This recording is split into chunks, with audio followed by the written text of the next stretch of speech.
Hello, everybody. Welcome back to the Games Done Quick channel. Unfortunately, we are not Summer Games Done Quick. This is the Games Done Quick Hotfix. This is our daily content that we have throughout the year. We've got plenty of shows going every day for you. Today is not going to be our normal shows because a lot of people are still traveling because of Summer Games Done Quick. So we are going to be doing a special. We do these things every so often when our normal shows can't run. Tonight we are going to be showcasing some Mario games for you. Before we get into it, just a few reminders or some new things if you're new to the channel. You can join the official Games Done Quick Discord, and you can add the Hotfix role, where you can keep tabs on upcoming events, talk with our staff and showrunners, and more. You can use !Discord in Twitch chat for more information. Also, we will be replaying all of our SGDQ runs after our live shows this week, so if you want to watch something after our shows tonight, you can hang around and you can watch some of that. And we have our next speedrunning event. It's our GDQ's next all-women and femme speedrunning event. Flame Fatales is returning August 18th through 25th. The volunteer applications for that are open now until July 10th. You can use !FF in Twitch chat to check out the schedule and let us know what you're looking forward to the most. With all of that said, we have our first game tonight, Princess Peach Showtime. I will hand it over to our runner commentary. Let everybody introduce themselves.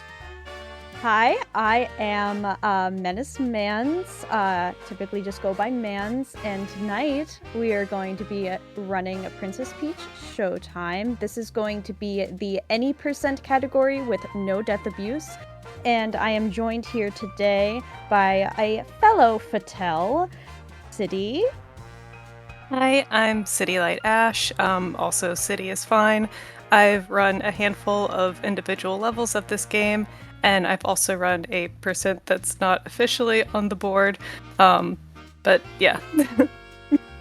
And I'm also joined by my fiance, Python. Hello, I'm Python. I have not run this game myself, but I've watched countless hours of it, so feel pretty confident in my ability to give some commentary here.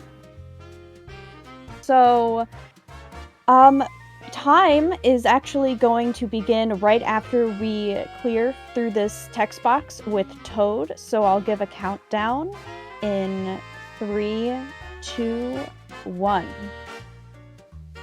So the story behind this game, since we skipped all of the cutscenes beforehand, is that Peach is secretly a theater kid and wanted to drag all the Toads here to watch some theater performances, but oh no! The evil Madame Grape has taken over with her little sour minions, and now we have to save the day.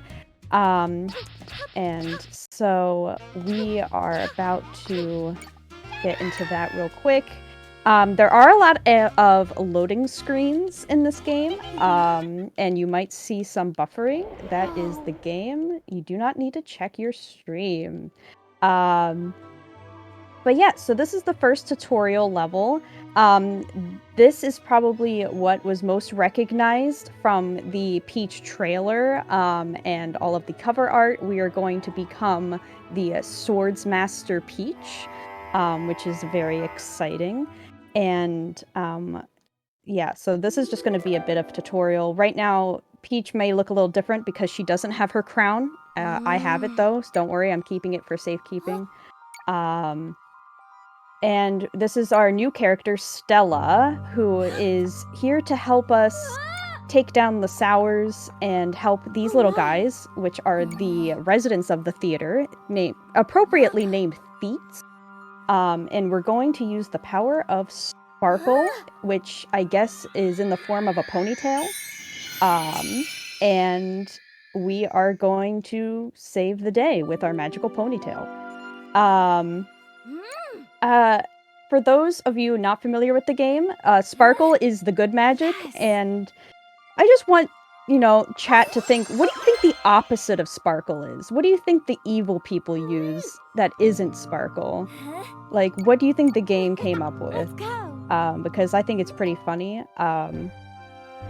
Python, like, if you didn't know what it was, what would you guess? I don't know, come to think of it. You actually don't know what the opposite of Sparkle is? Well, darkness? Evil? Smudges? Close, yeah. So the opposite of Sparkle is Darkle, which I think is very clever, dev team. Darkle is what we're going to be fighting against to save the day. And so, as you can see here, these are little sour minions. We're just jumping over them to get through the level. And since this You is don't a actually have tutorial... to kill these guys. No. All you needed to do here was just turn on the spotlights in order to progress. Most of these guys you don't actually have to kill in order to progress. This is our first Sparkle Gem. Sparkle Gems are like stars a la like Mario.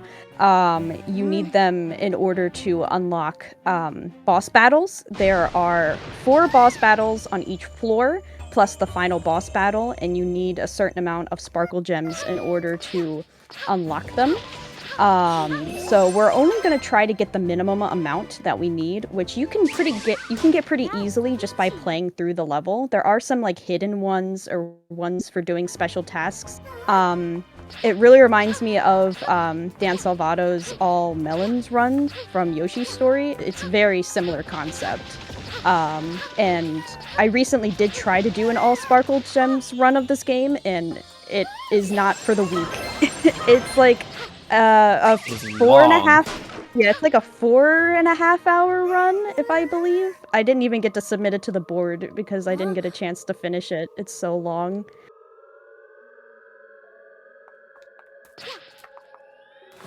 Pause?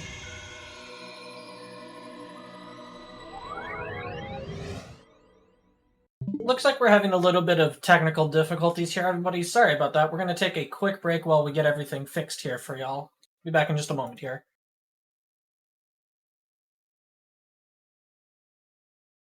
Hello, everybody. Welcome back to the Games on Quick Hotfix. Sorry about that brief technical difficulties, but we should be all set. So whenever you're ready, if you just want to give a quick 3, 2, 1, we can restart. All right, 3, 2, 1. And this is just a little cutscene anyway, where Peach becomes the sword fighter. Gorgeous. You didn't get to see the magical girl transformation, but trust me, it happened. And I just love the design of this game. Like, as you can see, like the thorns here, like are all made out of like cardboard and stuff, because you know, theater. So I just like everything, like in the background, the set designs. It's like everything is like made to put you in the universe of, you know, you're in a play. So I always found that to be really cool. So this is like the first trick that's coming up. We're gonna try and hit these two at the same time, but I didn't really manage to do that. We still have another one though. We have the guy with the spear where he can dodge. So we're gonna hit, and he didn't do what I needed him to do. Which has never, this has not happened to me before, which... So these enemies, they always spawn in the same pattern, and the way the sword fighter works, when you hit the dodge roll, like the kind of works as a parry, and you get a very large hit out of it. Normally, there's setups here that let you hit all 3 enemies at once. I don't know what happened there. That was very strange. Yeah, the setup seemed to be correct, so not really sure why they didn't do what I wanted them to, but that's always how it works. Not a huge time loss, not a big deal. Yeah, most of the stuff in this game is set. There's not a ton of RNG. There we go. The hitbox worked there. Like, they have pretty wide hitboxes, so I was able to hit both of those. So that's what it would have looked like before had it gone the way we expected. Yeah. But yeah, there's only like I would say 2 or 3 levels in this entire game that has any sort of RNG element to it. I would say that's part of the reason why this run is so long. But like this whole segment, like everything here, like is the same every time. So if you just run in your straight line, you shouldn't hit anything. You should just be able to jump over everything.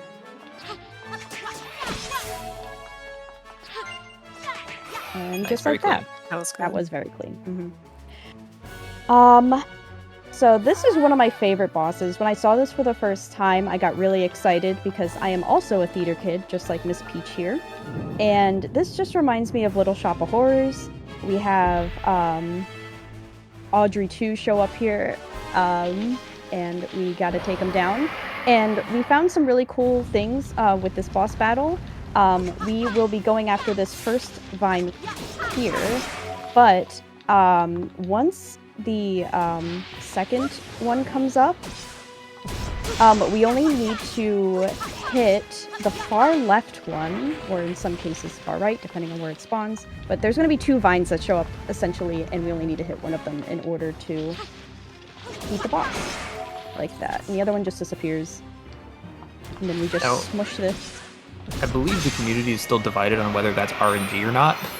Yes, so in that second phase, the vines can either spawn on the right or the left, and I think right now we think it's RNG, but I feel like some people also believe that it depends on where you stand where they spawn. So if you're more on the left, it's going to spawn on the right, because if you do happen to be standing right where they spawn, you can just do like a 1 hit instead of, I think it typically takes 2 or 3 hits in order to take it down. But yeah, there is a little bit of time saved there. Not a lot, maybe like a second or 2, but not a ton. But that was our first level. Each floor has 4 rooms with a different costume, a different theme. And there's 5 floors plus a basement. The basement is a little bit different because the basement has 10 rooms, one that represents each playable costume. And that's also where we will be doing the final boss battle. So right now we're on floor 1. And this is our second theme. It's a ninja theme, which the ninja levels are the hardest in this game, specifically to speedrun, because of certain techniques that you have to do. So Ninja's probably the most technical of Peach's costumes. There's a bit of movement tech involved. It moves the fastest, I believe. And these levels also tend to have some more skips than other levels. Yeah, like you can jump over things where in other Peach levels you don't really have the ability to jump. One thing that's interesting is the enemies have those spotlights, and what that will do is once they spot you, they just teleport you back to a specific spot, but they don't deal any damage to you, because in this game, yes, Peach can take damage, but only in certain situations. It's very specific what type of damage she takes. It's interesting, and that's how, like, when we do a death abuse run, you have to route all that out, because I initially thought you could possibly death abuse this ninja level, but you can't, because the enemies don't deal any damage to you. The only way to take damage as ninja is fall damage. Maybe we should talk about death abuse and what this category is. What do you mean? Like the death abuse category? Like the difference of the any Yes. percent yeah. and the any percent NDA.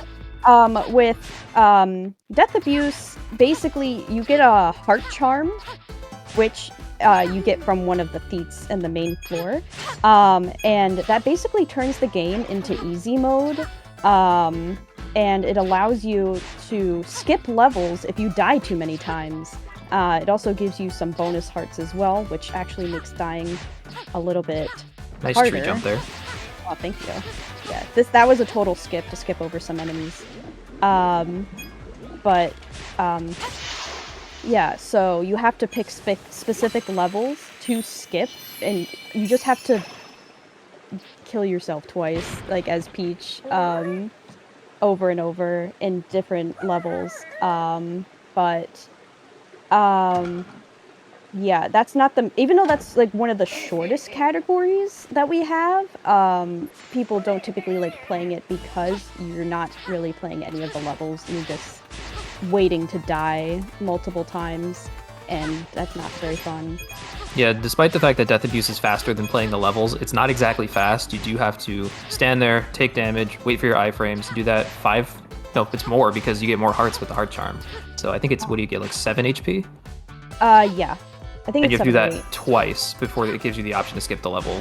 There are actually some levels that are just faster to play. It also makes your Sparkle Gem routing a lot tighter. In this route, Sparkle Gem routing is very loose. you need a certain number of sparkle gems to enter boss fights, and you tend to just get enough by playing the game normally. We don't really go out of our way for that many sparkle gems in this category. It's pretty rare that you're ever going to end up in a situation where you don't have enough. There are backups if that happens, though. Yeah, I mean, since I've done the all sparkle gem route, like if I'm ever low on sparkle gems to enter a boss battle, I know where to find them. But yeah, this is just an auto scroller section. I'm not controlling anything here. She's just vibing. We don't take any damage, like I said. So we're just waiting until we get to the end of the level. And we just gotta take this guy down, and there we go. I just realized we didn't even talk about the dashing I was doing. True. Python, wanna explain what that dash I was doing was? Now that we're out of the ninja level, this is the worst time to talk about it. There's a bit of movement tech with ninja. Ninja can jump, also has a forward dash, and you can do the forward dash in the air as well.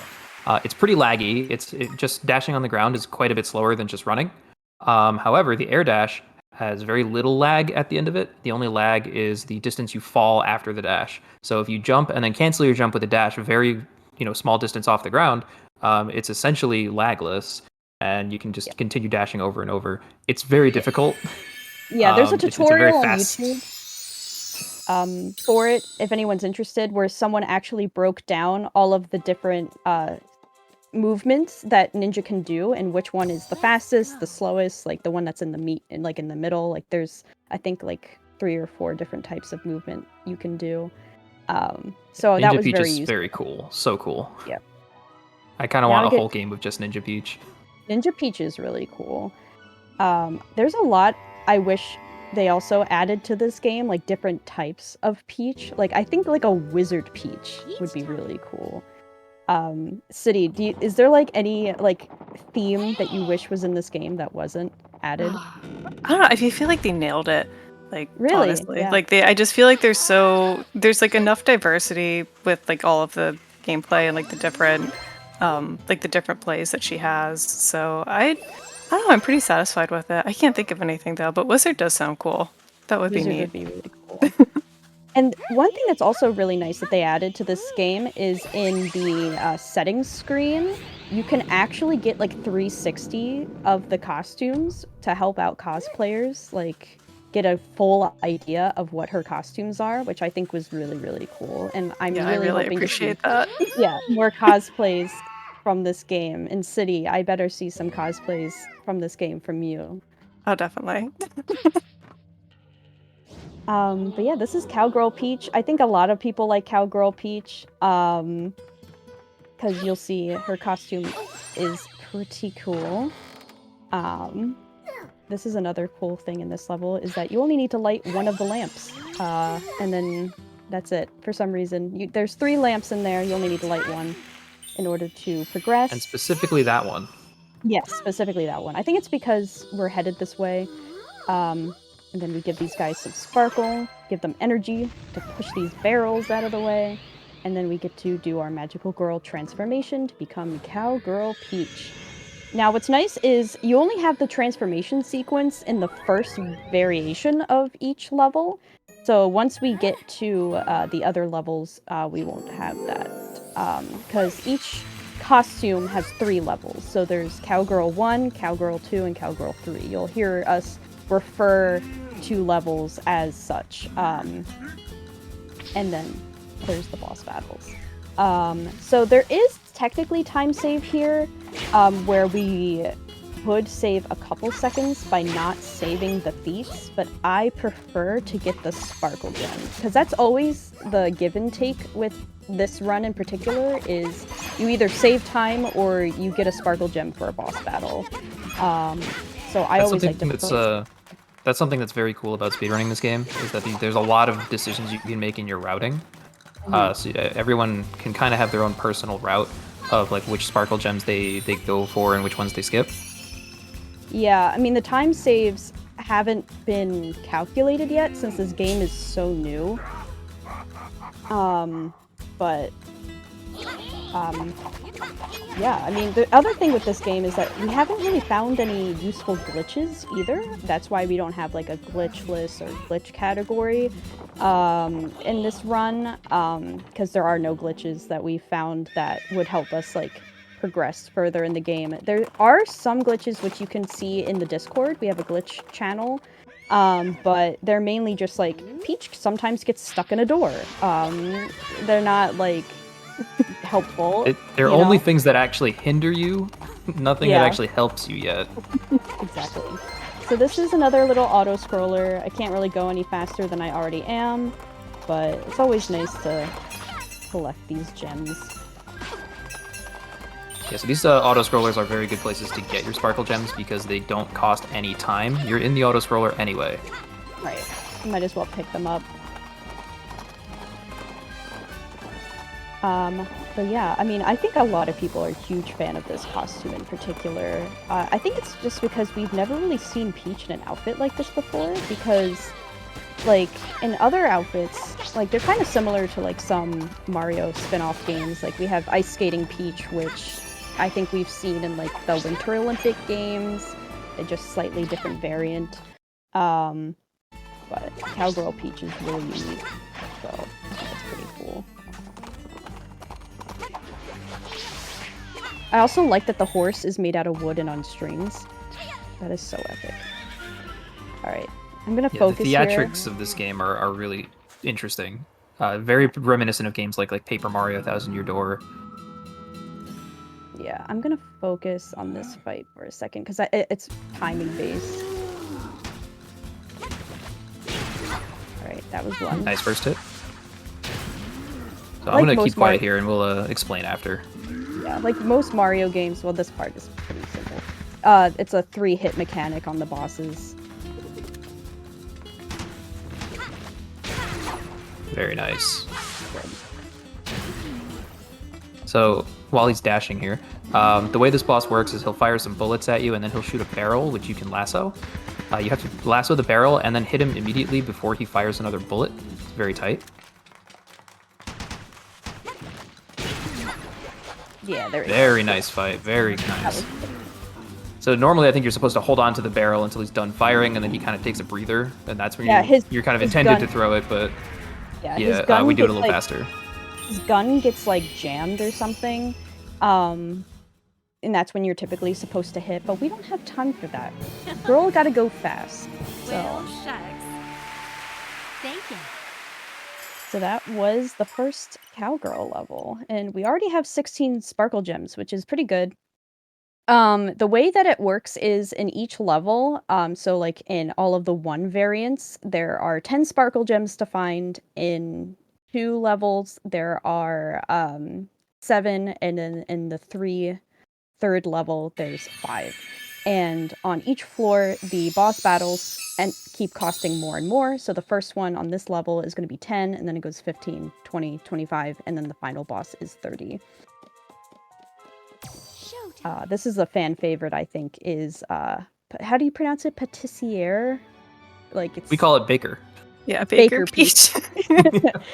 They tried to be all fancy with it, but we like to just call it Baker Peach. And Baker Peach is really fun, because there's not a whole lot of time save in the other levels, but in this one in particular, they cut us some slack for the speedrunners, which we'll see when we get to the cake decorating section. But for the rest of this, we're just gonna be chilling and making cookies, and we gotta wait for the cutscene here. So this kind of like base form of Peach that we see in all of the first levels of each costume, I believe this is just called Sparkle Peach, if I'm not mistaken. Yeah. And her ability is that she can cure depression. Yeah. Unfortunately, we don't see this too often outside of the 1 stages and also the boss fights, where she cures depression by usually smacking things back into the bosses. Yeah. So, yeah, and she uses her ribbon, her magical ponytail. And so, as you can see here, we got some sad chefs. No more. No sad. We're here to bake, guys. Let's do this. I wasn't kidding. That is literally what she does. But Peach makes everyone happy. It's a pep talk and a ribbon. Okay, that was good wheat. And then strawberries. I'm gonna just grab that right there. Just why not? We still gotta wait for the gate to open.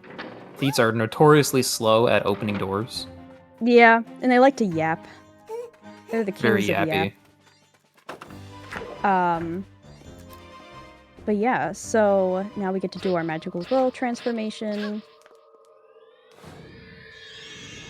I really like the animation they put in to all of this, and I recommend you guys to play it casually because the cutscene for when she becomes each character is really well put together and it looks very pretty. This game is very visually appealing. I think this is a perfect game to play casually, and if you want to speedrun it, I'm all for it. I want people to find glitches, because while I love this run, I think we could definitely get it down from where it's at right now. I think the current world record is like 3 hours 20 something. It could stand to be a bit shorter.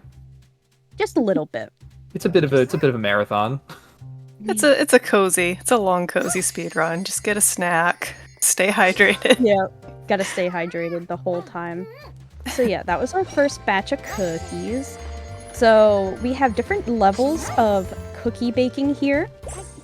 So we have like the tan one, which is only going to give you 4 cookies, and the rainbow one is going to give you 8. And when you pair up with the feats, I think this gives you 12. And plus the little ribbon cookie, which will contribute to getting you more sparkle gems. As you can see, there's a bar behind me.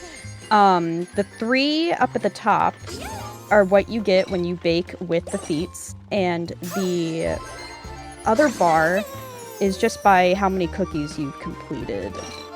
And what we want to do is just make a bunch of cookies and not bake with any more feats, because if we do, then we'll get a cutscene for an extra sparkle gem, and we don't want that. We don't even need that sparkle gem. That's going to be a trend in this run where we kind of avoid specific sparkle gems because they'll have a little cutscene or a little slowdown effect. And there are sparkle gems we can pick up that do not do that and are much faster to grab. And even if I don't make it here, oh my goodness, that's fine. I don't You did not want those cookies. I didn't want my cookies. That's fine. But that's, you know, I ran this during GDQ as like a practice run, and I also didn't get those cookies. That second or third sparkle gem, and I ended the run with like 9 extra sparkle gems. So I think we're gonna be fine. The main one is the 4th floor boss battle. Because you don't have a ton of time to get all of the sparkle gems you need, so you need to be careful. So we're about to go in.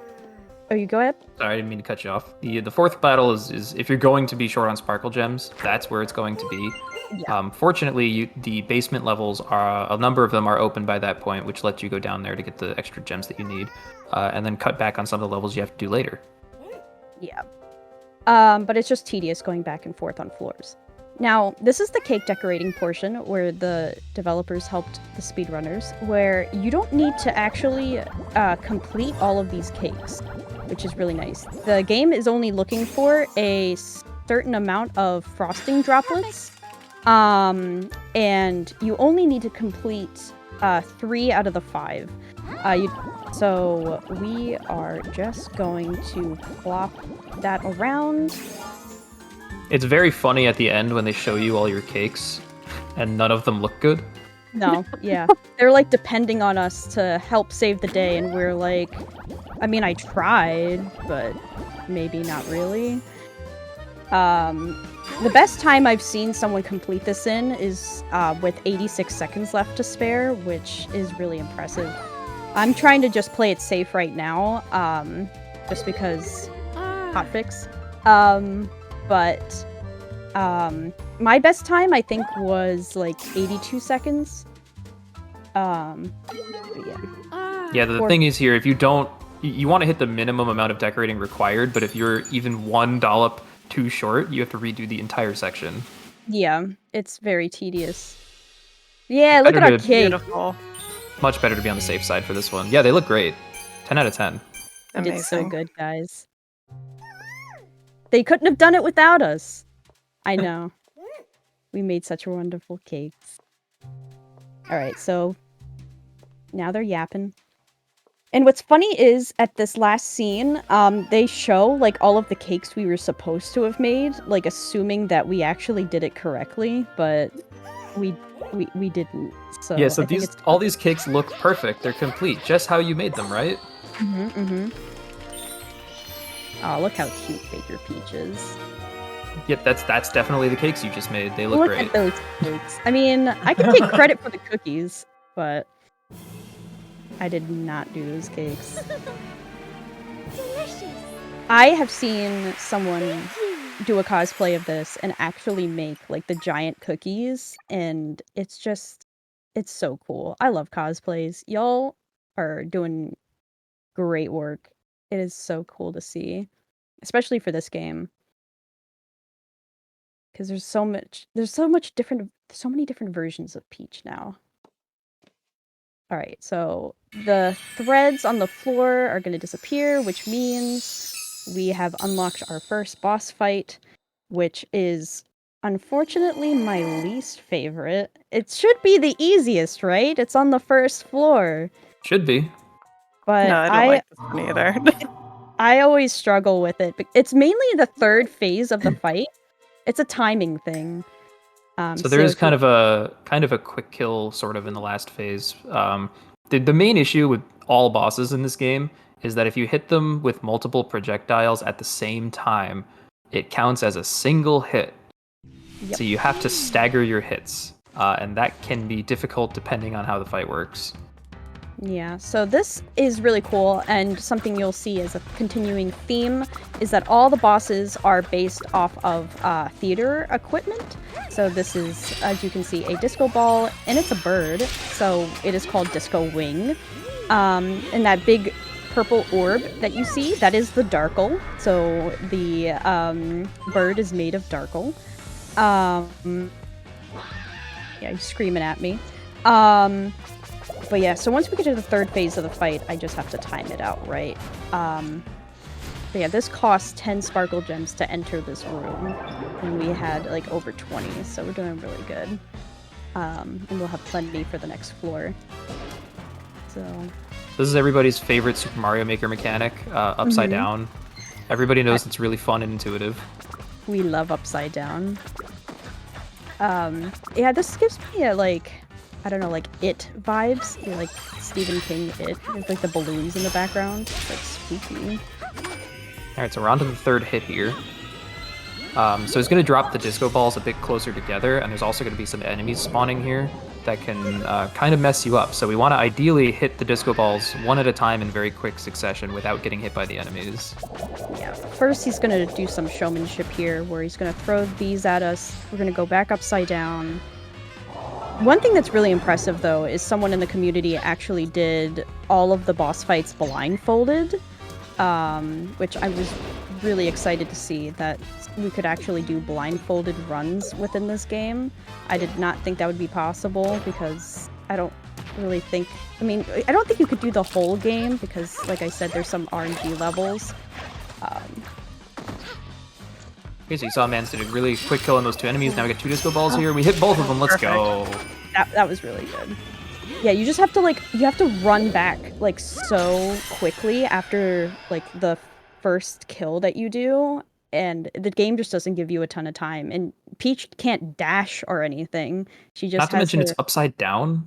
Yeah, she just has, like, her graceful walk, which I respect, but it's not easy during a boss battle. So yeah, that was boss number 1. This is unskippable, so we just get to see the beautiful visuals of the theater coming back together. And now we've unlocked the second floor. And you can see there's a little outfit shop behind us. If you played this game casually, you can actually, like, unlock outfits for Peach to wear, but only in the overworld and in the boss battles. It only changes the pattern of her classic Peach dress. City, do you want to explain how you get outfits in this game? Yeah, it's just with the coins, and then there's the ribbon thief, which is the only category that I've run, is called Mr. Monopoly %, where there's this one thief in the game that he's always in like a situation where you need to rescue him. And when you rescue him, he gives you a ribbon. Sometimes it's for Peach, sometimes it's for Stella, so you can customize her ribbon as well. But in both any % runs that we do, we just completely ignore him entirely. And in my opinion, he is precious and always needs to be saved. So yeah, it's a fun little category that's not official yet, where you just go into a level, you save him, and then you exit out immediately. And yeah, you just run through the whole game just saving him in every level. And that one's actually not bad. I did I call it a speed walk. I did a speed walk of that one, and it came out to like an hour 20. So yeah, it's significantly more doable than some of the longer categories. Yeah, unfortunately, that's probably like the most approachable way to run this game. Even the fastest full game run, which is any % with death abuse, I believe it's just sub 3 hours, if I'm not mistaken. That's correct. It is 2:33 is the record for that, and then men's has number 2 on that board with 2:40. So that is also not a short run. No. But the routing of that was really fun. Because I think on the leaderboard, there's at least 3 or 4 different routes on that leaderboard. So, and all of our times are pretty close. So that was really cool. I'm just gonna grab this one since we have to wait for him to yap a little bit. All right. And then we just go through the door whenever he's done. So this level, we get to become the Dashing Thief, which is one of my favorite Peach costumes and levels to play. I think this was such a clever idea for like this costume is very cool. Mm-hmm. A lot of fun to play. Also, like Ninja, this one is going to come with some really fun movement and a good number of skips as well. Yeah, so I'll try to point those out when we get to them. It'll be really fast. This level goes by really quick. Just like there's only one other character, I think, that really has any viable movement for skips, which we'll get to like really late into the game.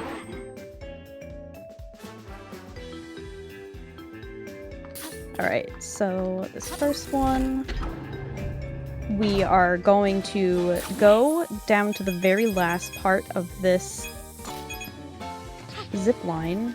Then we want to make sure we jump down to the bottom here so that we can skip the lasers and then go into the hideout.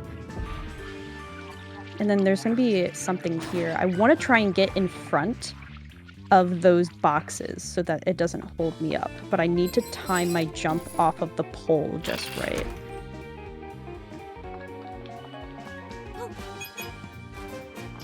Yeah. If you hold on to the pole for just like a second too long, then you can't get in front of the box. Which is a shame. But here we can jump here, then we'll jump over this guy. And we're out of the room. So even when there's no grapple points, you can still use the grapple to kind of stall your airtime a little bit. Here we're just going to damage boost through these lasers. No need to actually figure out how to turn them off. Nope. Who needs that? Some lasers, it won't let you go through. But in that case, the lasers were nice enough to let us pass through. Others will just like have an invisible wall and just like hit you back. And is this the room with the skip here? Yeah. Yes, so there is a very tough skip in this room. You get one shot at it. I'm going to let Mance try it. Alright, let's see if I can do it. Yeah! Very nice. Oh, that's so clean. That is really hard. Yeah. Probably one of the hardest tricks in the run. You have to time it just right to... Because otherwise you have to wait for the cycle to go through in order to get to the grapple and get past the wall. But we didn't have to do that. Because Peach is super cool. So yeah, the lasers kind of bump you just left of the grapple point, like a few pixels left. So if you grapple at just the right time, you can grapple while you're invincible and just go through the lasers. Not easy at all. very tight window. Yeah, it took me a couple tries to get it, but once you have the rhythm for it, it's really easy to pick up.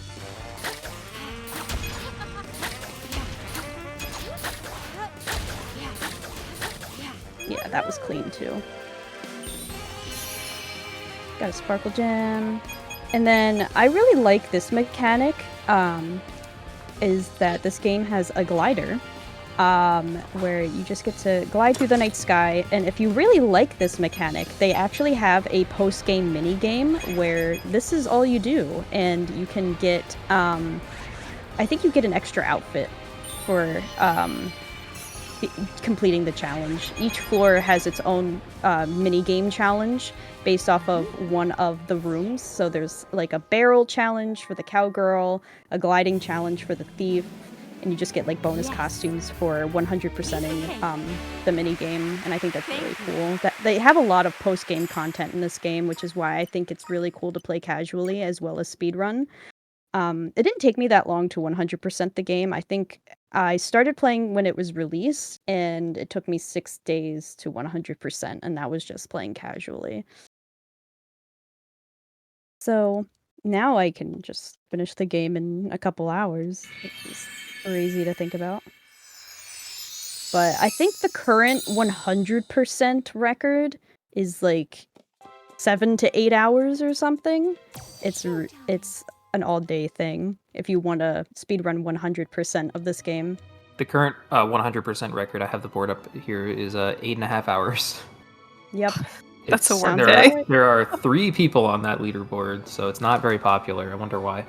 Yeah. 100% is not just, running through the game once. It's essentially running through the game twice, and then doing minigames. extra post-game stuff on top of that. Yep. That's why 100% Sparkle Gems is like a happy medium, because it's only a little bit longer than any percent. It's like an extra hour. Yeah, for all Sparkle Gems, correct me if I'm wrong, but you only have to defeat the bosses a second time compared to Correct. doing all the stages again.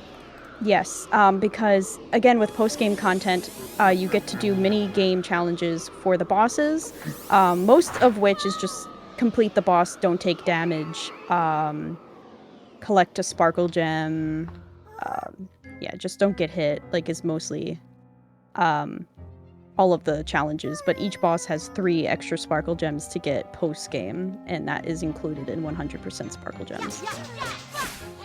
So I really like this level because it is a spooky haunted castle, and I like spooky stuff. I like spooky levels, so it's pretty cool, and it goes by pretty fast.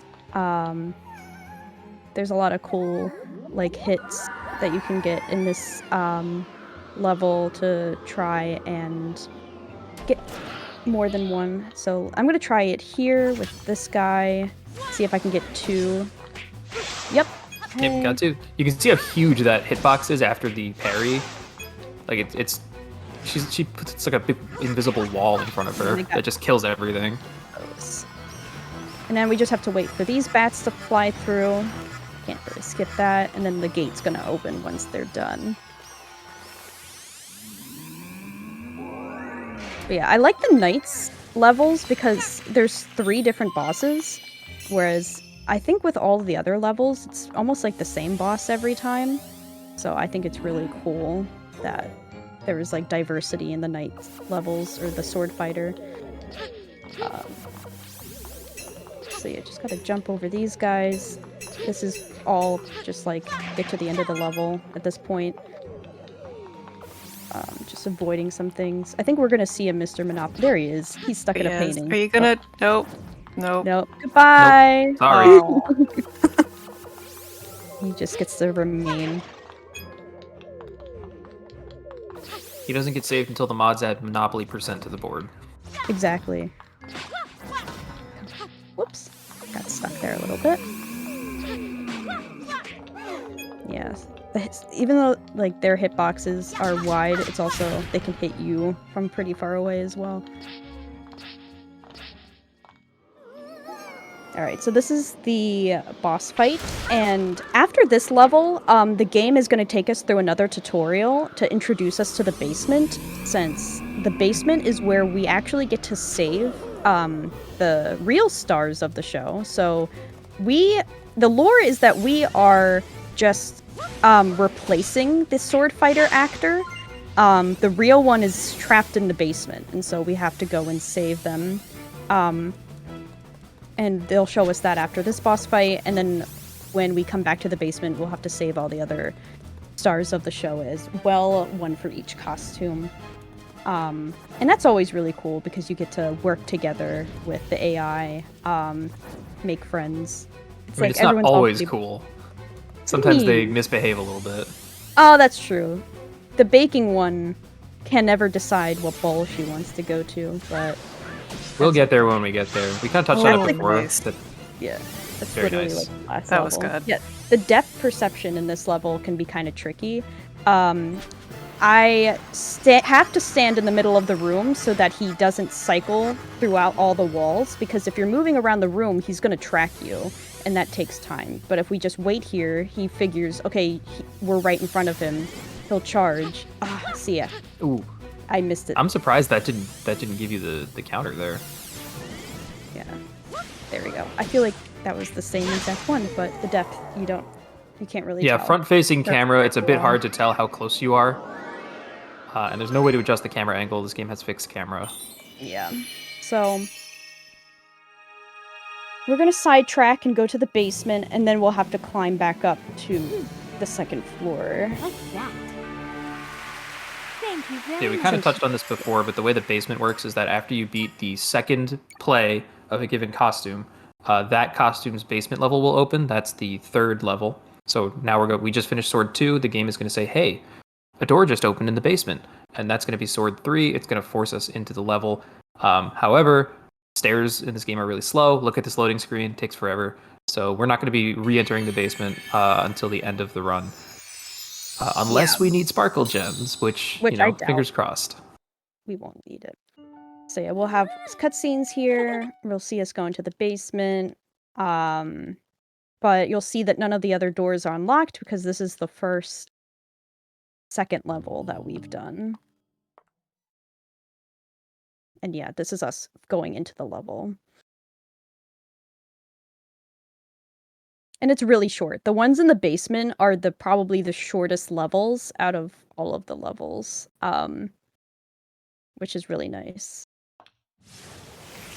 And it has like this whole story of like that it's the plays, so it's like all the like knight and sword fighter plays, but everything's like corrupted and all messed up. So you just jump over these guys. There's only like one set of knights that we actually have to kill because they'll put a curtain in our way.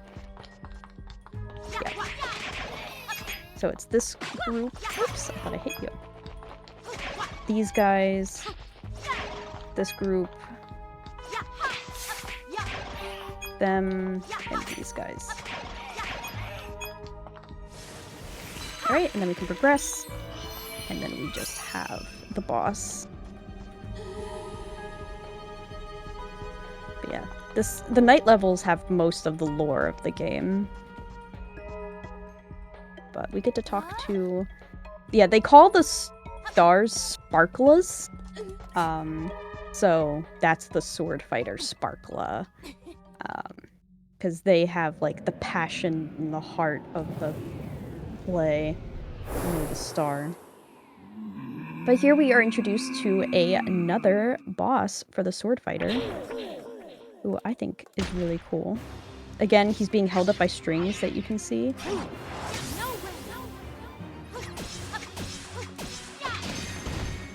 Really awesome.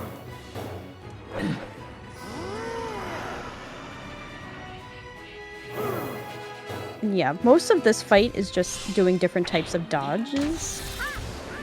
So jump dodges, parries. Yeah, you do have to hit these in-between dodges as well. If you don't, his kind of like attack sequence will just reset. Mm-hmm. So you do have to hit multiple dodges in a row in order to get your hit in. So this one's fun because he's going to come at us from this way, then he's going to come at us from this way, and then he's going to try and psych us out. We're sweating. I love how his sword goes straight through you. Like, he has great hitboxes. Mm-hmm. I also really enjoy the voice acting in this game. I think this is one of, like, my favorite Nintendo games that have been voice acted. Like, I think they all just did a really good job for their characters. Like, the bosses all sound really good. Peach sounds great. Special shout out to the skater guy. Yeah, who we'll encounter pretty soon. Oh, I think he's I do like the voice acting, yeah. Yeah.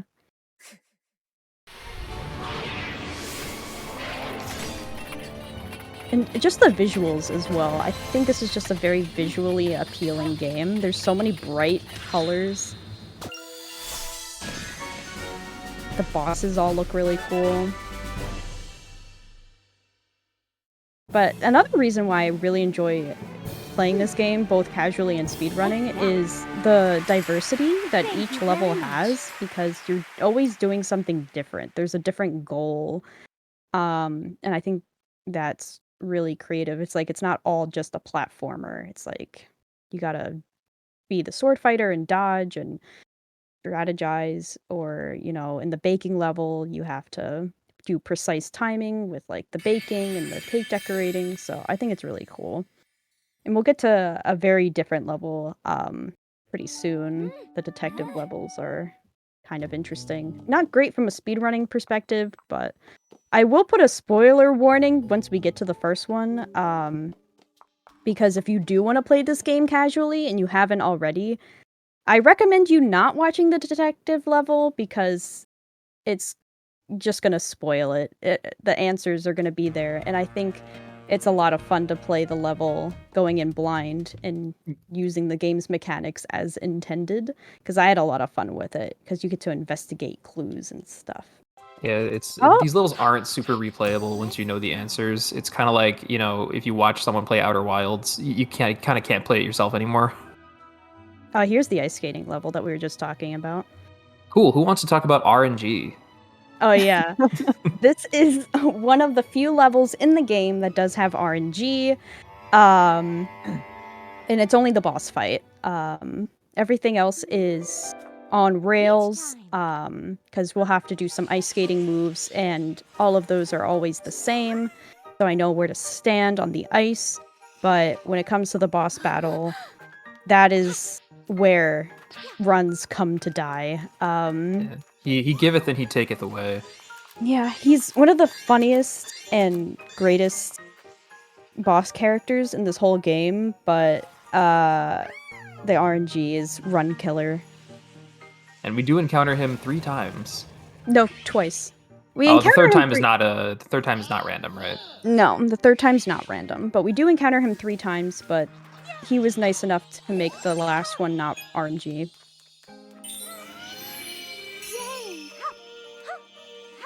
But yeah, the ice is very slippery. They did a really good job at making ice mechanics in this game. Whether that's for good or for bad. Alright, so we just come in here. We can just walk right through them. Fine. Oh no! They're ice skating in the ice skating rink. How dare they? Somebody stop them. How dare they? We've got to do something.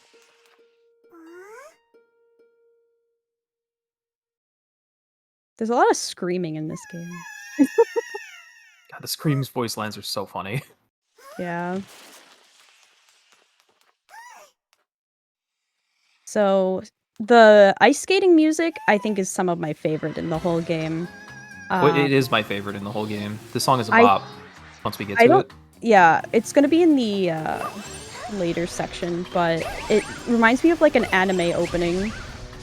It's really good. But yeah, we didn't have to touch the sours, we just had to free the girlies. And now we get to become an ice skater.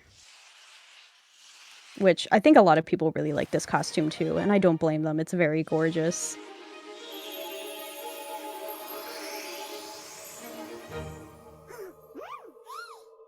Yes, we will. Sparkle time.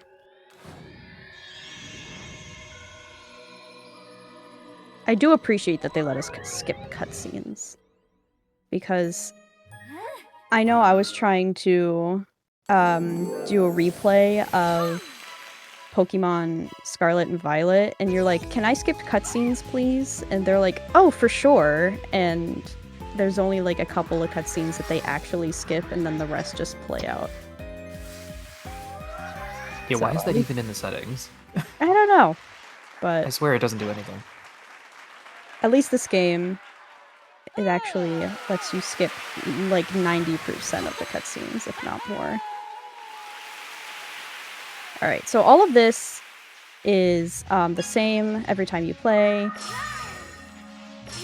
So, as long as you're standing in the same spot, it's not bad. But these are cool. All ice skating Peach can do is spin and jump, so...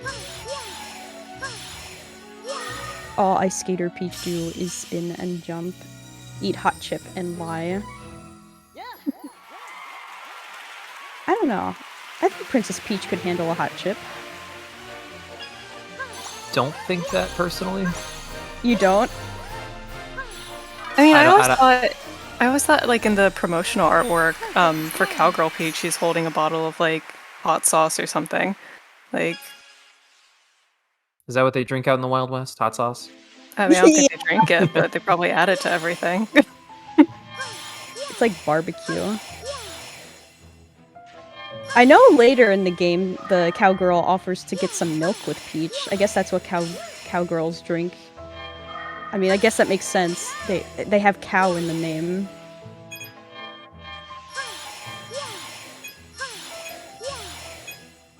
Okay, this last one. And then we gotta wait for the girlies.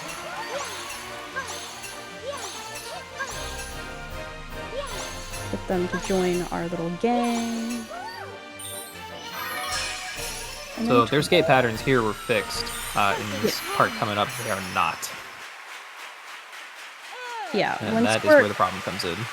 Alright, time for Big Boss. I hope people can hear the audio of this because it's amazing. Hi.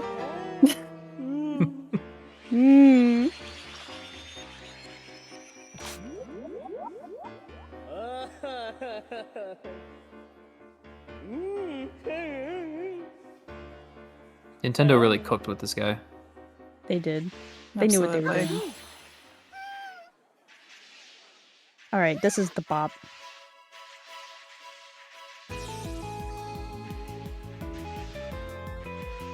I love this. Yeah, this part is pretty easy. We just have to avoid the, I guess, ornaments? Oh, bye, Mr. Monopoly. Sorry. Oh, there he is. Our little guy.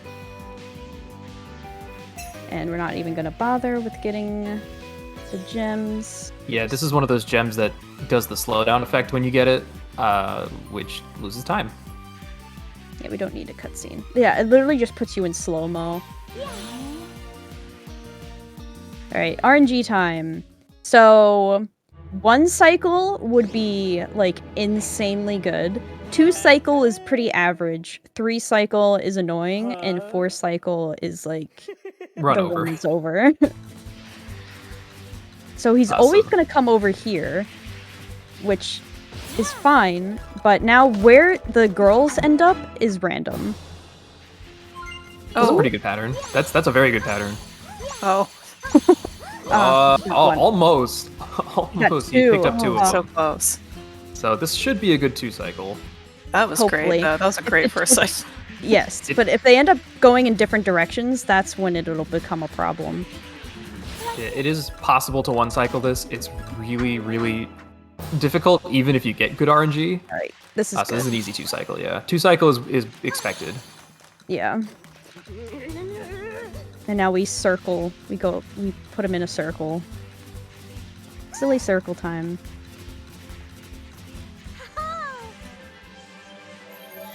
He was pretty nice to us here. Hopefully in Skater 2, he's just as nice. Yeah, that was really good. We appreciate that. Thank you, Mr. Skater Man. Alright. I think detective level is next. So I would recommend, if you don't want spoilers, I mean, it's up to you. I'm not gonna tell you how to live your life, but I'm just saying, there's gonna be spoilers. Yeah, if you would like to play this game casually and you haven't yet, maybe look away for, I don't know, 8 minutes or so. Yeah, this level's 8 minutes long. Most levels are 7 to 8 minutes. If you're not canceling out of them, like in Death Abuse. These levels are charming going into them for the first time if you don't know the answers. It's really cool to, solve these puzzles, talk to all the characters and find the information.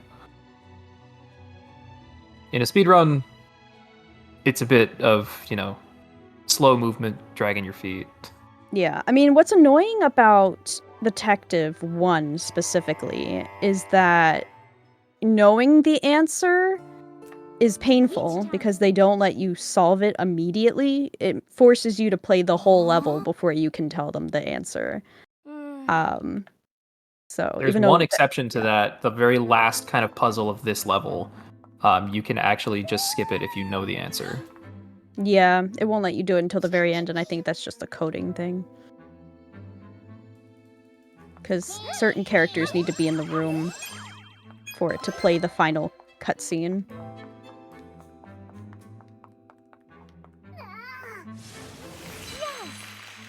Alright. So we just have some dialogue here. Oh no, the museum is closed.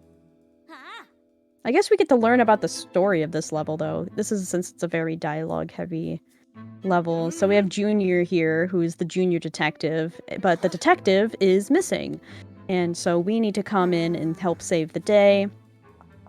So we come over here and we're going to cheer up Junior with our little sparkle. Cure his depression real quick. Yep, And then he's going to show us to the detective's house. And we'll solve a really hard clue in order to get to the detective changing area. If only the answer was plastered on the wall somewhere. I know. It'd be so easy. I keep forgetting this is a kid's game. And I'm like, why is it so easy? But yeah, so now we get to become the detective, which our power is to just point at things and accuse people. That is all Detective Peach does. She is not like the thief. There's like no exciting movement. She's just pointing at things. Her outfit is great, though. I love her outfit. The white tights and the It's white 10 out of 10. gloves. It's so good. And I love that, like, in all of her costumes, she still has, like, the elements of, like, her original, like, the earrings and, like, the blue gem that's always, like, on her dress is, like, in all of her outfits. So I think that was a really cool detail to include in all of them. Alright. This level is hilarious in any percent, normal any percent that allows death abuse. Actually, no. In this level... Oh, no, this one? Yeah, it's not this one. It's the second one. The second one, okay. You just accuse a door over and over again in order to take damage, because when you accuse something incorrectly is when Peach takes damage. And so you have to incorrectly accuse something 16 times in order to death abuse. In this level, there were some sours at the beginning, and you can just run into them a bunch of times and they'll just kill you. Try it in real life. Pointing at a door 16 times will save you time. Yeah. And then in the third one, when I did my run the first time, I think I accused the bird statue, which a lot of people like to do when they're doing their death abuse run, is go after the bird statue. It's very suspicious. It's so suspicious. I mean, just look at it. But yeah, the detective levels, not only do they take long because you can't really skip anything, but you also have to hold down the button in order to investigate something. So you just have to wait through all that. And if you accidentally let go, it starts all over again. So that's fun. So here we come in. So the plot of this is that a mural has been stolen by the Sours, and we need to find them in order to figure out where it went. We just figured out that some masks were just stolen as well that can make them in disguise.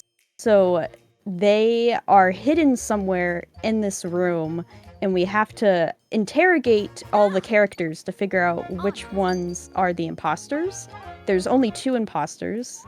The first one is this one, and you would find that out because you would find a policeman whose outfit was stolen, and the camera guy back there, his camera was stolen. As you can see, there's one missing, and so you find the guy that has the police outfit and the camera.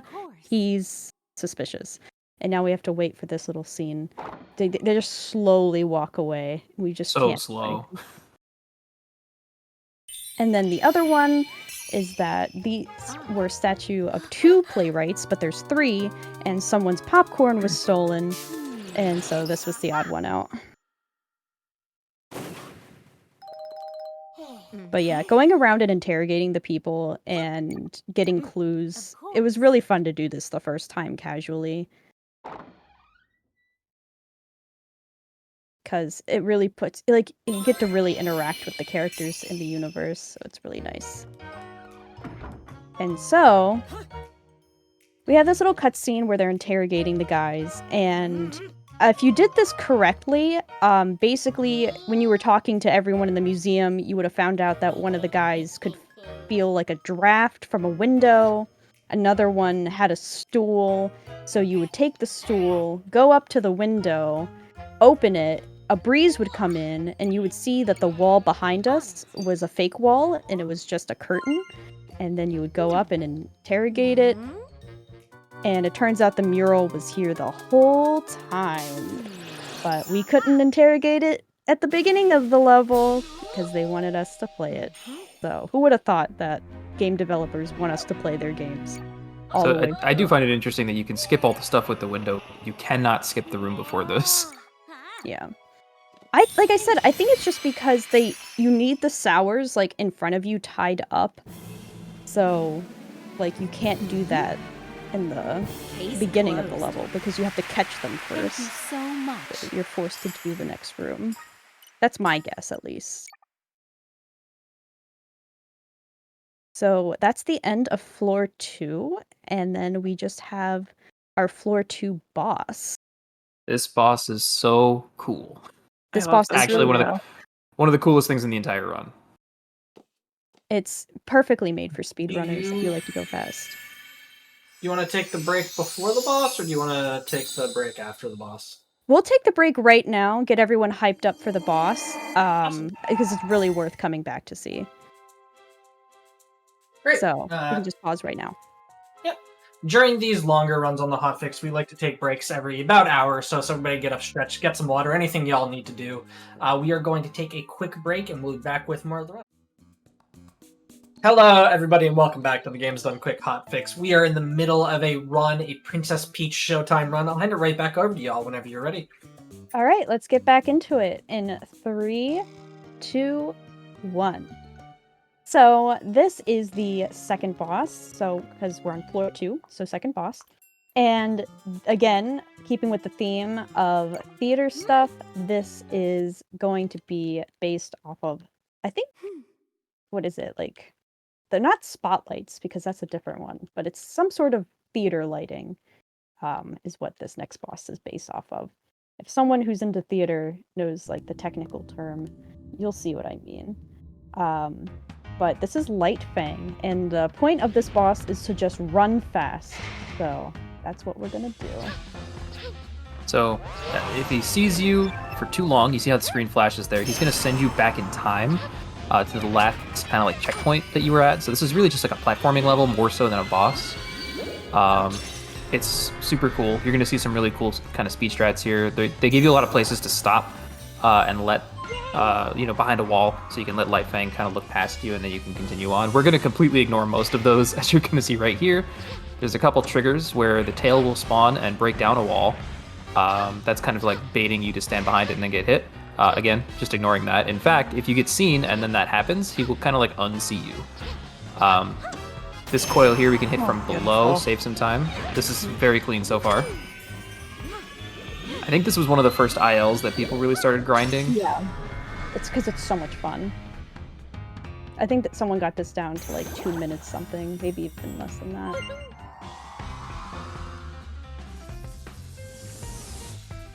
Moving on here, we've got these spinning cogs that are going to try to slow us down. Avoid the gaze there. We get another tail trigger here where he stops looking for you. That's just Avoid time we the can spend running gaze. forward. Not in No, that's not what I meant. Oh, see, you glitched out there. That was cool. Oh, that was weird, yeah. Okay, still made it. No problem. That actually benefited me a little bit.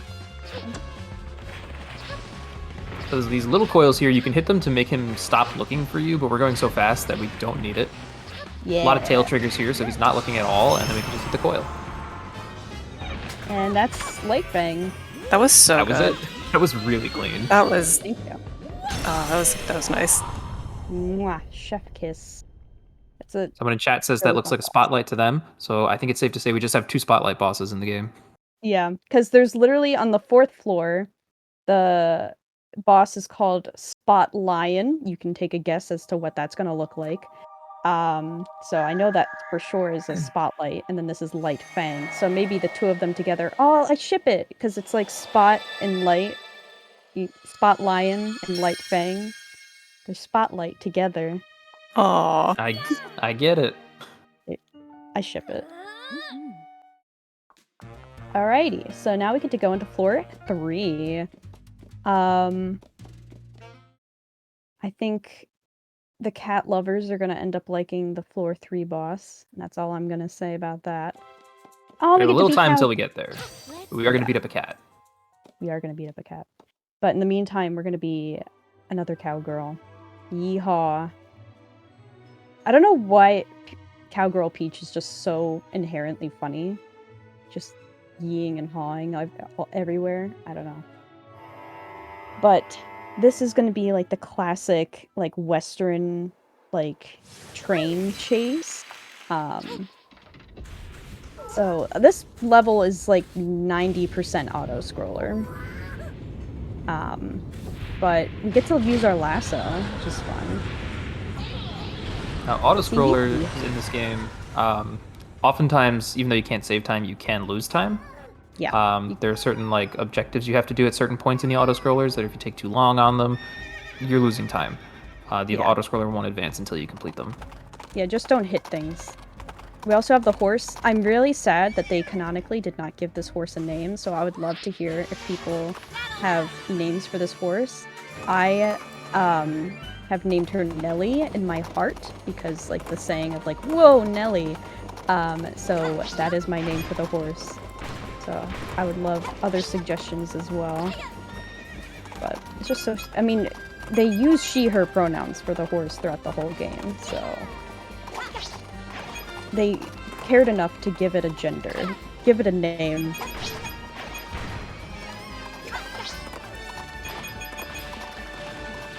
Alright, I just grabbed that just in case. I'm not entirely sure if going on the above path is faster or the below path, but I like going below just to get this sparkle in just in case. And then we'll get a free one here in a second. We have a couple horse names in chat. Okay. One chatter says Silver, so I can yell hi-ho Silver. That's good. One chatter says, since it's a prop horse, I'm thinking rocking, or rocking horse. Aw, that's cute! And then love I like that. this one. This chatter says, clearly you're riding through the desert on a horse with no name. Aw, that's Absolutely. that's a sad fate for that horse. Alright, now we get to walk on top of a train. One thing that I'm very impressed with is that this horse can run just as fast as a train. And one of my friends was like, that's either like a really fast horse or that train is going at 1 horsepower. Like, and I thought Exactly that was... 1 horsepower. It goes 1 horsepower.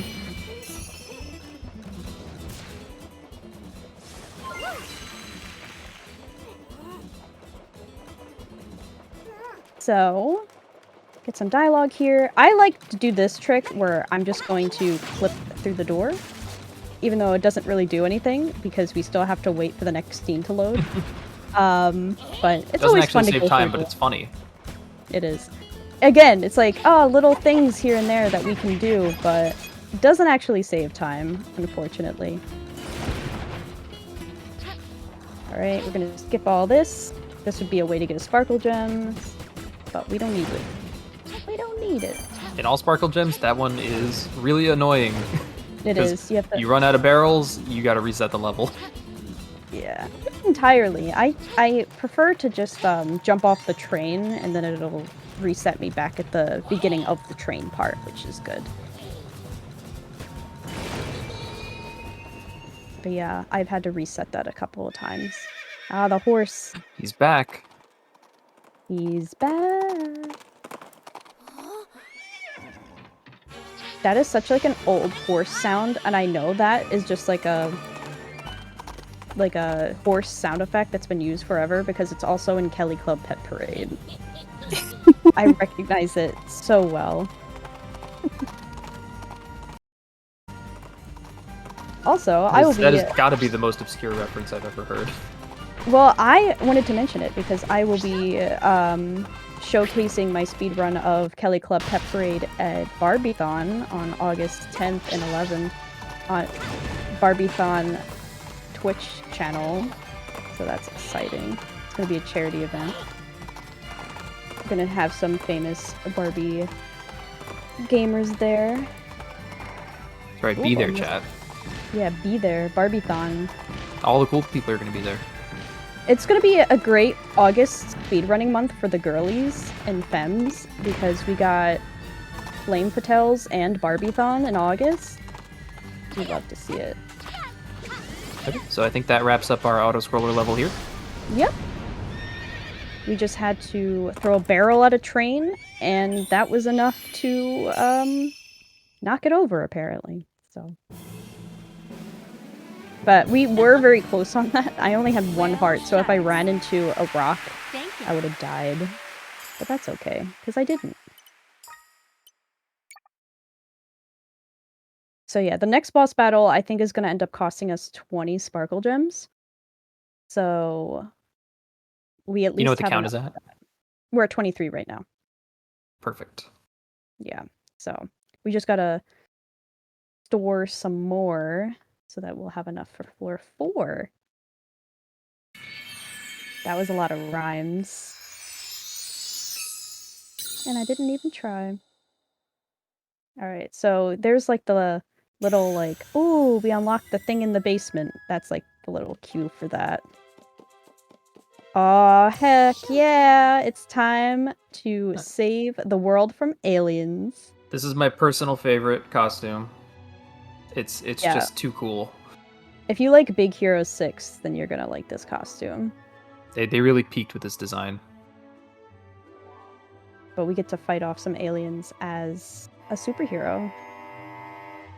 Superhero Peach. I think it's called Hero Peach. I mean, I think that's what we refer to it as. Sometimes it's seen as Space Peach, but I think overall it's like this is Big Hero Peach. I believe in the game it's called Mighty Peach. Ah, it is Mighty Peach, yeah. Which I don't think is very descriptive at all, but I think that just is a translation thing, if I had to guess. Oh yeah, you can see Mr. Monopoly back there. Poor guy. Hanging on to some debris. Aw. Just And gonna that's let where he him- will stay. Yep, Gonna let him hang. goodbye. Yep, we're literally leaving him hanging. Look, I love that the Sours are just in really bad alien costumes. Like, it just warms my heart. See, now this is a real fire, because before we saw, like, fake fire, and now this is real fire, so this is a problem. We need to put that out immediately. That's a Is that what, OSHA hazard? Is that what it's called? Like the... Well, I don't think the Sours are here to put on a show. I don't know. I feel like that would be a lawsuit if our actors got hurt.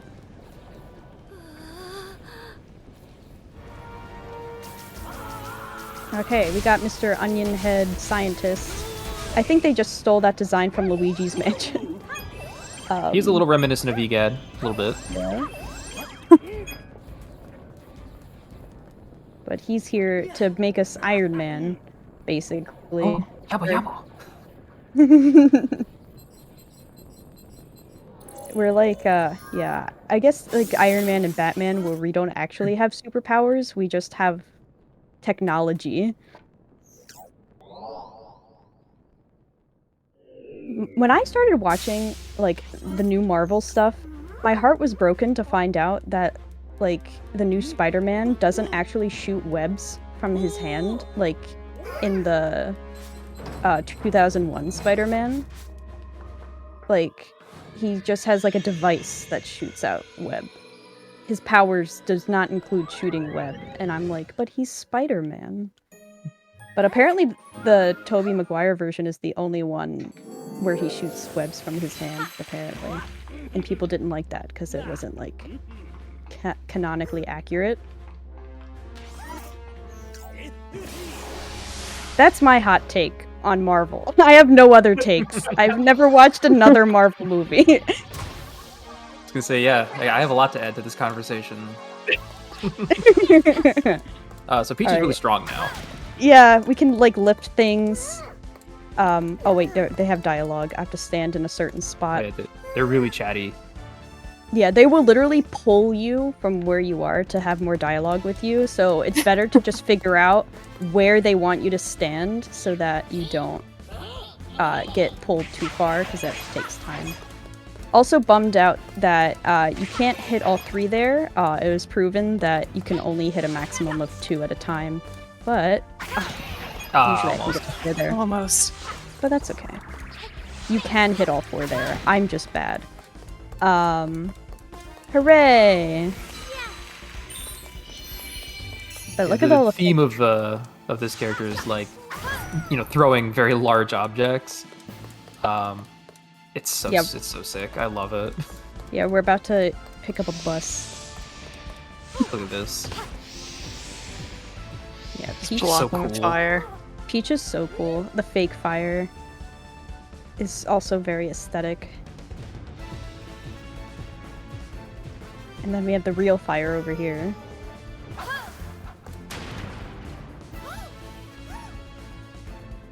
But yeah, something that we're not utilizing in this specific category, this run category, are the hidden spots.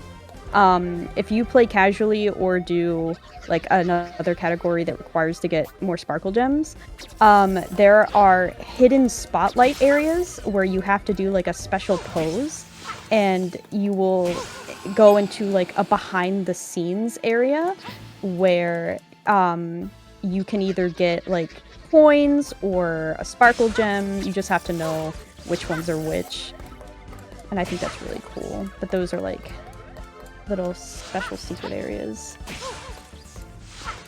There we go. I love that guy. This guy takes so like he takes so many hits. Only that one, I think. There's other ones that only take 3, but for some reason, like half take 3 and half take double, like 6. I don't know why. Oh, they're all safe, guys. We saved them. They made it to their dome home. Alright, I guess that's our job done. Uh-oh. Oh no! Well, Who could have predicted this? Well, they I do like that their house, like their lab, is like actually a circle that just goes underground. They shouldn't have made their house so easy to pick up.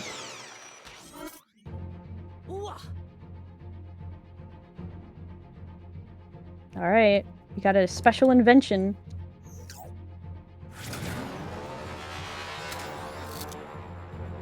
It's a jetpack. Peach flies now. Thank you, Professor. So in case there weren't enough genres already in this game, now it's like kind of a shmup. Yeah, but this is an auto-scroller portion yet again. But it is better to hit the things as soon as possible, because the sooner they're off the screen, the next segment can start.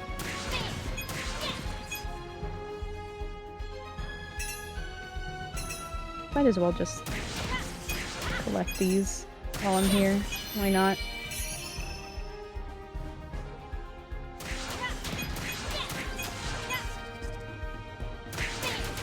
She likes to punch.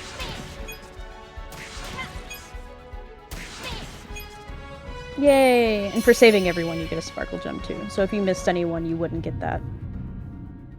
And this is a pretty easy boss fight, because you don't actually fight that big thing. You get the small one.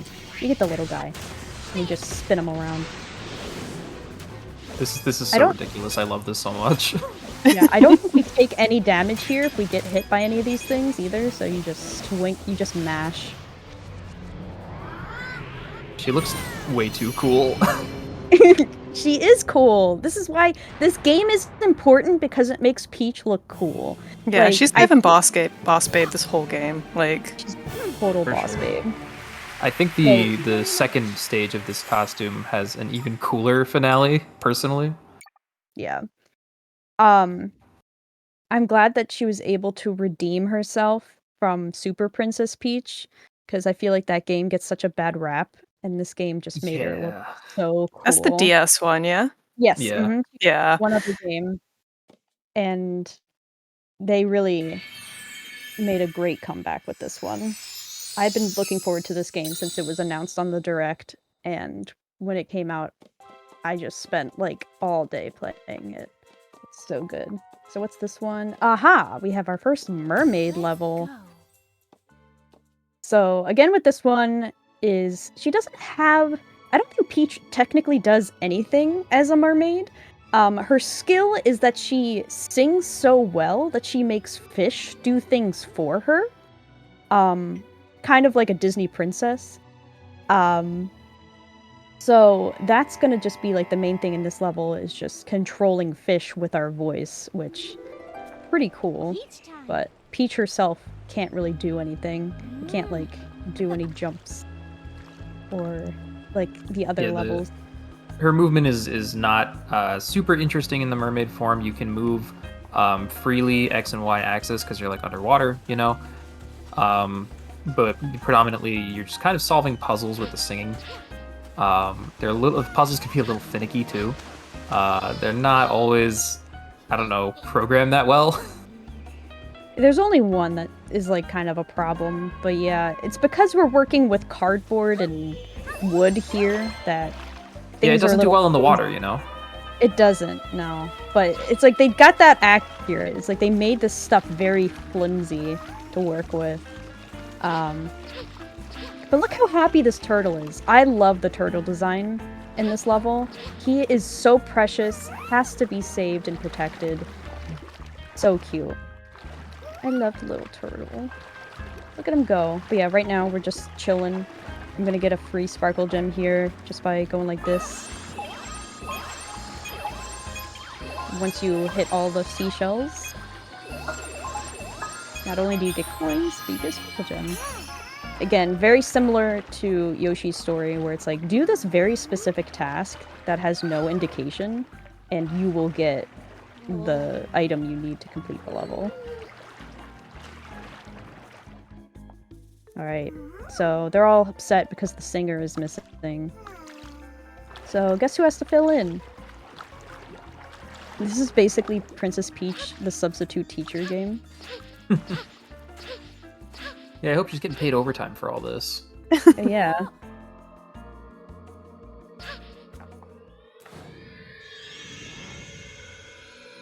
Yeah, she's just the understudy, it's fine.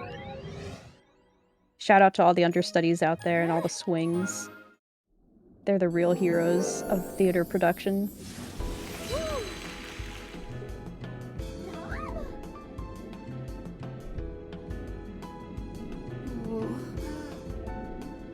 like Mermaid Peach, like really just says trans rights. Like she has the prettiest like pink and blue outfit, and then with the white pearls to match.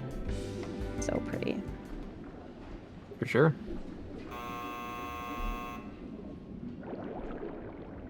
I just want you to know as you go into the levels with each costume, I'm dropping your corresponding emotes in the chat. Yeah, I got those has emotes. a lot of Peach emotes. Yeah, I was able to get those from a artist on Etsy. They are listed in my About section on my Twitch page. So shout out to them.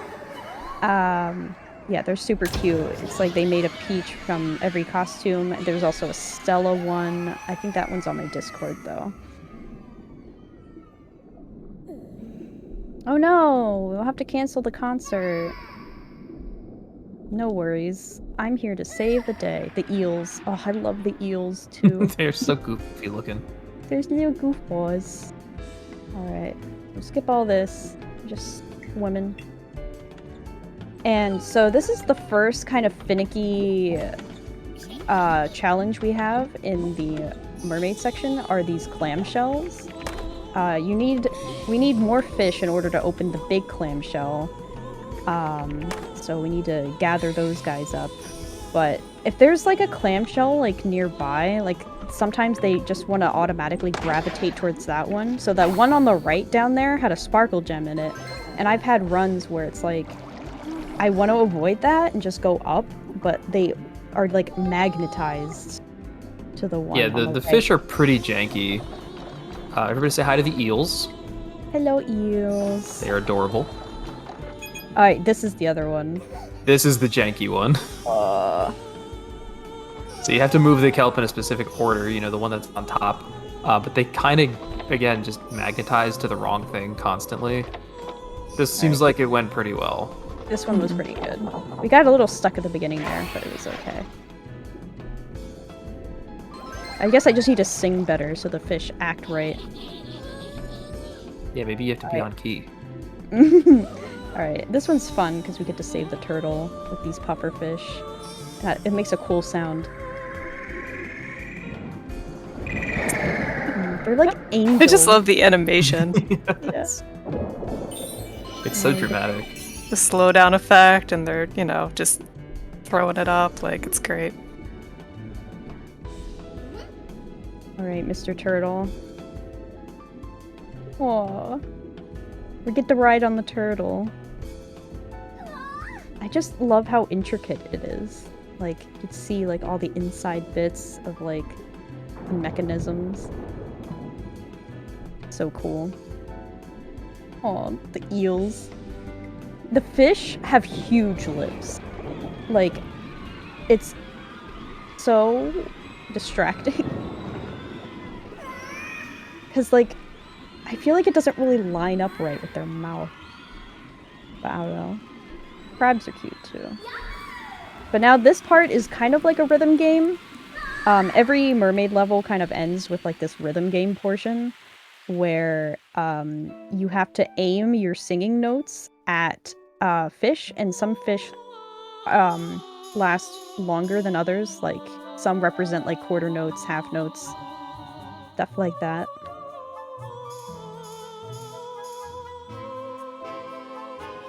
But yeah, we're just vibing with the music. We have this, like, aura. Yes, this one's a long boy. He's so long. Long. Long.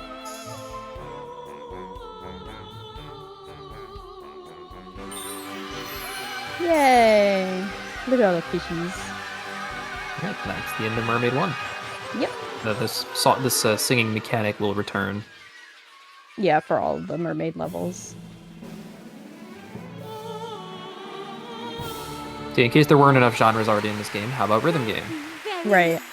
Yeah, they're really good variety just all throughout. So when do we get to first-person shooter, Peach? Yeah, that would be cool. Like, just like Army Peach. She's in the trenches.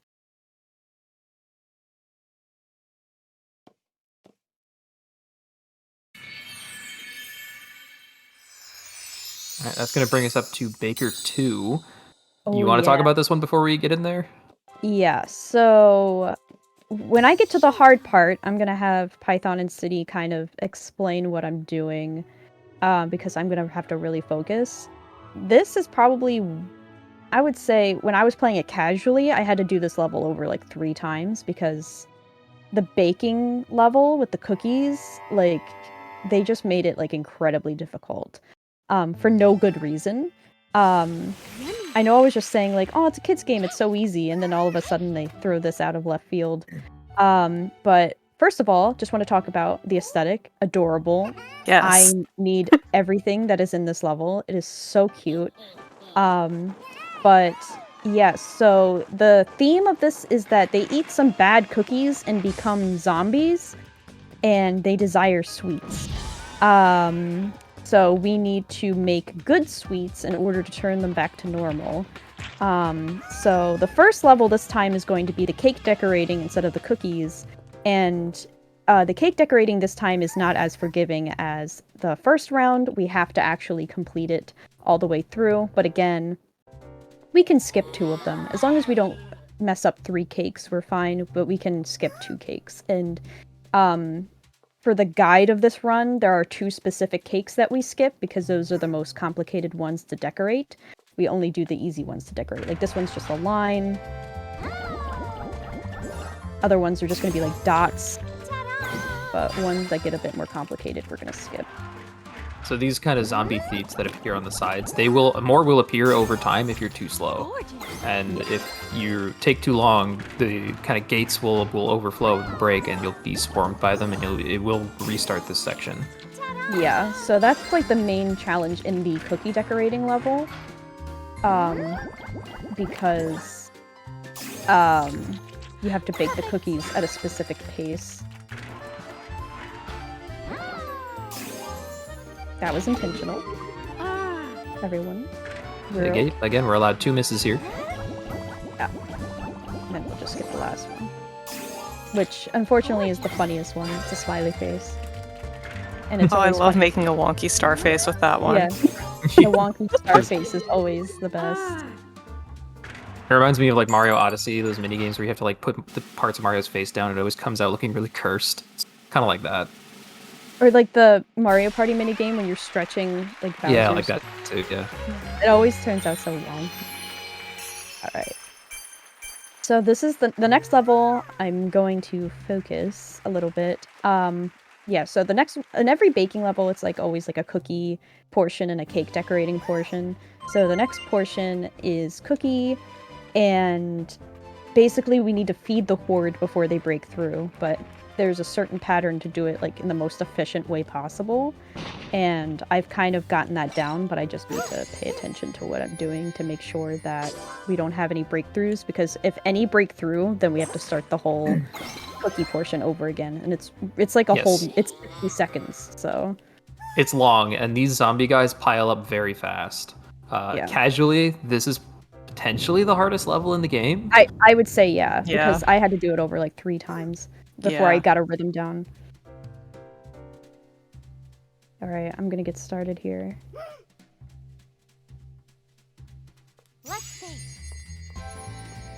So as Mans is making the cookies, there's kind of a few stages to how the dough rises. Once it turns yellow, you can stop and you'll get 4 cookies. If it turns rainbow, which is a little bit of a tighter window, you have to wait a little bit longer, you get double cookies, so you get 8. Which is good. It will feed 2 rows of the zombies instead of just 1. Cooking with the theats like that gives you a ton of cookies and will disperse all of them. So there's a little strategy here based on like how much time should you spend actually mixing the dough to get the amount of cookies that you need. You can see how fast they're piling up. It's crazy. If you are fast enough, you can actually finish this with time left on the clock. So we'll see if we're able to get that here.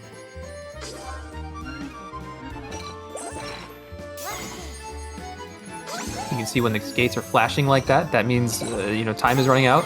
So we have to get these cookies over there as fast as we can. Oh, that was so tight.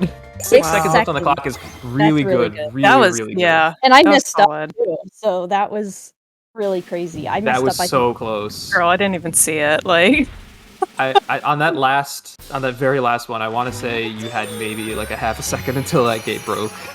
I know. I mean, yeah, I messed up on one of the feats where I didn't get rainbow. Because the thing is, if you press too much, your cookies will explode. So you can't, like, mash. You have to time it exactly right so that you're in the rainbow part, because once you go too far, you have to start all over again, and the feats will get exploded, and it's really Yeah, annoying. you lose that batch of cookies and you lose a lot of time. If that happens at all during that horde section, it's pretty much over. It's over, yeah, because you're on that timer. I mean, you can actually finish when the timer ends with zombies still left. I've had that happen, but it's, like, really rare. But you can still win that way, you just won't get the 3rd sparkle gem. This one is no Yeah. danger. It's a freebie. Yeah, Little it's victory just lap at the end. level. Yeah, you're just curing whoever is left with yummy cookies. I wish cookies could cure all of my ailments. That would be really nice. It seems like chat is with you that this level took them many tries on their casual playthrough. A number of people saying that this is very difficult. Yeah. Having 6 seconds left is, like, I think my PB. I don't think I've gotten anything better than that. Which is crazy because like I said, I messed up multiple times in that round, and I'm very fortunate that we didn't have any zombies break through. Yeah, that room can be a run killer. Like I said, that gate was very close to breaking, and if it did, that's you just lost like a minute or two. Yeah. It's probably close to 2 minutes because the first round is 60 seconds, and then the second round is 60 seconds as well. You have to complete both. I have the baker in my soul. Alright. Kitty cat lovers, it's time. Wee. So this boss coming up is Projector Cat, Mhm. which is a really cool boss design-wise. It's a bit slow, but it's still pretty fun. There is a bit of speed tech to it, as we're going to see here. Yeah, you just have to hit the pause as fast as possible. As possible. Oh, ha, ha, ha, ha. But yeah. So, I always really liked this boss because it gives me Beetlejuice vibes. Like with all like the neon green and stuff and like the swirls. So, I really like that. But basically all you gotta do here is you wait for him to go into projector mode, and then you hit him with the bomb. And like with all the boss fights, it's 3 stages. So this was stage 1. It's very simple, straightforward. I love the way this boss looks. He's a projector. A projector. The projector, yeah. He's so cute. And so he'll try to hit you with his tail, he'll try to hit you with the paws. Yeah, there's the tail. The tail doesn't do damage, but the paws can. The only thing with the tail is that he's like knocking you out of the way, so you can't protect the bomb. Yeah, it's just wasting speedrunners' time. Yep. So yeah, the paws, you want to ideally get to them as fast as possible, as they're the only thing you can really control in this fight. Yeah. Being able to hit up is really nice. The goal is you just want to get the bomb in the little cat shape on the floor, and as long as it's in there, it should hit him when he slams down like that. Yeah, his paws don't hurt you because they're just a projection, so you can stand where the paws land. You just can't be on the ground when the paws land. That's what will deal damage, which I think is weird. But on the way down, the paws can't hurt you. Yeah, this is last phase.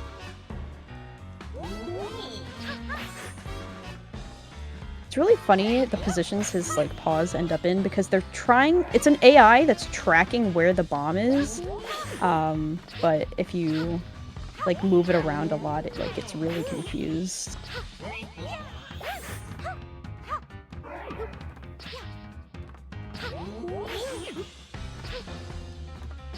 Alright, that should have been the last one. Yep. Yeah, that pattern is always the same as well. There is no RNG to this. The boss fight patterns are all the same. A really nice job. Yep, that was boss number 3. Bye-bye, kitty. Meow meow. I mean, technically we have another cat on floor 4. Technically. Spot lion. It's a bit of a danger cat, though. Danger cat. I don't know. Wasn't there like a story of like a family that like took in like a lion as a pet, as like a cub, and then like raised it? That was cute. I don't know if that was just like a made up movie or if it was based on a true story, but I remember seeing ads for that all the time as a kid. I always wanted like a wild pet after that. He's so cool. Alright. Floor 4.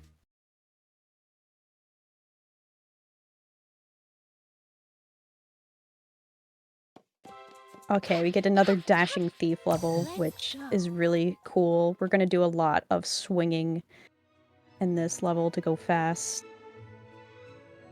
Yeah, this is a very satisfying level to play. Yeah.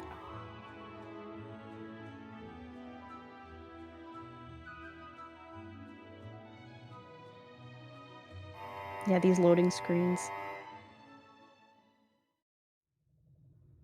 are killer. Well, that was one thing we discovered, is that loading is shortest on the digital version as long as you make sure that it's not on your SD card.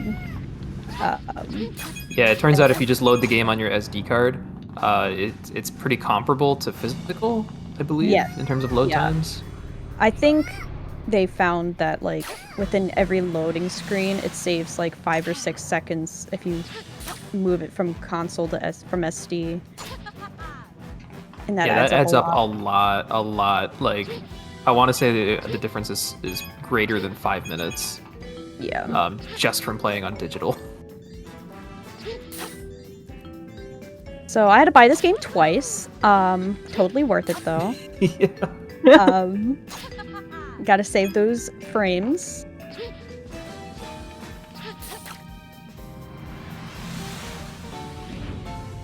But now I have a beautiful physical version because I pre-ordered it and I got a cute little standee from Best Buy, so. I thought about doing that pre-order, but then I was like, do I need any more physical games? Because I'm looking at my full shelf. The answer is shelf always right in yes. front of me. Physical media supremacy. Just buy another shelf. Yeah, we are a physical media household for sure. But I know Target, I think their pre-order was that you got like a water bottle and a scrunchie, which I think they knew the people buying this game. So, but I like the standee because that's something I can just have out. And I recently just got a bunch of Doki Doki Literature Club standees too, so it's like a little collection now. The acrylic is also really nice. They're like acrylic. This, you don't have to unlock the door. You just need to not die now. Yeah, a lot of the stages just grapple around stuff and don't engage with it. I would really appreciate a heart right around now. Yes. I think I can get a heart over here. Yeah, I see one. I'm gonna grab that. Just don't take damage. Oh my gosh, thank you. It's so easy. The thing is, when I do a lot of my speedruns, I mostly do Barbie speedruns on easy mode, so like it doesn't matter how much damage you take. So this is very Whoop. I don't even know why they have that one on there. That one is like the most not useful grapple to like go from side to side. They have specific ones that like move like on the x-axis. Shout out to the one time the game crashed right here after you broke through the window. Oh yeah. And it just soft locked and Peach was just staring at the camera forever. Yeah, that only happened to me once. I had a soft lock there in a casual playthrough. I think I was practicing actually. Alright, this move is really cool. Hold on. Oh, like a thing is about to come up. There we go. Because before there used to be like the intended method is that you wait, you grapple, and then you jump onto the top of it. But who has time for that? If you know it's coming, just jump, baby. The jump is like a trust jump is what I like to call it. Alright. This next part is really, really cool visually. So the whole blimp is like exploding, so we need to get out as fast as possible. So we get to do a lot of cool grapples.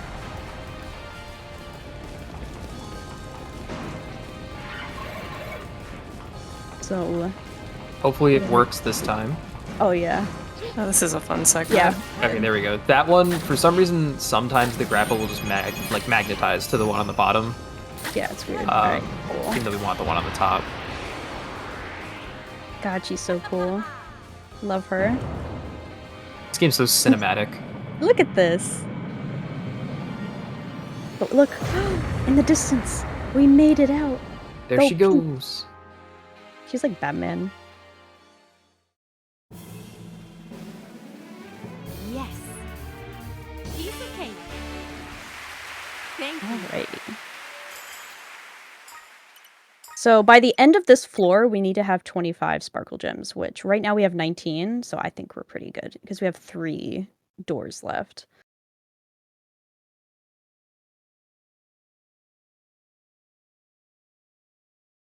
I think this is the last floor that introduces a character as well. Which I think is one of mine and Python's favorites. I do believe you're right. Alright, Ninja 2. This is like hard. Showtime. Like, I think everyone in the speedrunning community for this game can agree, like, this is the hardest level to speedrun because this is like the only level that has a lot of like tech in it. Yeah, there's a good number of skips in here as well as the constant dash canceling that has to be done. You know, casually Baker 2 is probably the hardest, but for a speedrun, it's got to be this one. So right off the bat here, we're going to sneak past this guy, and then well, we have to listen to this Theet really quick. Again, very chatty. They love to stop you. Say. We have to hear him out. Might have something important to say. Yeah, so basically, we found this because this is where they would teleport you on that cherry blossom tree if you got caught, but you can just jump up there yourself and just skip all of the guards. Yep, that little platform is always there. There is something you can do here to speed it up, but it's pretty inconsistent. Yeah, so we're I just don't going to do it think the normal way. anyone besides one person can do it. Is that you don't have to hit like the little chimes. You could actually drop down right in the middle of the 2 guards and hit them both at the same time, but that is like, I think, like a frame perfect. Yeah, you have to like land perfectly in between their line of sight. It's very, very difficult. Yeah, because if they catch you, then you get... It's just like Light Fang, where it would send you back to like a certain checkpoint. So you see all these flipping walls and stuff here. We're not going to engage with this puzzle. This is a very precise jump that Mance is lining up. It's not easy at all. So you have to be on the absolute edge of the... There we go. That's really clean, third try. Yeah. So you have to be on the absolute edge of the wall, and you have to jump. Wall jump at the absolute peak of your jump, and then dash at the absolute peak of your double jump and land on the absolute edge of the slanted ceiling. A lot can go wrong there, so good on Mance for getting it so quick. There's like an invisible wall there. Okay. I think I just accidentally lined up with the railing. Alright, that was a very good Ninja 2. That was solid, yeah. Thank you guys for the commentary. You did it so fast, I had to explain it like light speed. Yay! A speedrunner going fast? Who would have thought? Unheard of. Alright. This is kind of auto-scrollery, but you can still do your dash, which is really nice.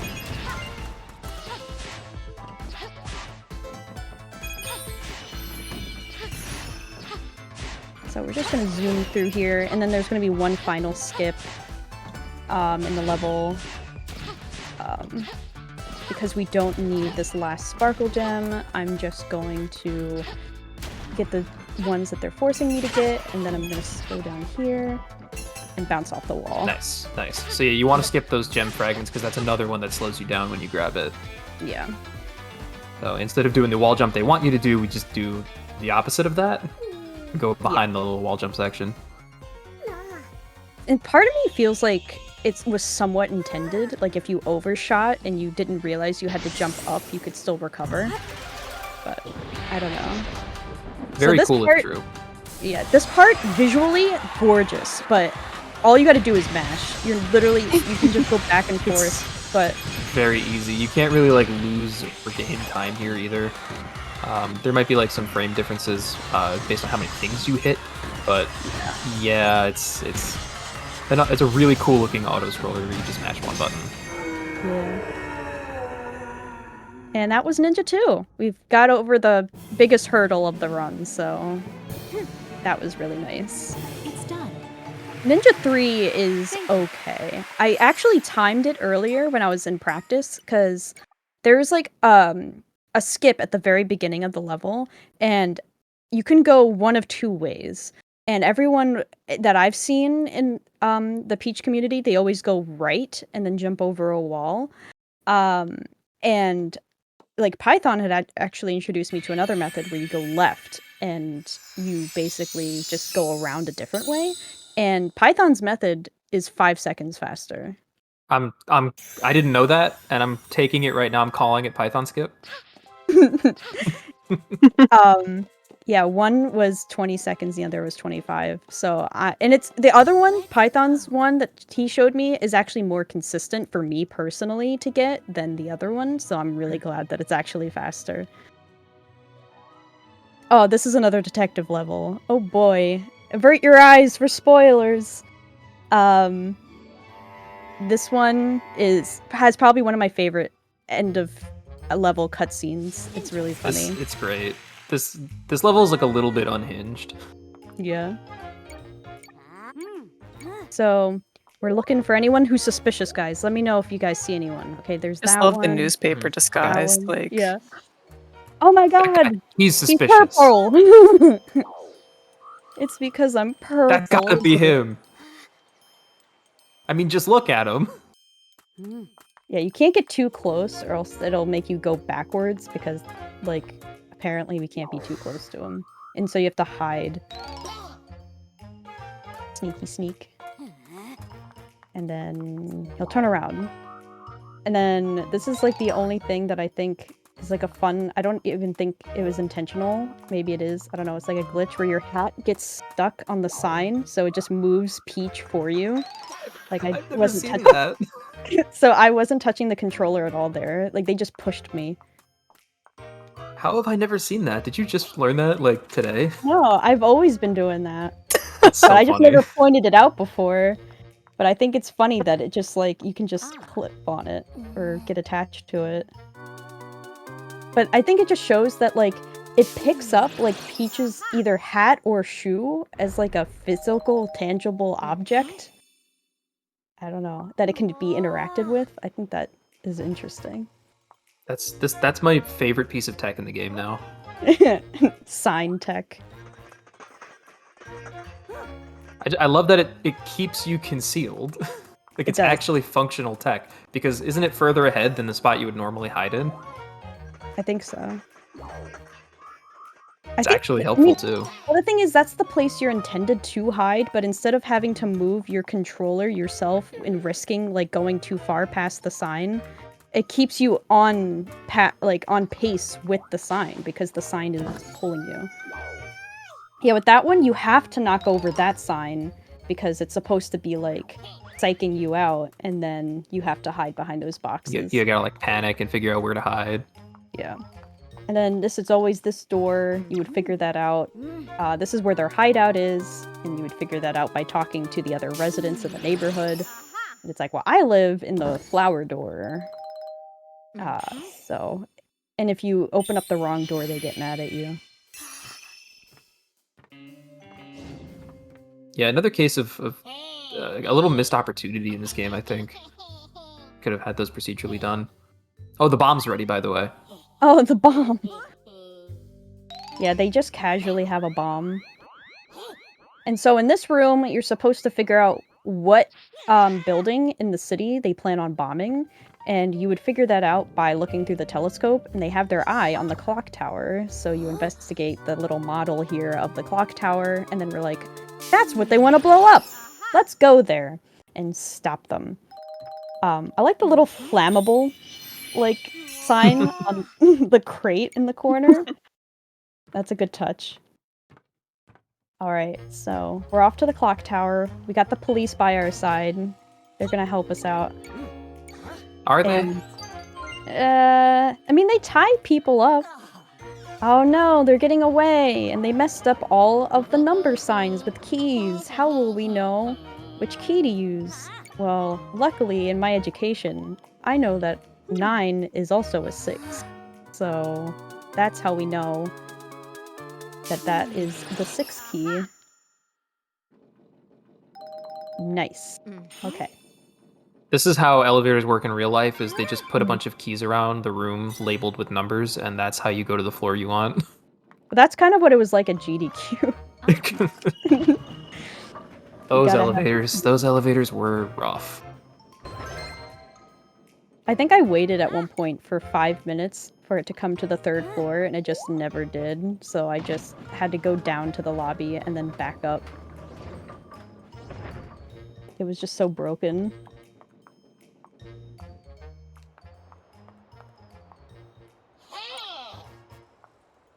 Alright, so the cops come in, they tie him up, but we still need to find the bomb. He doesn't have it, so... This level is like a little bit of like puzzle solving. So we have like 3 floors to the clock tower, and each one has like a different puzzle on it. So then is, in order to get the elevator to the next floor, we need to put gears into that little model over there, so we find them throughout this floor. And then the last one is the one with the handprint on it. And then we put them all in here, and then we're able to go up to the next one. And then the next one kind of throws you a red herring, which I think is interesting, is that there's a broken gear, like, right in front of you, and you think that's what you need to use, but you actually need to take the one that's on the left and put it on the one on the right, and get the key for the next elevator. Man, it's a good thing it's this particular time. Oh yeah, it wasn't this time when we got here, but it is now. Because you can verify that, like, in the beginning cutscene when we come to the clock tower, it's like a completely different time. I don't know why they didn't just leave it like that. Like, I feel like it would be less work to just leave it at the same time, but... we see there's a bunch of footprints. I wonder what's in the bell. Oh my god, it's a bomb! What do we do? Alright, so this is a unskippable, like, dialogue cutscene. I want everyone to remember this cutscene for when we do Detective 3 later, because I have a conspiracy theory about this game. Oh. Yeah, I do too. I think it's the same conspiracy. So pay close attention here, and there will be a test later. Take notes.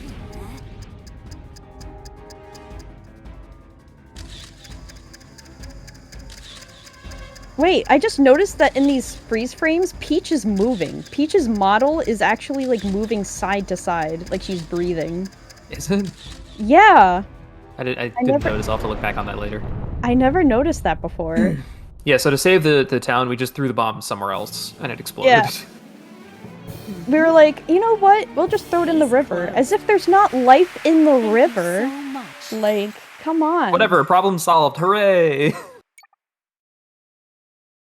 The bomb didn't explode in my face, so... Just don't read into it. Next level.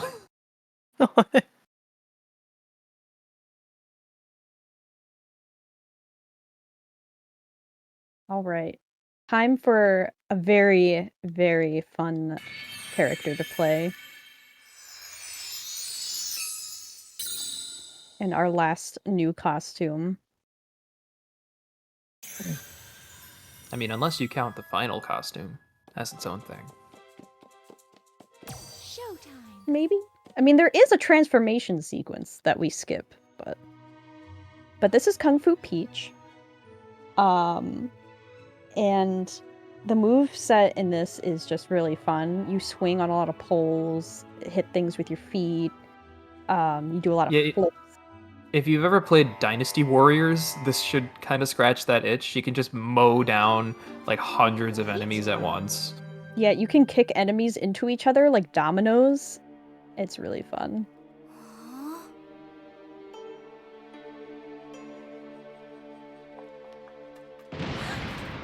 Another scream. Oh, the screams in this level. They're Yeah. so funny. Props to the voice actor who did these screams. They were feeling it. I also really like this boss as well. I like his like little like yarn facial hair. I think that was a nice touch. Alright. So we'll just skip all this. Actually, in order to move on, this is the only level that we actually have to hit some sours. Because the theets won't come and move this boulder if the sours are in the way. So you actually have to get rid of them in order for them to come over and help you. Because they'll be too distracted with the enemies.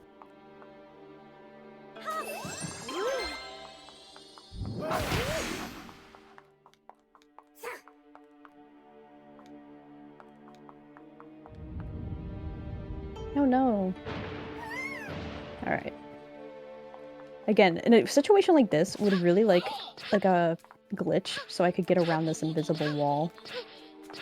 If only. Because we're just I mean, looking props to the right developers for making a pretty rock solid game. Yeah, I'm impressed. Alright, we just hit the gong 3 times, and then we become Kung Fu Peach.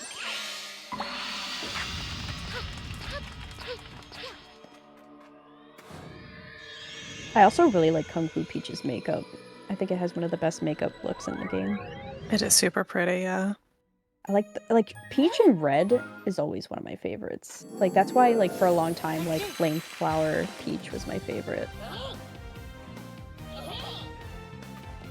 Alright, we can just avoid those guys. Jump over these. Whoops. Okay. Interesting. I think it's just because there's like a wall there, like an invisible wall I got stuck on. That's the only thing. This game has a lot of invisible walls that like you either bonk off of or like get stuck on. That's like the only thing that's like a glitch, but it's inconvenient. But again, here we just knock them out like dominoes. Yeah, paging glitch hunters. This game really needs glitch hunters. Mm-hmm. There's got to be like ways around or on top of invisible walls in this game. It's just that Peach doesn't have a lot of movement, which is the downside. The only movement she has is in like Kung Fu, Thief, and Ninja. Maybe a little bit Mermaid. There is a really tight trick in what is it, Mermaid 3? Are you going to be going for that? No, I tried it earlier. It's just so hard. Basically, there's like a 1 cycle you can do. There's a really good guide for it on the speedrun.com page that someone put together. But I have not been able to nail it. It's very tight. I think it's like the tightest move in the game. We can talk more about it when we're in that level. Knocking enemies into enemies and just taking down, a ton at once is so satisfying.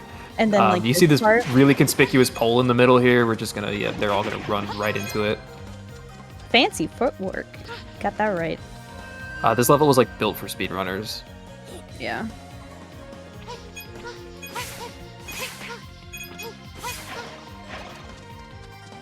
Very nice. Just gonna avoid these guys. Goodbye. Goodbye.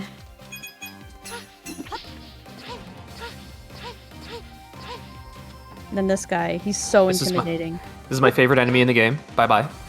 Everybody say goodbye. I don't even know why they put him there.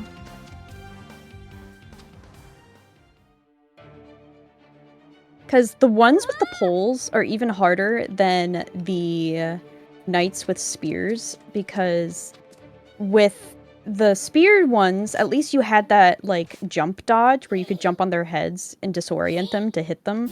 With these guys, you really just have to wait until their dodge animation is over and they're trying to attack you. Because you can't hit them otherwise. They will just keep dodging you. Like, if I try to hit it, yeah, see? Like, they dodge with the stick. Yeah, these guys are kind of a speedrunner's bane. They're very annoying. Alright, these ones are easy. Dominoes. Then we'll get on the pole here. What's annoying is that the next fleet won't come until you've defeated every last one from the previous one. It's like, you don't have to be that patient, guys. Alright. Our Kung Fu master. But yeah, you can see her, like, blue gemstone is in, like, the chopstick that's in her hair. I think that's really neat. Love that part of the costume.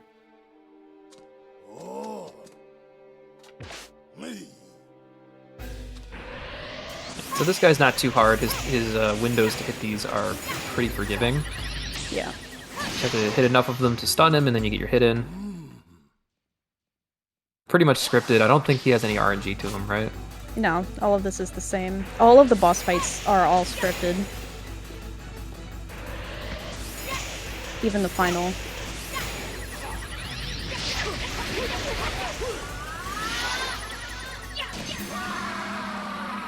The animation part is so fun. It is. I love the flip. For sure. So we're going to be seeing that guy 2 more times, and we got a nice 2 sparkle gems in this level. I wasn't even counting how many sparkle gems we have. Uh-oh. I think we're fine. I hope so. Yeah, we're good. We got 27. What do you need for Spotlion? 25? Oh, okay. I thought it was a lot more than that. No. You get to take a break now? Yeah, we can take a break right before the next boss fight. Spot Lion, which is really cool. We have some good tech in that, so stick around. Yep. So like I said earlier, during these longer runs, we like to take breaks every hour or so everybody can get up, stretch, get some water, anything y'all need to do. So we're going to take a quick break, and we'll be back in just a few minutes here. Hello, everybody. Welcome back to the Games Done Quick Hotfix. Tonight, we are showing off some Mario games. We are in the middle of a run of Princess Peach Showtime. I'll hand it right back over to y'all whenever you're ready, if you just want to give a quick 3, 2, 1 countdown. All right. We are going to start in 3, 2, 1. And we are coming right back to another boss. This is the floor 4 boss. And we barely just scraped by with the amount of sparkle gems we needed. Had 2 to spare, which is typical with my PB. And it just shows how nice the game is in that you can just complete levels and you just get enough sparkle gems. You don't have to go out of your way for the special ones in order to complete any percent NDA. So here we need to hit the lion 3 times. And we need to use the orbs. Everyone loves a good orb. And we do so with Sparkle. And this is the only really tough trick in this level. We need to hit the orb while it's still in his mouth. And you just have to time that just right. There we go. So he'll continually kind of change the background to this mirror thing, and then he'll send the orbs bouncing around it. I don't know how much of that we'll actually get to see. No, because waiting for the orbs to reflect back just takes too long, so we're going to be hitting them back, like, immediately. So there's 1, 2, and then... So now he's going to go to this little laser part, right? Yeah, this is all scripted, so I stand right here in this little pocket where the laser's not going to hit. I mean, I could take damage, but why would I? And then after he's doing the lasers, we'll get another orb.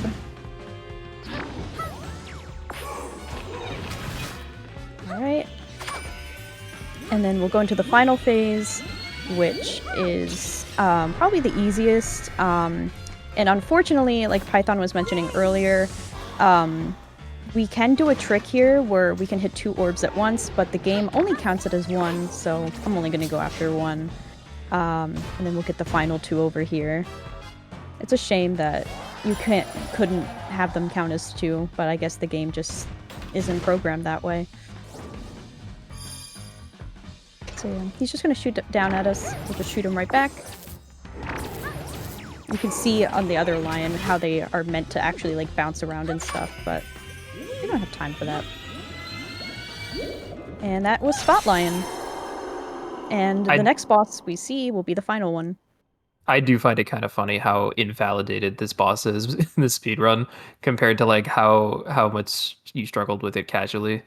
Yes, I could not figure out what it wanted me to do.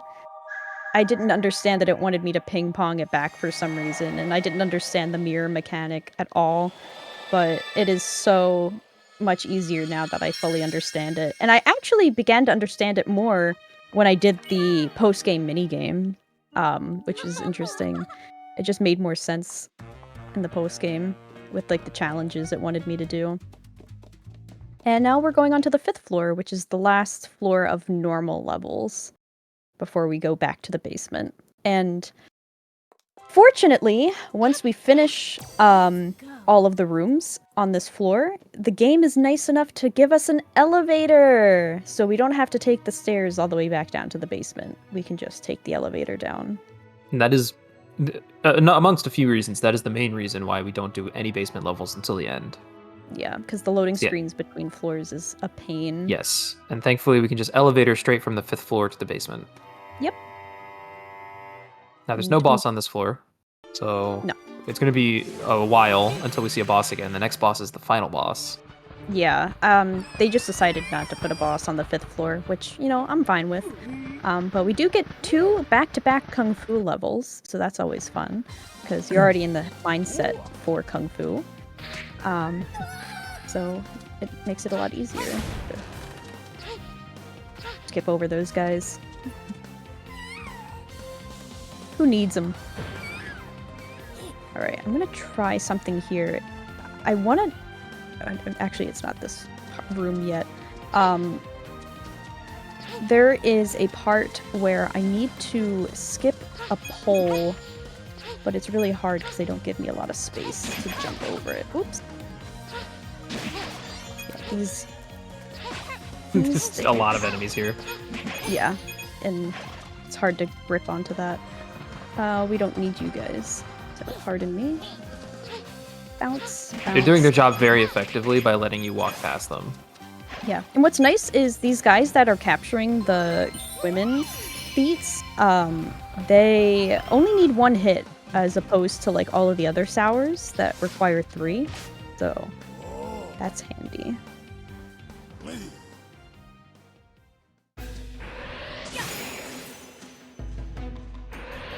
Alright. You actually can mess this up. If you don't time it right, you have to do the whole battle segment over again. Like, he'll, like, do a defense, and he, like, there's, like, a puff of smoke that comes out, and he goes, like, You'll kind of see that in the, Kung Fu 3 level, because when the AI hits him, he automatically does that. It's, like, a scripted thing. He defends from the AI. Yeah, lots of swings, lots of flips. Yeah, these Kung Fu levels have some really satisfying platforming in them. Not really a lot of, like, you know, skips per se, but a lot of ways to go fast and just, you know, really fluid movement. Alright, this is the part where I don't want to swing down the pole because it's going to take too long, so I'm going to try and fall. Okay. Yeah, it's pretty hard to get off the pole without flinging yourself across the screen. Yeah. Well, I'm just gonna let that cook because we have to kill him anyway, and I need hearts. Please give me hearts. I love her little Chun-Li get up. It's very reminiscent of Chun-Li. Yeah. Now, I've been in this situation before, where I'm at 1 heart, and I charge towards the end of the level, and I miss the kick on this guy, and I just die. So that was awkward, but luckily... I remember that. Luckily, it puts you right back at, like, the chase scene for this bit, so it's not like it puts you back too far, but I would still like to avoid that, and I did, so... Oh, this is sick music. Alright, he's back again. 3rd time's a charm. But this time he has orbs. The orbs are back. Orbs? Orbs! I miss having the GDQ audience behind me yelling orbs.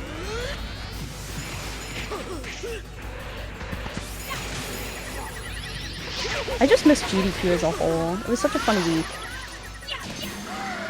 Always is.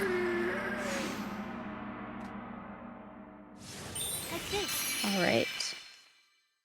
But yeah, so we need to accumulate 30 sparkle gems before the final boss fight. And that shouldn't be too bad. I'm pretty sure you're already there. We're at 7. Oh, we need 30 additional. Right. Yeah. I forgot, because earlier it said 27. I was like, that was a while ago. We must be at 30. And no, you spent 25 of them. Yeah, the economy took them away. That's the Peach economy. We have a lot of levels until the final boss, though, so it's not really a concern.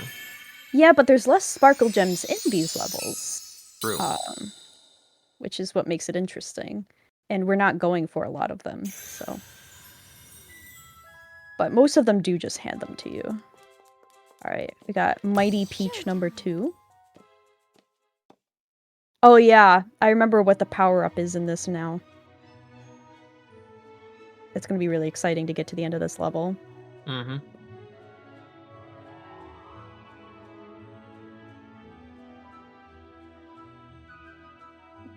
Sometimes like the 2 and 3s kind of like merge in my head, and I kind of forget which one's which.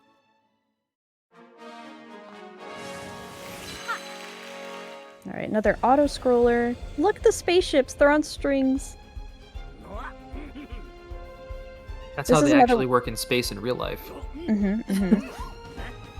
But yeah, this is another one of those auto-scrollers, but hit things as fast as possible. But in this situation, there's going to be a Mr. Monopoly, like, right in our line of, like, sight, which we don't want to hit.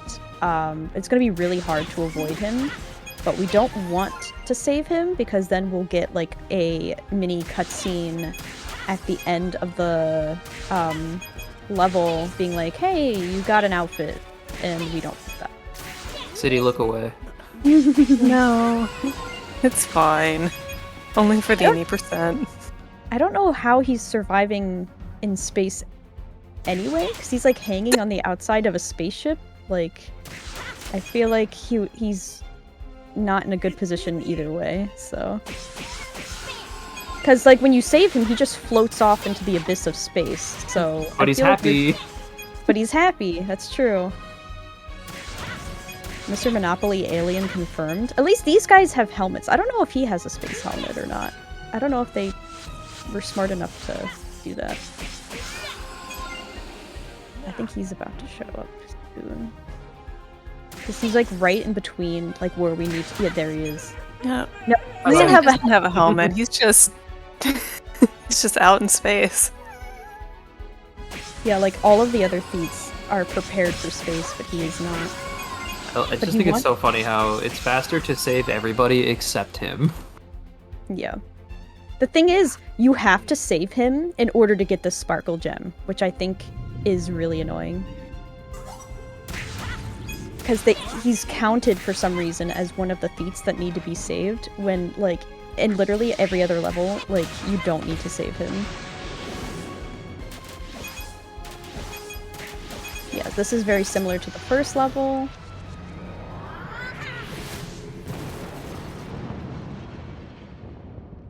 So the difference here is, instead of being in, like, the Feet territory, we're actually going to, like, the aliens planet.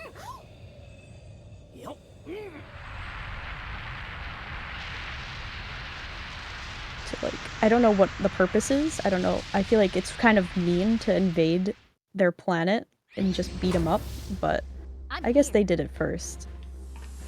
Yeah, they started it. They started it. Alright, let's search the surface. I think they might have kidnapped some guys. I think that might actually be the lore, is that we needed to come to this planet because they kidnapped some of our little guys. Also, look at this. They are not doing any damage. They do not help at all. They got literal lightsabers. Oops, I didn't They look mean to do that. exactly like the beam sword from Smash Bros. So, in reality there, I shouldn't have picked up the van yet. I needed to throw it at the big group. But I wasn't paying attention to where I was. And I was just mashing the hit button. So with this, typically if you want to do a good job and get the Sparkle Gem, you would be throwing the little vehicles at the machine to protect the little theats. So what's going to happen in the background, you'll see them fall into the ground because we don't want to waste time picking up trucks. But they'll end up being okay and just teleport to this area. All we need to do is throw this main one. So there's one. And the other two, yeah, there they come. They were abducted, but they were saved. It's fine. Close enough. Alright, yeah, those are the kidnapped ones. They're like little scientists. You just gotta fight some dudes to get them free.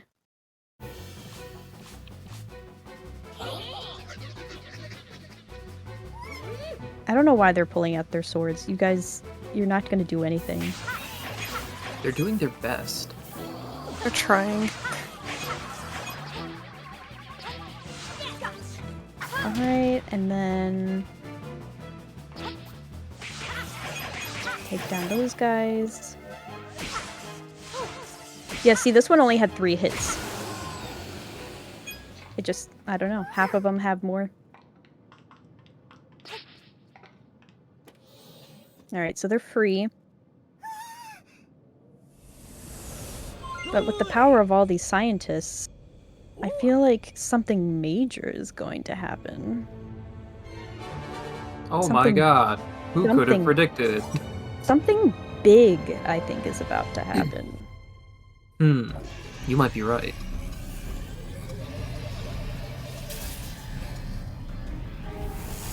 It's got fists. But don't worry. We got a plan. The danger of this situation is growing. Oh.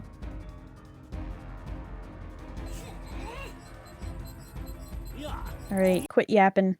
Let's do it. Big Peach! She's big! Look at the little tiny props. You'll see the little tiny spaceships on the side behind me. Like made out of cardboard. It's so cute. She's huge! We are Big Peach. This is just my personal favorite part of the game. It's just so cool. You get to have like a huge Godzilla battle here.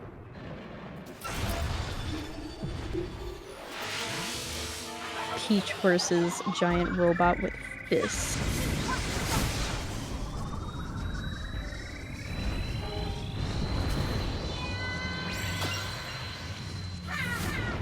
Boink.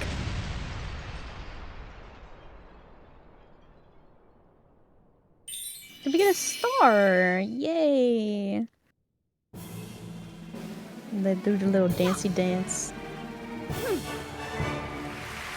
Yo, shout out to the Barbiethon Twitch account, which is in chat. Barbiethon! I gave you guys a shout out earlier. Remember, August 10th and 11th on the Barbiethon Twitch channel. It's a 2-day event. I'll be on day 2, I think. And I'm running 2 games. Known GDQ runner and commentator Sharif will also be a host, I think.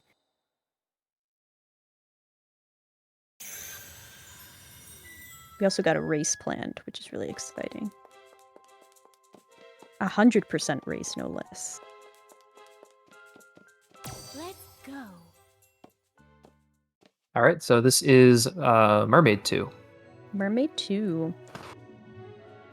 This one is... you only get 1 fish this time.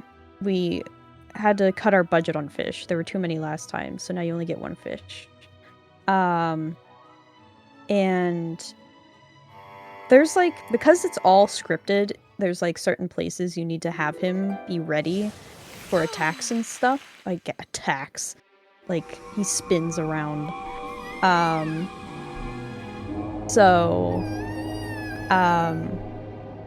Yeah, you just have to put him in the right spot.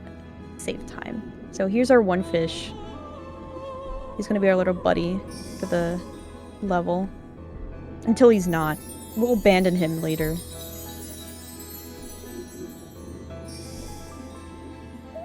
So we don't need to save anybody. Just move. You Yeah, they'll probably be saw fine. Highlight there. That was the spotlight. That's like one of the hidden spotlights that we're just gonna skip over. So our main thing here is that we are following that pirate ship because, you know, pirate ships typically are under the water. And we need to save the people that are on board. There's like fellow mermaids on board. And they're chucking rocks at us, so we have to avoid the rocks. If this was Death Abuse, we would just be running into those rocks the whole time, and that would be the level. But we need to finish this level. So eventually a couple of the sours are going to come out, and we'll have to fight them for a little bit. But right now, we're just in this auto-scroller until we can interact. Going as fast as I can with my little fishy. My little fish bro. The pirate ship does look really cool.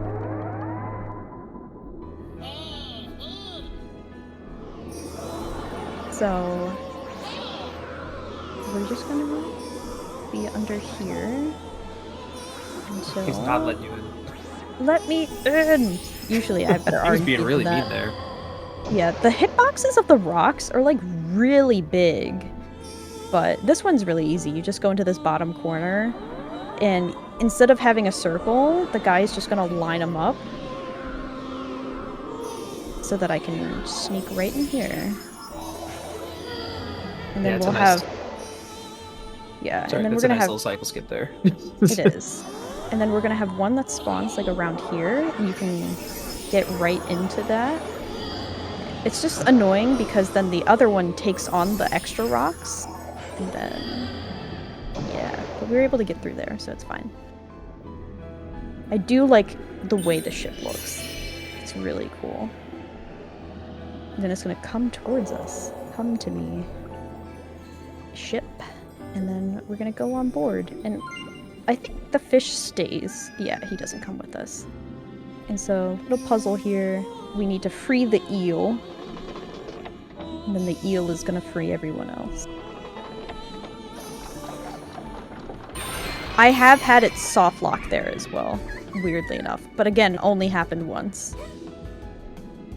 Where what happened was, like, the eel wouldn't move forward. Like, there was, like, an invisible wall in between, like, the cage and the eel, and so it wouldn't break through. It was so weird. I don't remember that one. I think it was either me playing casually or when I was practicing.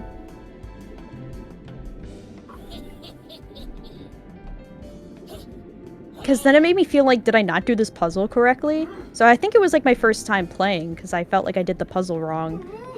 And then I had to look it up, and I was like, no, that was right. The game just didn't work.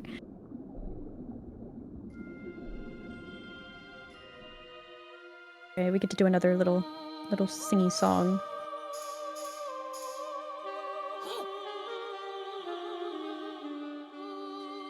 Where's all my Clone Hero peeps at? Peach and Clone Hero win? I mean, this is basically the same thing, right? Oh yeah. Shout out to Clone Hero. Yeah, we love the Clone Hero community. If you have a plastic guitar, come join us.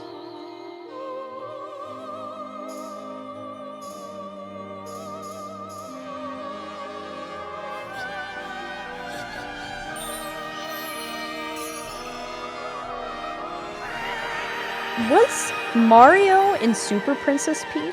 Because I know Mario's not in this game. I feel like we were trying to save Mario in Super Princess Peach.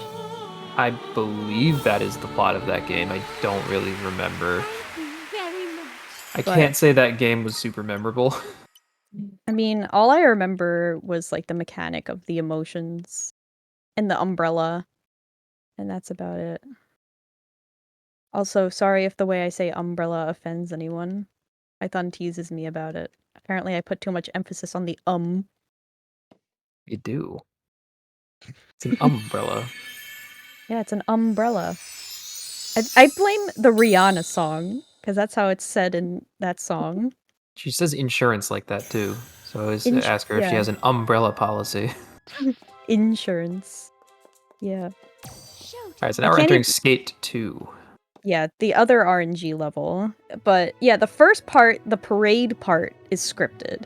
But then just like in Skate 1, when we do the boss fight, it'll be the same thing where the skaters are all going to be dispersed and we have to get them before Mr. Skate Guy does.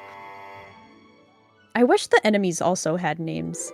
Like, I don't even know if it's canon that the little evil guys are called Sours. I would assume so, because it's Madame Grape and these But you don't know that? I've just been following your lead. I think I read dialogue either in-game or in like a review that they were called Sours, but I can't remember now where I got that from. I feel like it came to me in a dream at this point. It's been so long since I played this game. I mean, since I started playing this game, it's like everything just blends together. Whoops. Well, they boop you really far away. They do. The thing is, I don't think when they twirl, they deal damage. They just send you flying.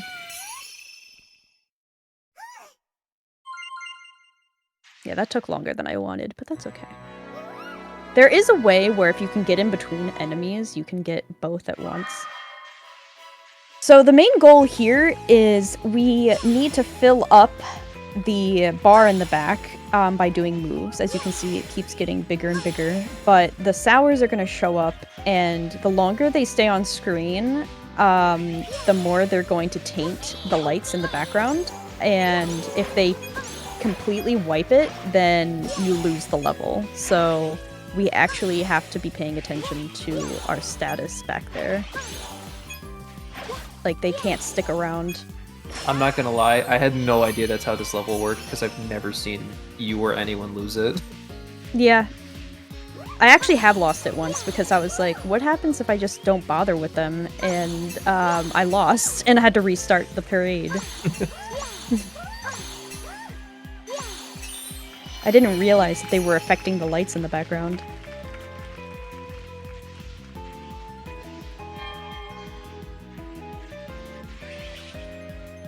Alright, and then... in order to get all sparkle gems here, I think you also have to hit, like, all of the little twirls. Oh, there he is. Oh, he's scared. You're just gonna leave him hanging, literally. Yep. We always leave him. Literally. He'll be fine, probably. At least he's not in space this time. I mean, there could be worse places if he left. Apparently I missed one. Don't know which one it was. Oh, I think I do, actually. I think it was right before I did the jump for the star.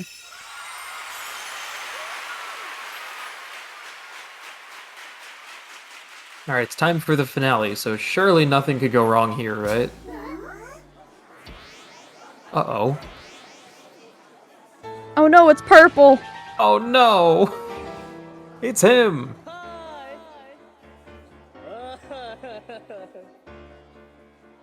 I just love listening to his dialogue. He's so funny.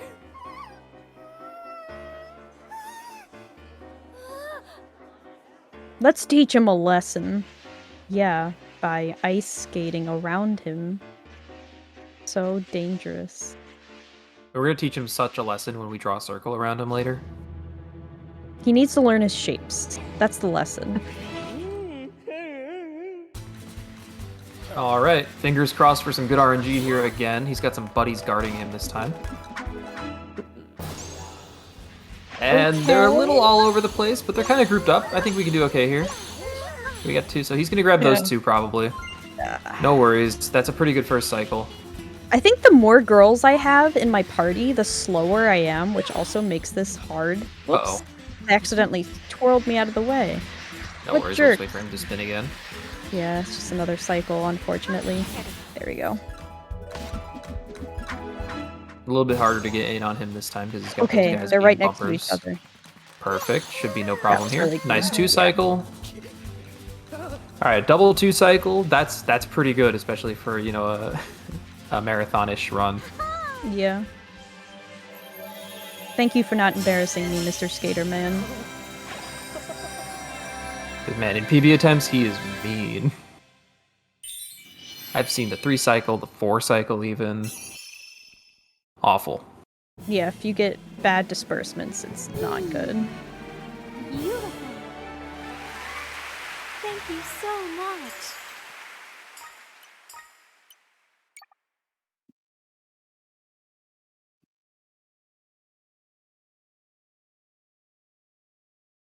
And I think that was the last level on the 5th floor, so now we get to head to the basement. The mysterious basement.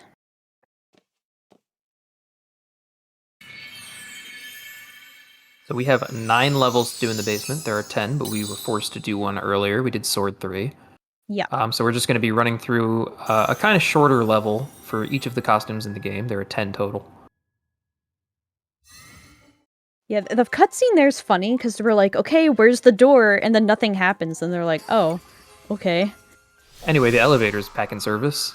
Yeah. Thank God. They need to have accessibility in this theater. Alright, so we're going to start off here with the Dashing Thief number 3. So again, paging glitch hunters. There is stuff in this level that has been found, but it hasn't been made useful yet. Yeah, there's like an insane jump you can do, but I think it like sends you out of bounds, but like not in a useful way. Yeah, so you can kind of this room or this level's kind of divided into rooms that there's ways you can kind of jump past the walls in strange ways. But so far there hasn't been a use for it. This is probably where I would say the most potential is for some glitchy shenanigans is this level. I think this just looks really neat. He's just trapped in a laser orb. Alright, these levels are pretty straightforward. You just zip along, hit buttons, go through doors. Don't be like me and go left, because that can be kind of misleading when you're playing for the first time. I did that wrong. Yeah, I was gonna make a comment like, "Oh, we have this really difficult puzzle here," but now I can't. It's not difficult. I just pressed the wrong button. I'm worse than PB. PB knows how to press button. I don't even know how to press button. That run was also like one of my highlights of GDQ. The baseball. Very fun time. It was so good. So this level is just a little bit of basic platforming. The grapple points get you from point to point. There's some cycles here that we want to catch, but overall it's not too tight.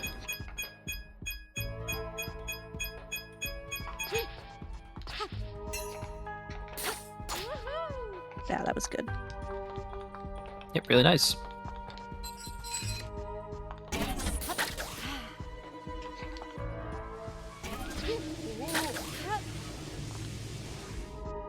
So in this level, you have to go through all 4 of the kind of quadrants of this section to release all 4 locks on the Thief Sparklet here. Yeah.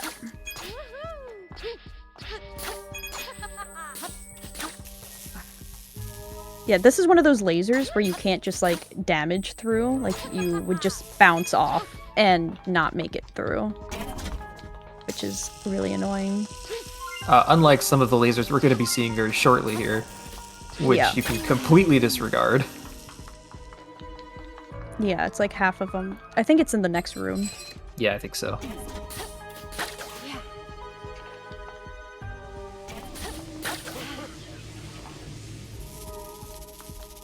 Yep, so in this room there's a lot of lasers here. We're just gonna walk through them. No big deal. We don't mind taking a little bit of damage. Yep, whatever. These are puzzles. They have solutions, I think. Yep. Yeah, we're just gonna do that though. Easy peasy.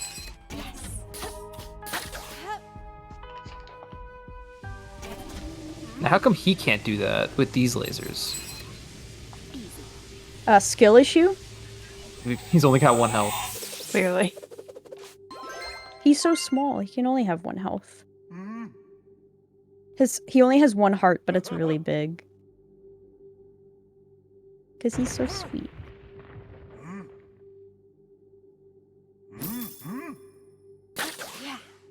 He doesn't even use the grapples. He just jumps. He like turns into a gymnast. Alright, for a speedrunner, this is also like the worst part. So like, again, we can't go through these lasers. We have to wait for him.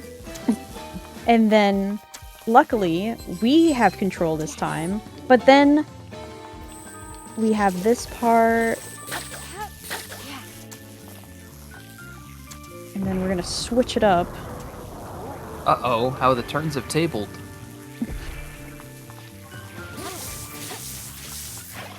Yeah. And then this one, we have to press at the same time with the AI.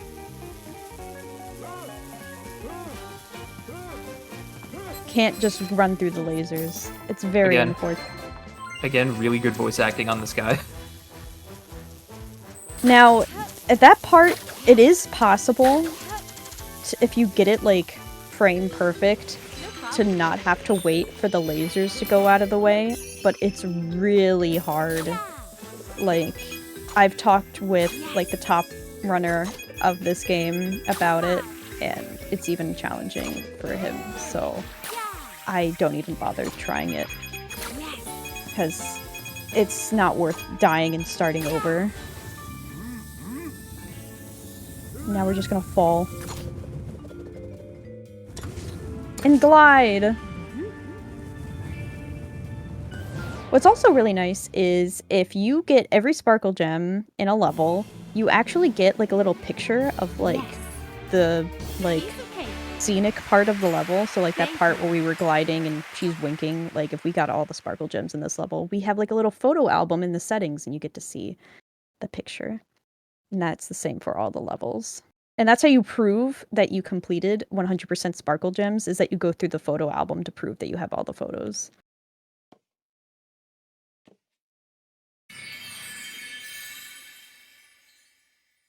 I want to say that's probably one of the longer basement levels. This Yeah. and like Baker are Baker probably is the the longest.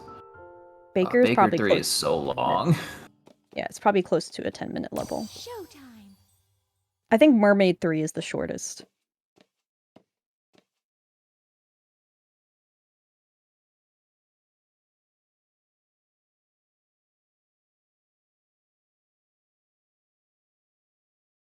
This is Mighty 3, which is fun.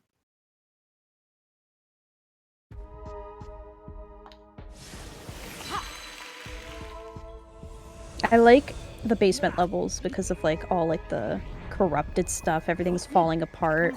It looks really cool. Yeah, visually these levels are very cool to look at. This is another auto-scroller. We just have to make sure that our little spacecraft doesn't fall apart. They're going to be throwing meteors at us, so we have to make sure we survive until we reach the other side.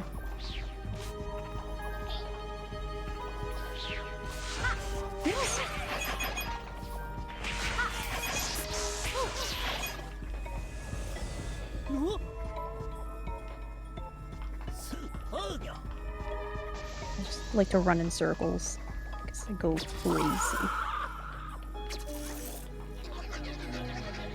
Oh no, they captured the professor. But he's the source of all of our powers. Yeah, it's not good for us. Time to crush your ride. I think not.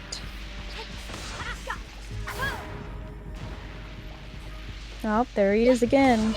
I'm just gonna leave him. He's Goodbye. doomed. He looks pretty doomed to me. Yeah.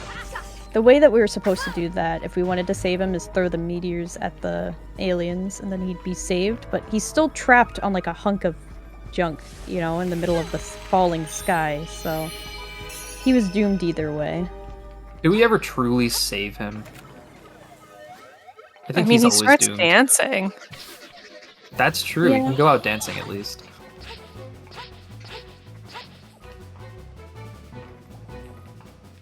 Now this is a timing thing. I want to keep him over on this side. Oh. Ah, okay. Yeah, it's a little bit of a time loss there. Not a huge deal. No. But there's, yeah, you can keep him on the right and prevent him from doing that big jump. Yeah, because we're heading towards the right anyway, so we want to keep him over in this section. Usually I time it really well where I hit him on the right, and then while he's moving left, I can turn around and hit him, but I think I hit too early while he was still in his recovery phase. So then I wasn't able to recover my phase. Yeah, with this, we need to take down all the aliens and meteors as fast as possible while he is unlocking the machine. So getting double things like that is really good, because that means he can do his job faster, because every phase he's waiting on me.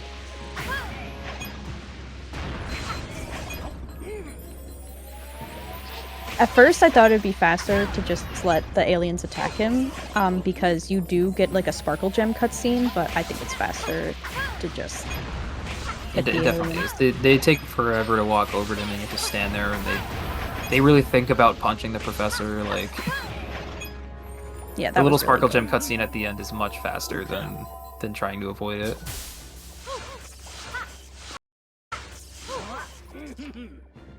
Yeah, this is that. I just like how fast the explosion happens. From like, yay, we got a sparkle gem. Boink. Like...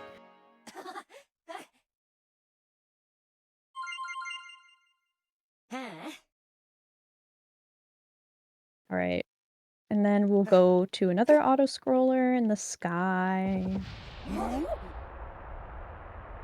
But this time we have a friend.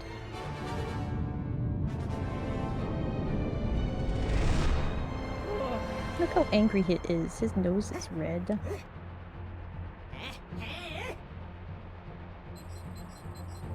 I gotta say, he doesn't pull off the costume quite as well as Peach does. I agree. Peach definitely looks way better. He looks a little goofy. Yeah, it looks like when a kid dresses up as a superhero for Halloween. Yeah. Aww. That's It's like he's cosplaying Peach. Yeah.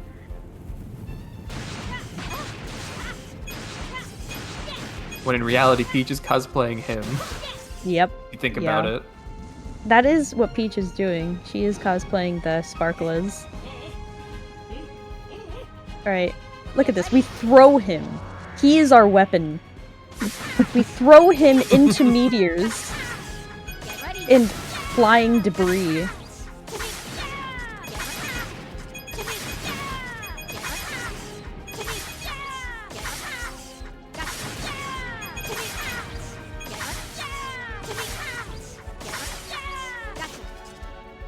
Alright, we good?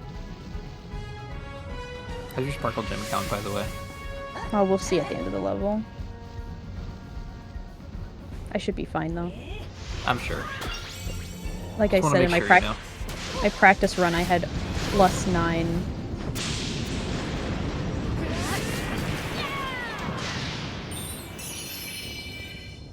So I got 3 from there. I'm gonna get 4 from Mermaid 2. Mermaid 3, I mean. Oh yeah, I'm at 22. We're gonna be so far over. Yeah. And we're not even trying. All sparkle gems is so stressful because you have to like perfect like everything. Like I missed a meteor there, so I didn't get the sparkle gem. Like if that happened to me in all sparkle gems, like the run is over and it's almost done, so it would really hurt. Yeah, that run is very stressful. All right, time for mermaid. Let's go.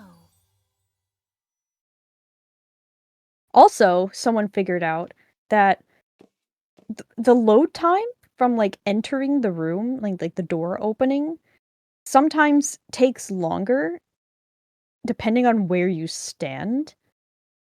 And it's really annoying because sometimes it can take up to 30 seconds to go into a room if you just happen to be standing in the wrong position. And I think it just happened to me there in Mermaid where I was standing at a bad spot and it took a really long time for the door to open. So this is what Python was talking about earlier. This section that's coming up, you can physically get in a 1 cycle, but I am not going to because like it's really, really tight on timing. There's a really cool guide that was posted. Like I said, it's on the guides section of the speedrun.com page. Totally recommend checking it out, but it's really, really hard. Oh, yeah, Mr. Monopoly's in that shell. Goodbye. Yeah, Oh. Killer Dragon is in the chat. He said, "Yo, 1 cycle real." I'm sorry, Killer Dragon. You are the best at it, and I cannot compete. I will try someday, but not today, because I tried it earlier in practice, and I just cannot do it. I think one day I tried it, like, over 20 times in a row, and I never got it once.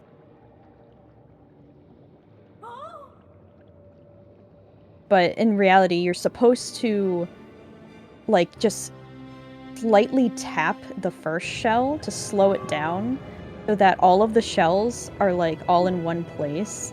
Quickly unlock all of them with the fish, but you only have like, I don't even know, like a few seconds to do all of that, and it's just really hard. Because once it goes off the screen, then you have to wait for it to loop back around again. And you're slowing it down already by tapping the first shell to slow it down, so it's like, it wastes time if you don't get it. So it's better to just not try if you can't do it successfully.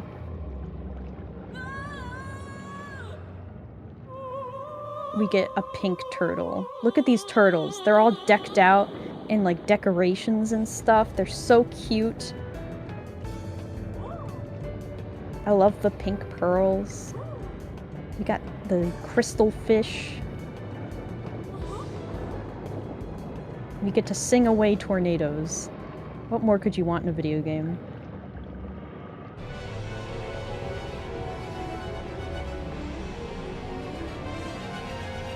It is kind of annoying. I don't think the turtles are bouncing on beat. Why would you say that? Now I have to know. Alright. Why would you burden me with knowledge? It just seems off.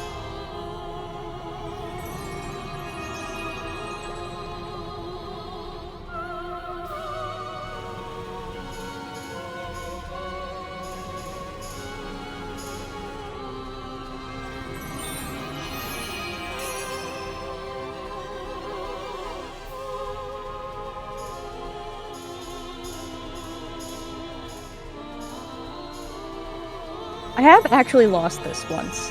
I don't know how it was possible, but I did. I actually distinctly remember what you're talking about, and I did not understand why you lost. If you did everything correctly.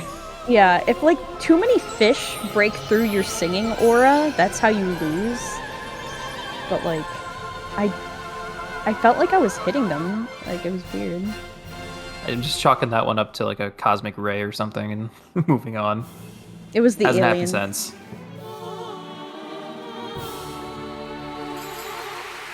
Alright, we're at 25. Very much. The magic number is 30. Ah.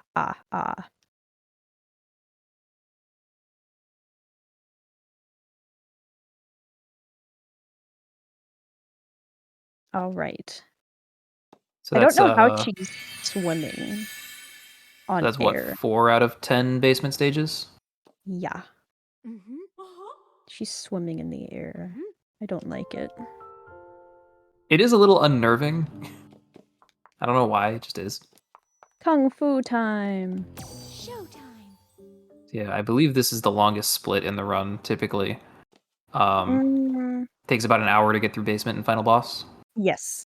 All of the main floors are about 25 to 30 minutes, and then the basement is close to an hour to complete in their entirety. And then the final, that doesn't even include the final boss, which is about 6 minutes.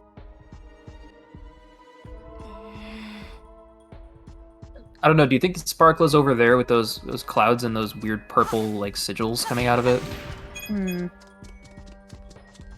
Beats me.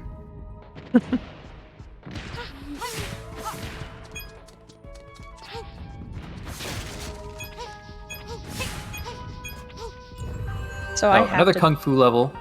Sorry, go on. No, I was just saying how I have to beat all these guys in order to progress. I remember... I'm really surprised you didn't fall. Me too. I'm just that good. I don't know how... Okay, I guess I just aimed wrong. What were you gonna say? I don't remember. Valid. Nothing that important, apparently. There we go. Nice clean section there. That was pretty good. Could have been better. This one is just orb time. It's like... Well, I guess it's not fully orbs. It's partial orb time. He gets to duplicate himself with this new power, apparently. Yeah. Now there's 3 of them. I have gotten soft-locked here, too. Like, I accidentally, like, pointed in a direction when the game, like, was trying to force me into a different one, and it just had the orbs hit me, and I had no control over the character. Because you can see it's, like, flipping me back and forth, and I was pointing in a direction while it was in the middle of that animation, and the game just got confused.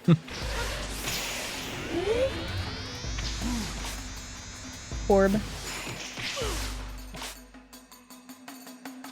This guy must be a big fan of GDQ.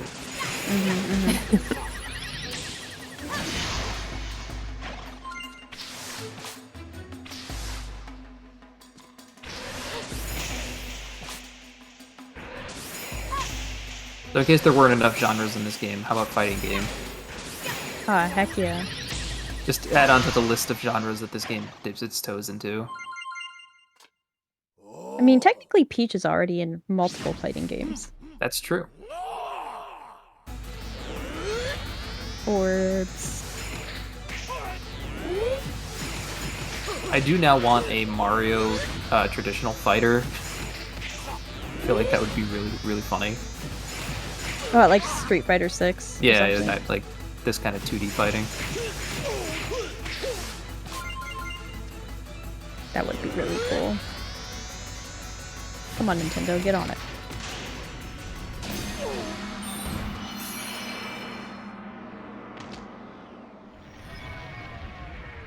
And now that's finally the end of that guy. We'll surely never see him again. Oh, what's that? I love how creepy this is with like the strings and pulling him up. It's like one of my favorite animations in the whole game. So yeah, that was him defending.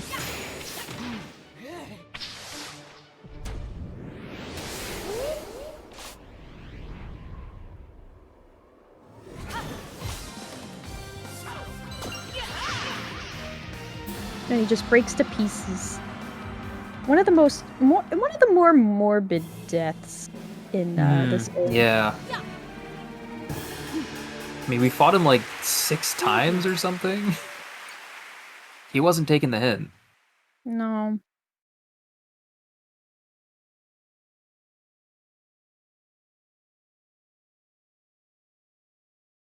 Would now be a good time for the last break of the run?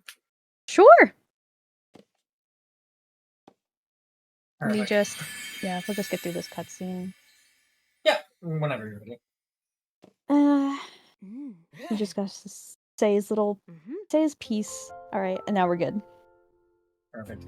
Yeah, so during these longer runs, we like to take breaks every hour or so everybody get up, stretch, get some water, anything they need to do.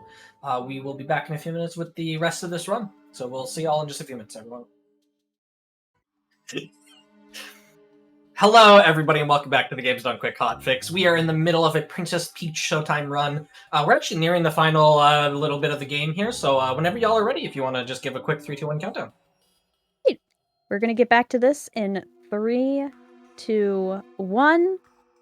And this is going to be the third and final detective level. Again, for those who want to play casually, I recommend looking away.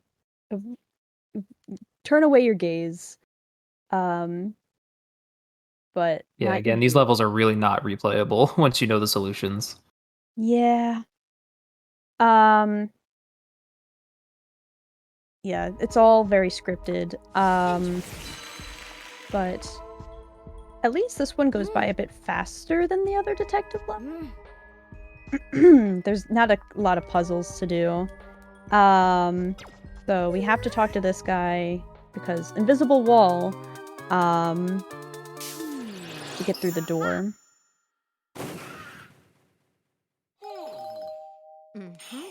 And then we're gonna get a puzzle here where a note is gonna fly through the door, and it's basically gonna be from the detective Sparkla saying in order to get through the door, you need to find the artifacts that have something in common and then do them in order. And so we're gonna do that. So starting off here with 1. It's gotta hold. And then it'll glow. And then... By the way, that bird in the glass case right there, that is the suspicious bird. He's very suspicious, and if you watch an any percent run that allows death abuse, we will be accusing that bird 16 times.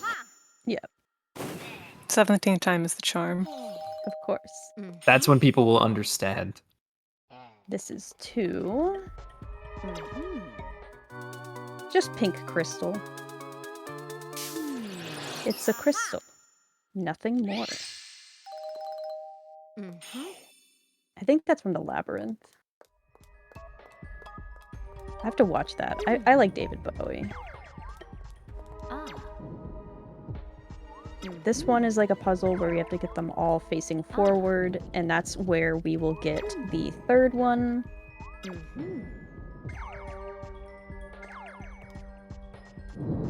He's not happy. When you walk past the little guy, he's like, "What did you do?" I like how all the artifacts are like based in real life, but all have like the feet name shoved somewhere in them. And then we just have the fourth one, which is back in the main room.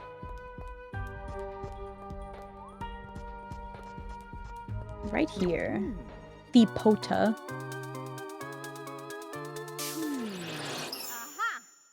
And then the door is gonna open. Now, for anyone who was here earlier in the stream, you remember during Detective 2, there was a cutscene that I said, remember, there's going to be a test later. Test is coming up here, okay? So, oh my gosh, it's Junior Detective. How did he get here? Strange. So, yeah, we are now in a room with various detective Sparklas, and we have to figure out which one is the real one. You would typically investigate them, but we know that it's this one.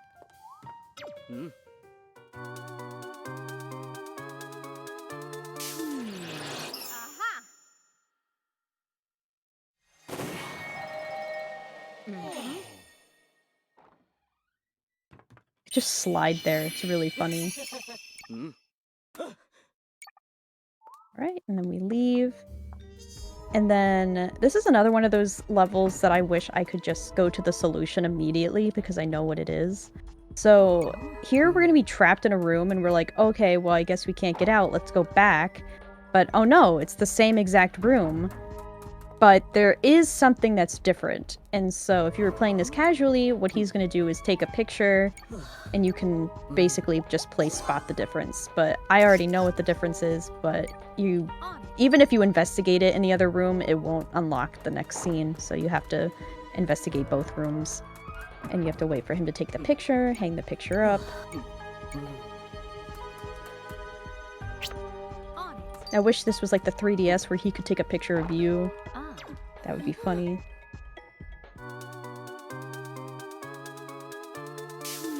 Yeah, this was the only thing that wasn't in the other room. So we just point at it, and then that reveals our exit.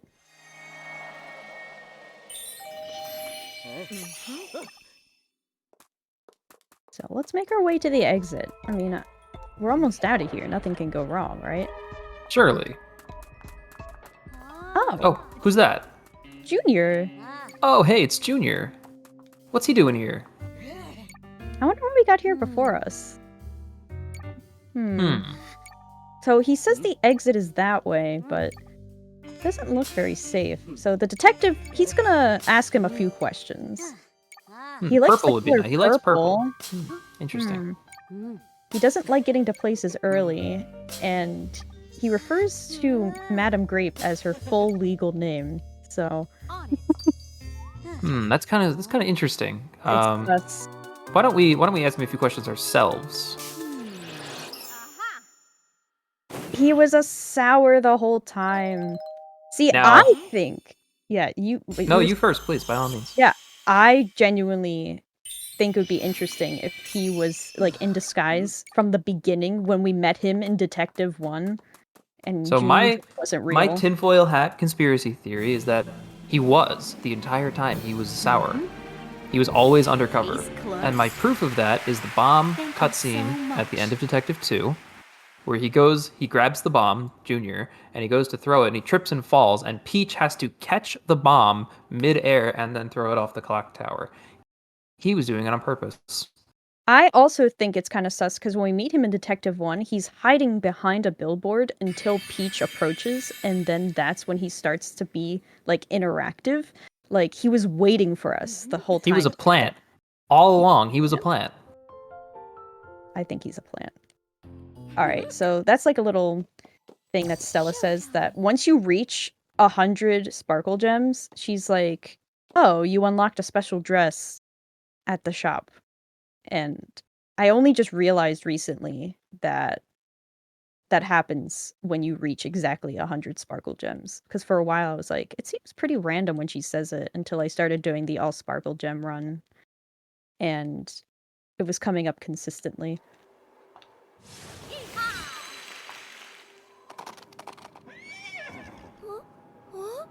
So we just reached our 30th sparkle gem, so we're safe for like the rest of the game. We could go the whole rest of the game without getting another sparkle gem, but we're kind of going to be forced into it, so it's not a big deal. That kind of goes to show how loose the sparkle gem routing is in this category. You didn't really go for any that lost time. You really only took the ones that were kind of handed to you by the game, and you're still significantly over. Yeah. That's not the case for other categories, like any percent, where you have to pick up very specific sparkle gems and you to have the exact number that you need. Yeah. Since we do all the levels here, we don't skip anything, it's pretty easy to just pick up the ones as you go. Yep. Got my horse. Is this the Old Town Road, do you think? The Old Town Road? It's the Old Town Road. Could be.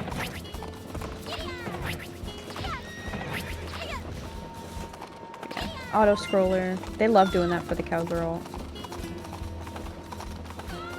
It definitely works well with the horse, though. It does, but it makes us go as fast as a train, or the train has to go as slow as the horse, which I think is really funny.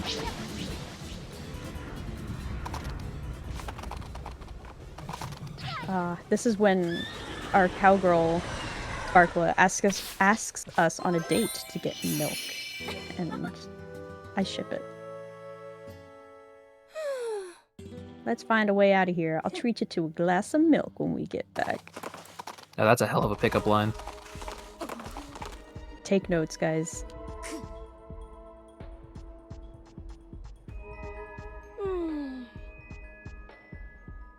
I think it's interesting that the Cowgirl Peach model is constantly swinging the lasso. Like, she's never at rest. Her wrist muscles must be going crazy.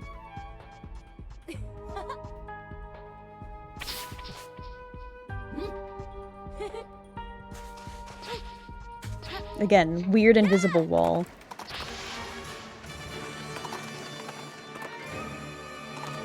Then we're back to auto-scrolling until the end of the level.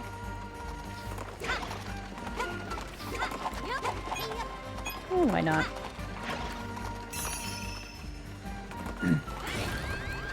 Yeah, you just can't be on the back ones, because then they're gonna disappear. But even if you were standing on them, it would just throw you to this front one. I don't think you actually have any consequences.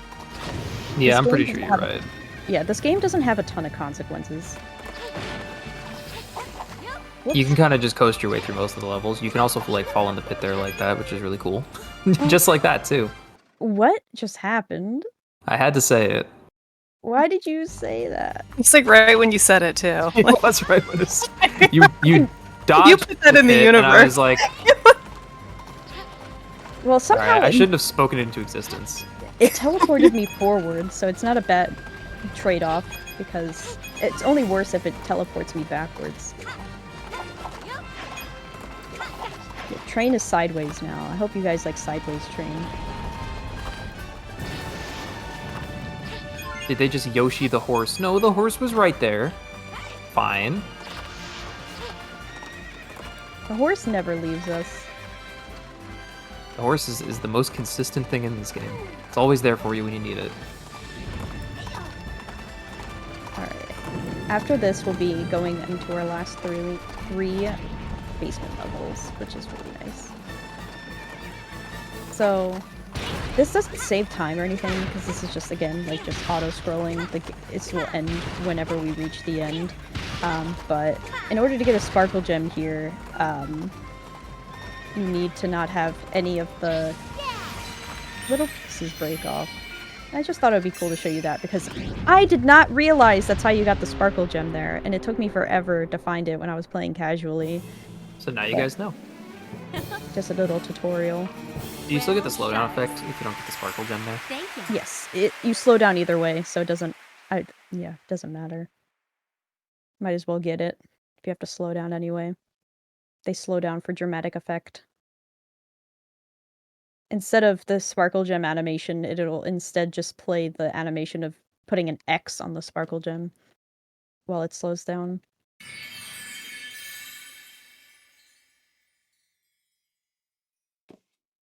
Mm. Ah, thank you. Mm-hmm. Alright, last Time to three. eat that glass of milk. Yeah, give me that milk. This is Ninja 3, and this will be doing the Python skip. The Python skip. Yeah, because like I said, most people, you'll see what I mean when we approach the main path, is like you can either go right or left. And I had been going left because of Python's advice, and it based on my timing, it's faster. Just 5 seconds though. It's in a 3.5-hour run. It's up to you. It does add up over time. Alright, so Oh. we're going left here. Through there, and then... So you could go around the right here and jump over, but instead we're going to go up on this left platform and hop over the wall and take this guy from behind. Yeah, like, the thing is, what's dangerous about coming from the right is that there is another guard there, and if he catches you, then you just get moved back, which is really annoying. So coming from the left, his spotlight isn't far enough to reach you, so you're able to hit the guard from behind instead of from the right side. And so I just feel like it's more consistent and safe, and apparently it's also faster. So there's, Where did he go? I think it's because there's like one less jump that you have to do. So yeah, in similar fashion to the other levels, this level you can do the ninja dash canceling as well. I think that's what it's called. I don't really have a better name for it. I'm gonna try and do it here, because you have to outrun spikes. Yeah, if you don't do it perfectly in that room, the spikes will catch up to you, Oh, and you will man. die and have to reset that room. Oh, that puts me back all the way back. Oh, that's rough. See, that's what happens when you get caught in these levels. You cannot take damage, but you can get set back pretty far.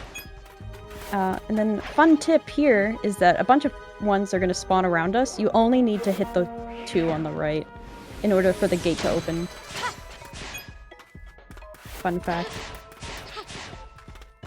And then the rest of this level is another auto-scroller.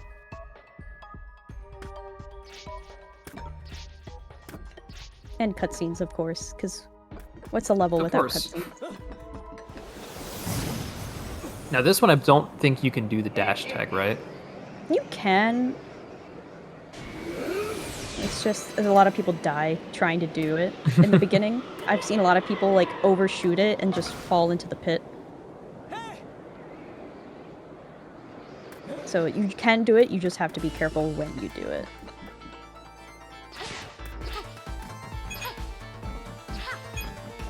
Yeah.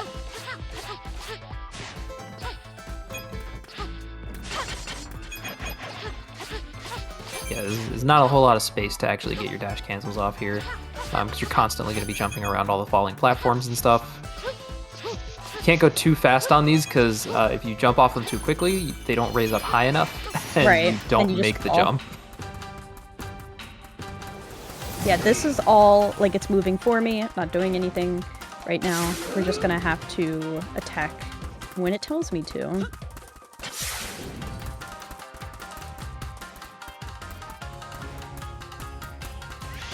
I like how even when the game is running for me, it moved me back because it was going too fast. It's like, I wasn't even doing anything. The game can't even do its own calculation right. It's done. Alright, so we got 2 more left. We got skating and we got baking. And like Python said earlier, baking is the longest basement level. It's like 10 minutes because there is a lot of dialogue.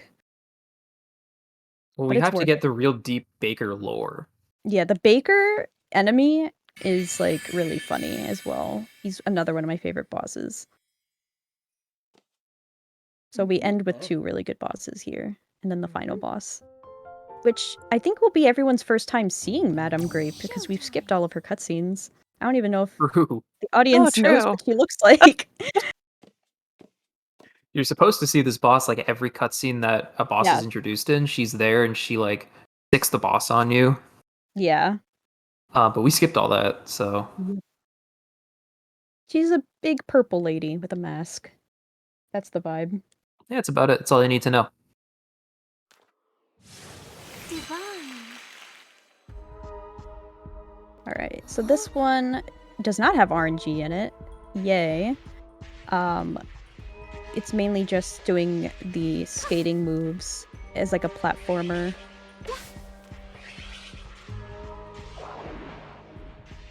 Yeah, thankfully they were like, all right, we're gonna do something different with this guy for Skater 3. We're not gonna subject you to the RNG anymore.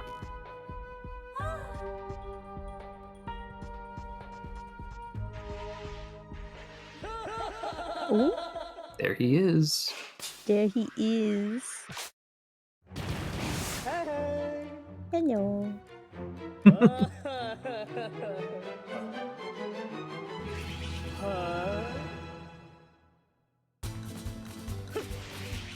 Alright, he has to do 3 spins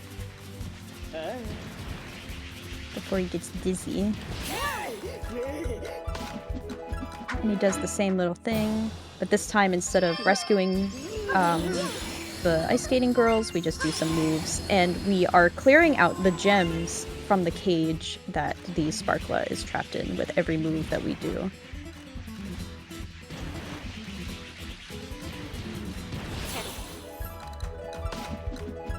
But you have to do them really quickly because you are on a timer. They will start to flicker out, as you can see there. So he's going to try and come at you so that it slows you down, but we did not let him.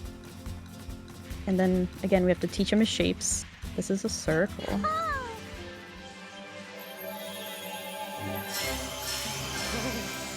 Your grace has touched my soul. What a great departing line.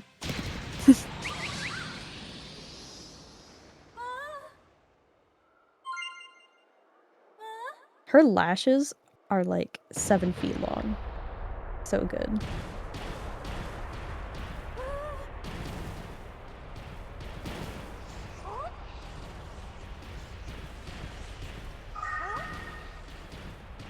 Alright, and then we'll get the banger music back as well.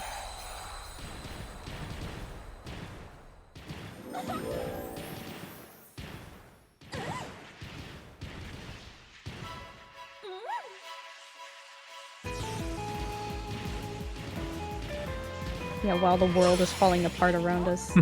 Just jamming out. Rat jam. Oops. Yeah, don't do that. Don't do that.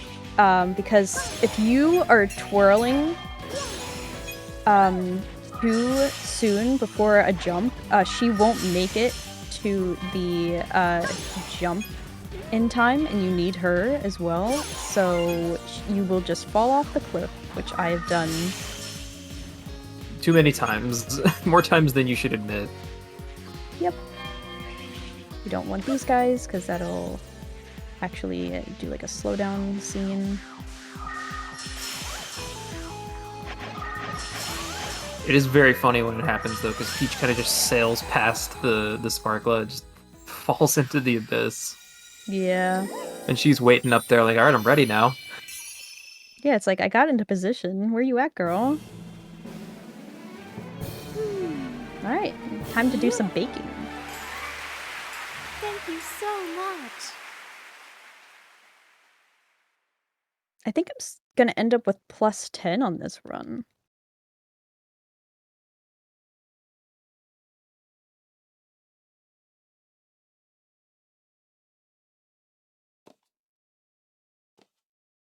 Time for Baker 3. This level is something. Yeah, just like Baker 2, we cannot skip out on frosting or anything like that, so we have to...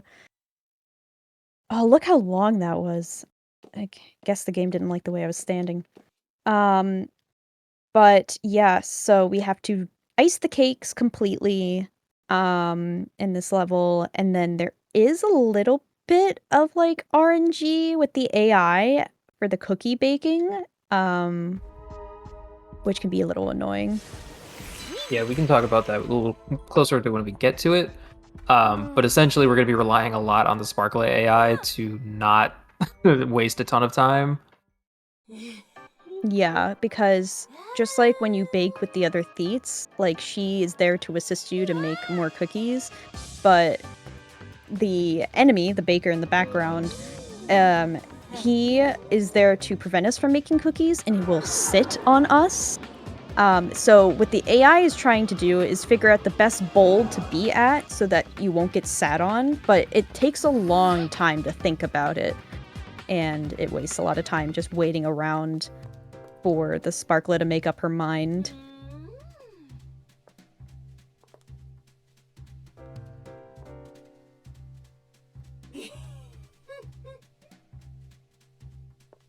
But in this case, not only are we icing the cake fully, but we have to do it fast because we're racing against the evil Sparkla here.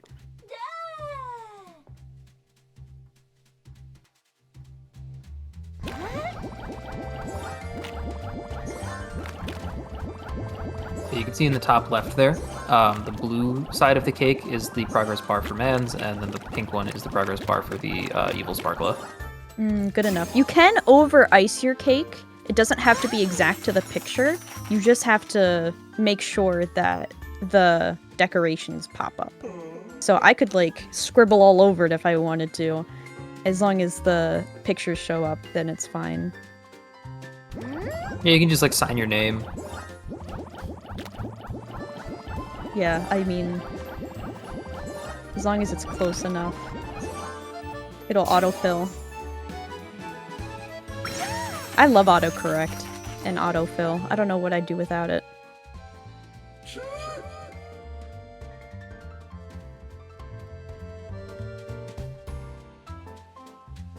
All right, got eyeballs, and then we get the little dude, little hat, and then It's that's a very the last cute layer. cake. It is such a cute It's a cake. beautiful cake. I want to make this cake, but I don't know how they get the nose to stay put. It's like gravity-defying nose cake. Yeah, I think if you were to actually try to make this cake, it would just fall off. I don't know what you could possibly do. Maybe like I a mean- cake pop. You could do a cake Sort of pop, thing. Maybe. or yeah, like just put a stick through it, like to balance it out in some way. I still feel like it's so big. It would just be really heavy. It's very rotund. I've always liked Mario / Nintendo like strawberry like design. They're always so shiny and smooth. I wish strawberries were real. I do too.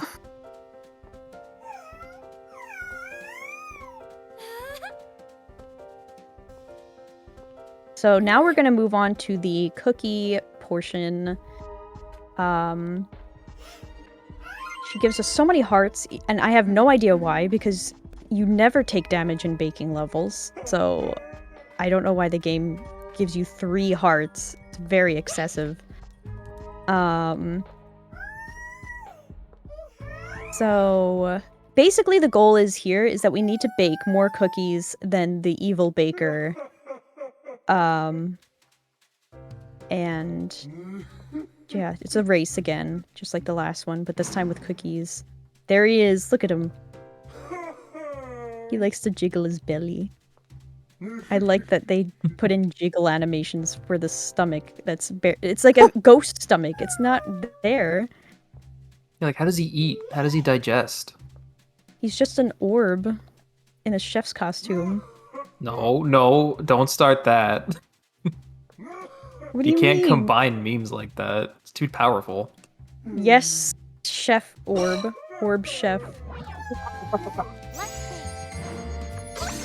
Yay! Yay! Her little yays Hooray! are so cute. So whenever you cook with the sparkler, Peach goes, yay! But yeah, you can see she's like panicking in the background there because she doesn't know which bowl to go Yeah. toward. So her AI is dependent on what the evil chef is doing. If Yeah. he's like stomping, she will try to avoid places where she's going to get stomped. And she can kind of just pace around for a while. And sometimes her AI will just kind of break, and she just does this for a while. So it's faster to just bake without her. Yeah, look, she took so long, and I was able to make a set of rainbow cookies. You want to bake with her when possible. You get so many cookies when you do. Yay! Yay! But if she's not cooperating, then you just have to do what you gotta do. Yeah, I don't know why she picked there. AI. Yeah. see, the AI just breaks sometimes. Getting It just- crushed. It doesn't know what to do. She takes forever to find a place to cook, and then she gets sat on. Like, yay! Yay! So yeah, she could be a little. This split depends a lot on how nice the Sparkler plays. Yeah. It's like, who are we actually battling against here? The evil chef or the sparkler?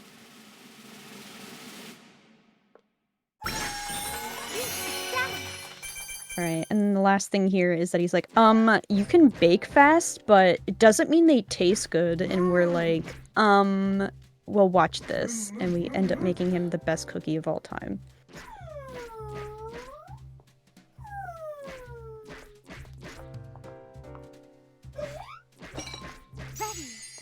And this is another one of those freebies.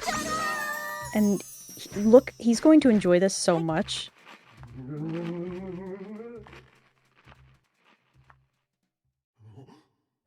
He just disintegrates. The cookie was so good. He just disintegrates. That was honestly me eating McDonald's after getting off the flight yesterday. 11 p.m. McDonald's after GDQ. So good. Alright, now we're going on to the final boss battle. Yeah, we had plus 10. So that was a very successful Sparkle Gem get.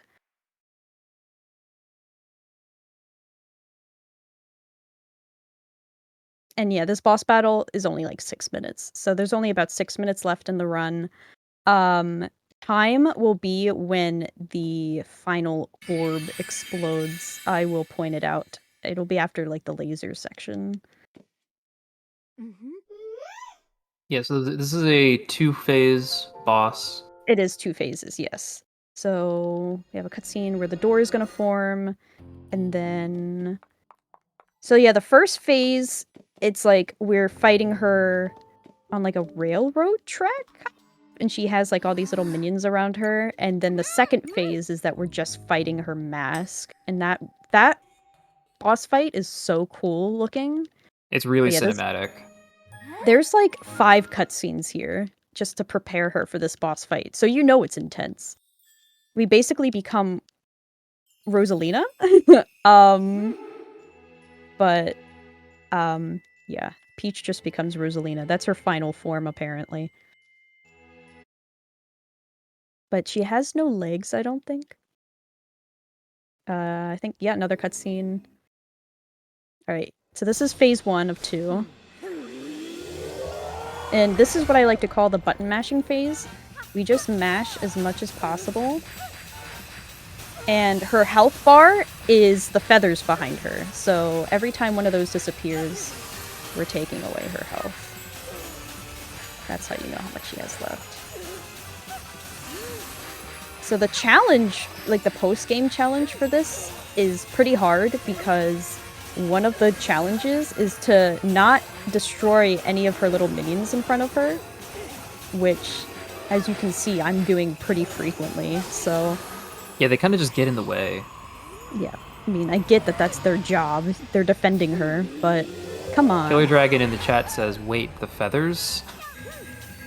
Yeah, top runner of this game, by the way.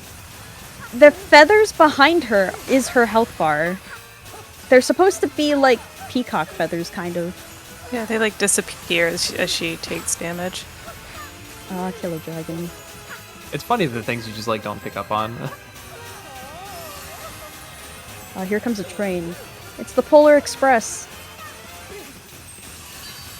Tom Hanks is driving. Yeah. And he's also every passenger. That's a weird movie. Yeah, he's every character. But it's weirder because... Oh yeah, this is the last part of the first phase. It's weirder because that was back in 3D animation where they were like taking models of their face and putting them on the characters. So like all of the characters have like his face.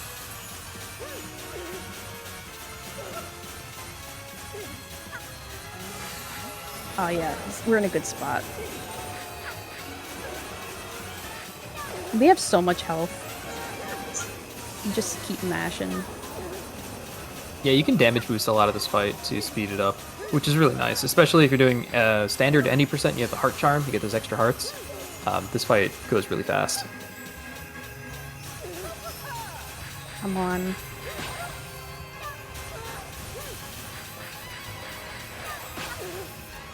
We're so close, I can feel it. There we are. There we go. All right, phase 1 down. So we're gonna do a few, you know, Kamehameha shots. Yep. And she's gonna, you know, quote unquote die. Yeah, we're gonna have a bunch of cutscenes yet again. And we're not gonna watch any of that, and It's very sad, though. Pretend that this is a sad, emotional moment.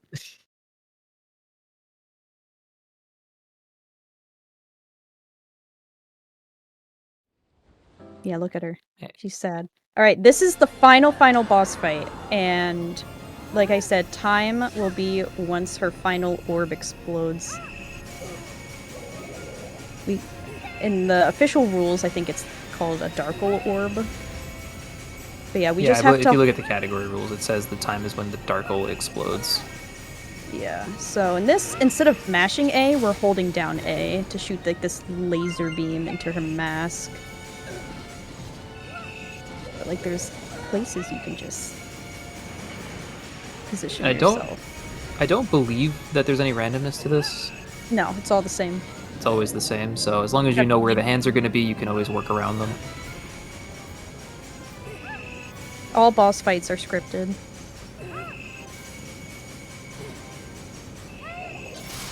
Oh, that was nice. I got it right before the next phase.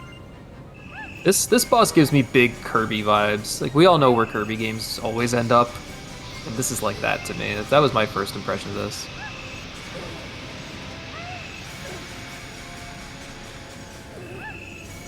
So, this is the last phase already. This is a really quick boss fight.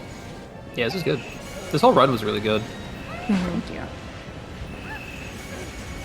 I just meant in general, like, this boss fight just goes by so fast. Yep, there he goes. And then we just have to do another couple Kamihas. Look how epic Peachy looks.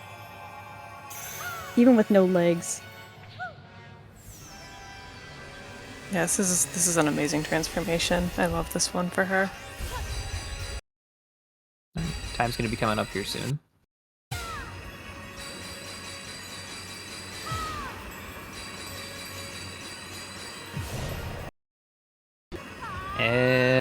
And Time! GG. awesome run. Great job. Thank you! So yeah, now she just disintegrates into space. And, I mean, that's it. I mean, it just plays out and everyone's all happy and Peach gets to see the Toads again. They give her back her crown, but I'm gonna hold on to mine because I paid a lot of money for it. So that's it for me. I know we have a great run coming up next from another Peach runner, so that'll be fun. Even though he's not playing Peach, but it'll still be great. And you can catch me at my Twitch, Menace Mans. And hopefully you guys can come check us out at Barbiethon, August 10th and 11th. And it'll be for a good cause. And yeah, I mean, that's it for me. That was Princess Peach Showtime. Would any of the commentators like to say anything before we close it out here? Nope, this is her run. Follow twitch.tv/menacemans. Great streamer. Absolutely, 100%. Y'all should give Mans a follow. Yeah, this was a very enjoyable run. I didn't know what I was. I didn't know what to expect when I saw this, but I was like, I know I need to have this on. So, yeah, looks like a great game, and you did a fantastic job running it. So thank you so much for being on. Thank you for having me. And like you did mention earlier, we do have one more game coming up for you tonight, everybody. We do have Super Mario Odyssey Talk at 2% coming up. So we are going to take a quick break for that, and we'll be back with that. So we'll see you in a few minutes, everyone. And thanks again, everyone, for being on and running and talking about this game. Thanks for having us. Thanks for Hello, everybody, and welcome back to the Games Done Quick Hotfix. Tonight on the Hotfix, we've been showcasing some Super Mario games. Before we get into our second run of the night, just a few quick reminders. Your subs, Prime Gaming subs, gift subs, and bitch cheered on the GDQ Twitch channel do help support the Games Done Quick Hotfix, so if you enjoyed watching any of our speedruns, any of these hotfixes, any of our showcases, it does really help support the channel and us doing these kinds of things. Also, if you have missed out on any of our shows or our events, anything like that, you can go check out the VODs over at youtube.com/GamesDoneQuick. All of our SGDQ VODs are already up there. You can go check them out.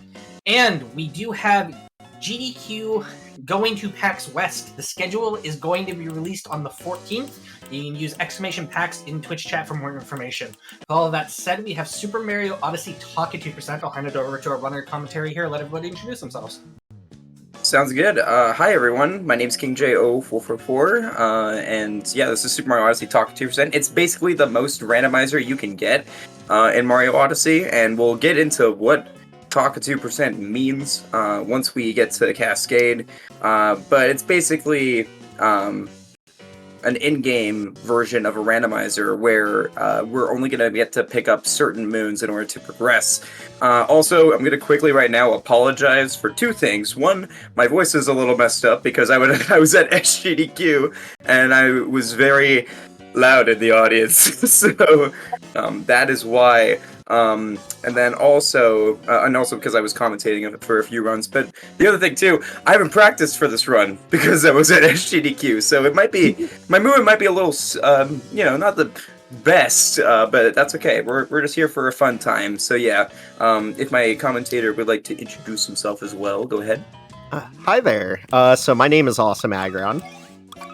You're so much better. Definitely here to be commentating. Listen, we are so back. We're so back.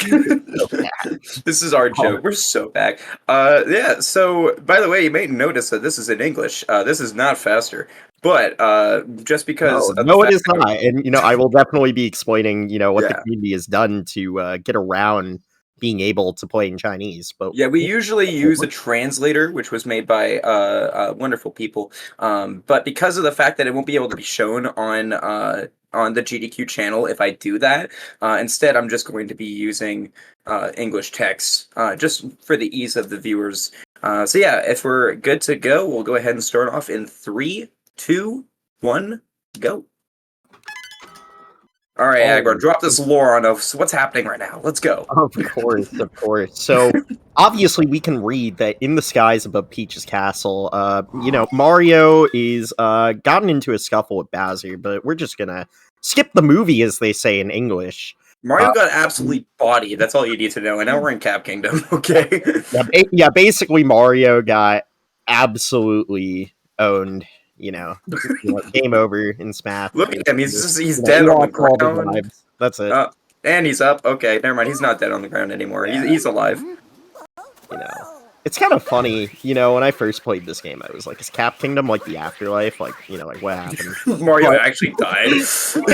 Mario actually died. No, but yeah, as Joey mentioned before, movement-wise with this game, we're doing a lot of rolling, as you can see. You can't really see what Joey is doing with his controller in his hands right now, but he is shaking very vigorously to make sure that he is timing these rolls so he can be moving quick. Yeah, when we were setting up, I had to test the audio by saying things, and I was like, this is my arm workout for the day, because I'm going to be shaking 24/7. Yes, sir. So yeah, movement-wise, once you get Cappy, you can definitely do more stuff. You can cap throw, you can cap bounce with aerial movement, you can do a couple of other fancy things like vaults, spin pounds, and roll cancels. Listen, we'll get there. We'll get there. I mean, we already saw some spin pounds at the beginning and stuff like that. Absolutely, no doubt. So, we are taking the right side. I can't skip cutscenes because I'm good at the game. Yeah. So, this is Topper, one of 4 Brutals that we will see in the game. And he's down. Wow, that was fast. It's almost like we're speedrunners. That's great. Yeah, this my PB in this category is a 152 flat, I think. And you may be wondering, why is the estimate so high if it's that? Like we said, RNG. We'll get into that after we beat our first boss fight coming up here. But basically the way that Talkatoo works, there's going to be this bird that we have to talk to, that bird that I hate. His name is Talkatoo, and he gives you moon names. He gives you 3 moon names of moons that are in the kingdom that are accessible at the time that you can collect. And the way that Talkatoo% works is every single moon that we need to leave the kingdom with, or that we need that we're going to get to leave the kingdom, needs to be given by Talkatoo. Either that or story moons, because Talkatoo doesn't give story moons. So that's a way to kind of route in those moons and still let them count. So yeah. Absolutely. For Talkatoo any percent, anyway. There are other variants of this category, believe it or not. Yeah, there's masochistic enough to run Talkatoo% with story moons and multi-moons not being allowed towards your total. Yeah, so... that is called hardcore any percent, which I have done before. I did it once. Yeah, never again. That's not fun. There's also Talkatoo World Peace, which is just you do World Peace, and then the rest of the moons are done by Talkatoo. And then there's one that's not even on the leaderboard because no one wants to run it. I've done it 3 times, and it's called Talkatu All Moons, where you get every moon, and it has to be given by Talkatu. It's about 13 hours, so don't do it. I mean, technically, there's also Talkatu Dark Side and Talkatu Darker Side. You know, all that fun stuff. Basically, you could take any category in Super Mario Odyssey and throw Talkatu into the mix, and... Also, that's a nice little skip right there. Yeah, Dino Skip, look at that. Yeah, no DSS from me, I'm sorry. Yeah. Listen, Dino Skip is perfectly reasonable to not be doing here today. Doesn't save too much time, does look cool though. Yeah, so this is all like regular any percent stuff you have probably seen hundreds of times before, but don't worry, we're soon going to get to the stuff that I don't even know that I'm going to be doing until 5 minutes from now, so yeah. Oh, that's the boss. We did it. Wow. Wow, crazy. So, we're going to end it here at 4 moons. We need 5 to leave Cascade. So we're going to start with just a little bit of a taste of what this category is going to be like. Because we get 3 rolls with Talkatu, we get a choice, basically, of what we want to do. There are sub areas, and we probably would prefer not to go to them. But we'll see what we get. Who knows? It's all up in the air. It's not up to me. It's up to this stupid bird. Yep. Or nice bird. Let's just pray for no 3 sub-area moons. Yeah. That's pretty much what you're hoping for here in Cascade at the start. That would be rough. That would be a very bad beginning. Behind the waterfall isn't great either, but I would say it's at least passable. Alright, what's up, boyo? Talk to me. Yo. Passive cast and lifts, that's not a good start. Oh no. That's not a good start. Oh no. Good morning, Cast and Toad, I'll take it, I don't care. Alright, Toad. Toad is not a sub-area, and it's not behind the waterfall. That was very worrying, because the other 2 that we got were sub-area moons, so that was almost very dark beginning. But we're good.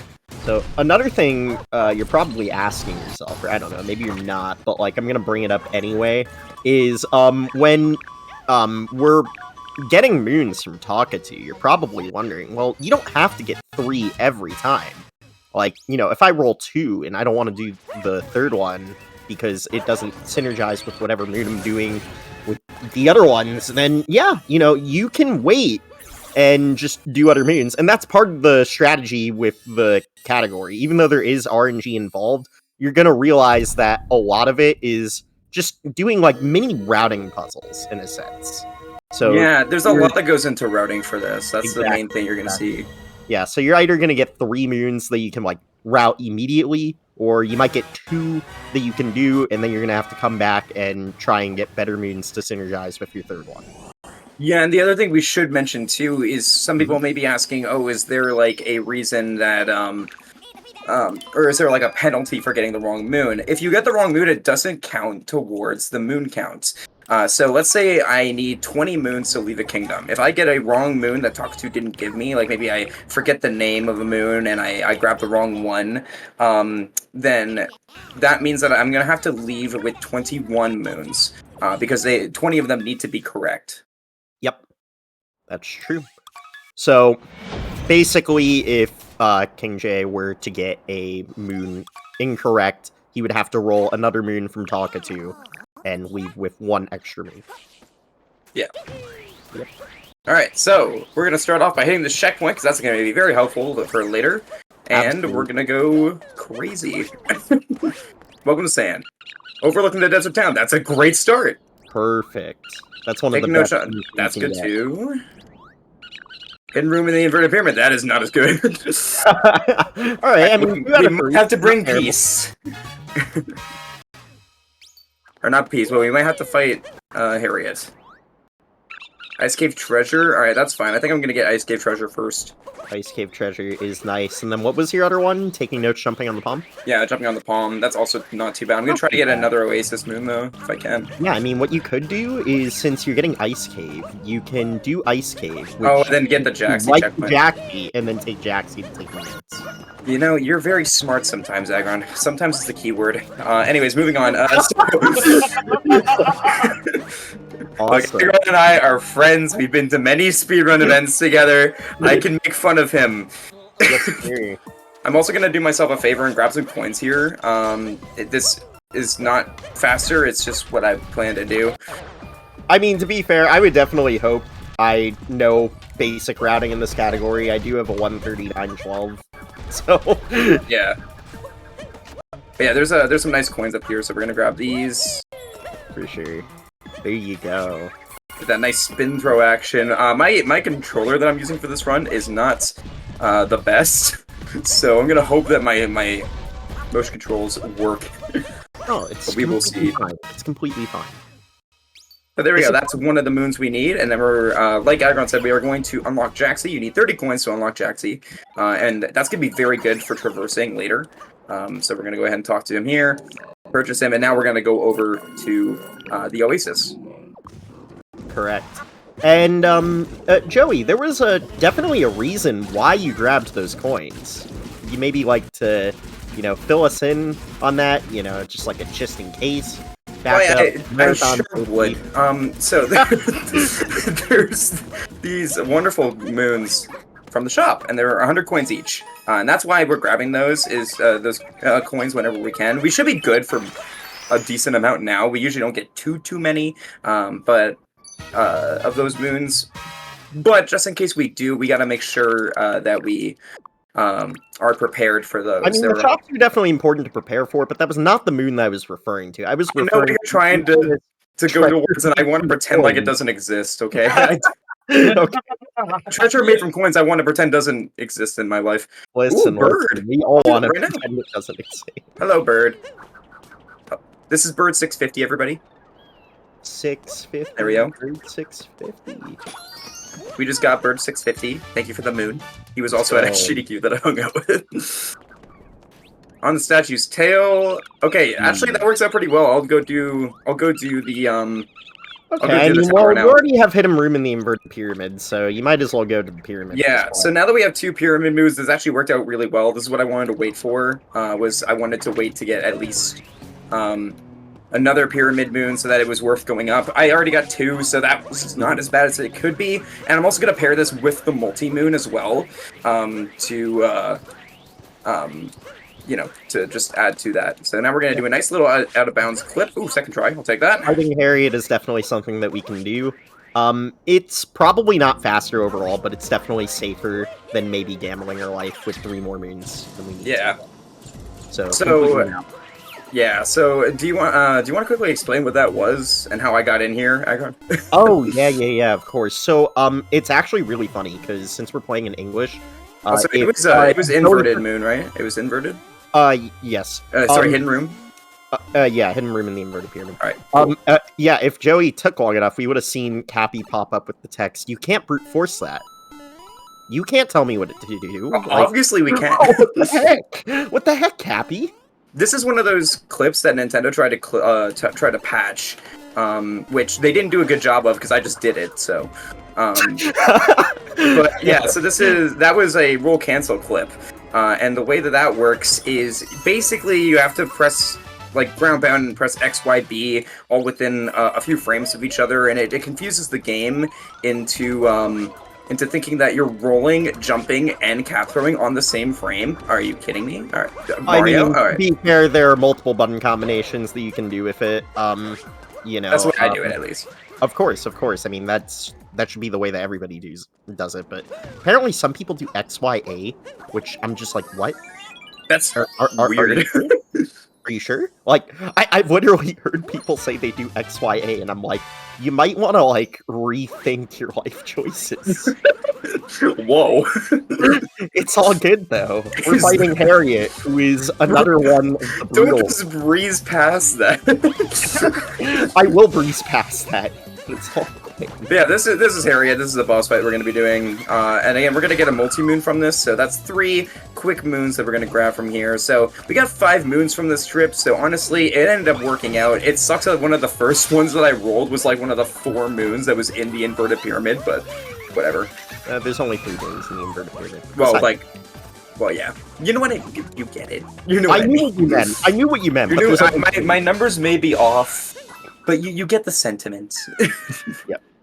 Well, actually, technically, I'm wrong, too, because on the statue's tail is not in the pyramid. Yeah, someone Yeah, true. But yeah, someone asked, like, what is X, Y, and A for? Again, that's for roll canceling. That's basically how you clip through walls. There's multiple walls you can clip through using this. The main ones we use in speedruns is here, and then in snow, to skip a bunch of story moons for world peace. Hopefully we don't have to use that. We better not in snow. Hopefully we do We'll not. get to that when we get to that. We'll... Of course. Gee, we sure will get to that. Alright, so now it's nighttime. So yeah. I love nights. I love night sand. I also like nights. Yeah. Sometimes you don't see night sand, so. No, of course not. Alright, so now we have to worry about these mummies that are gonna be popping out. So, believe it or not, they actually do have a name. They're called Chinchos. I didn't know that. Now you know. Alright, on top of the stone archway, that's good. That's a great name. Goomba Tower Assembly, that's not as good. I mean, it's fine. terrible. I mean, on top of the archway, we get to use this. Jackson's driver, right? Yeah, we had the other one is Jaxi Driver, yeah. Yeah. I mean, what you could do is you could go re-roll, or you could. I think just I'm go gonna. grab the streaming. I think I'm gonna grab Jaxi first, just because I don't really think we're gonna get Jaxi stunt driving, and I rather have multiple rolls. You say that now. That is true, but I will hold off on Goomba Assembly because I want to see if we get the ice chest, possibly. That'd be good. Treasure the underground chest, I think it's called. Yeah. So that would be cool if we can get 2 of those moons instead of just 1. It's not a bad moon that we got for Goomba Tower Assembly, but it's not the best one. It's not too late to turn this into a world peace run, is it? No, I'm kidding. It actually isn't. But no, we're not going to. Actually, no, in the category. The funny thing about, like, when you're, like, grinding attempts for this category is people will actively switch between any percent and world peace based off of how their Sand Kingdom looks like, just to have more, like, flexibility with resetting. That is fair. It is incredibly obnoxious to roll inverted pyramid moons and have to reset over and over and over again. Alright, so I'm going to see what we roll here, and we'll go from there. Sand Quiz, wonderful, it's pretty good. I'm also going to grab the... Ooh, inverted mirror. Ooh! Wait, that's... Alright, yeah, right. Oh, that's inverted mural. Wait, inverted mural is impossible. How? Okay, never mind. That is not an ooh moment, but what I will do is I will go over here. I will get the story moon. What I'm going to do here, we're going to get 3 moons out of this. I'm going to go here, get the story moon. Then we're going to get Sand Quiz Wonderful, and then we are going to get Ice Cave Goomba Stacking. Goomba Tower Assembly. Yes, sir. You know what I mean. I knew what you meant. I know what you meant, but you're wrong. I need to correct you. Okay, but they get it. I'm sure you get it. Anyhow, so what we have to do here, we have to... Thank you. He gets it. So what we have to do here, we have to answer some questions here about the lore, and I definitely know the lore, but I also just know the answers are going to be in the same area each time, so it's 2144 for the last 4 questions, so there we go. You studied for the tests.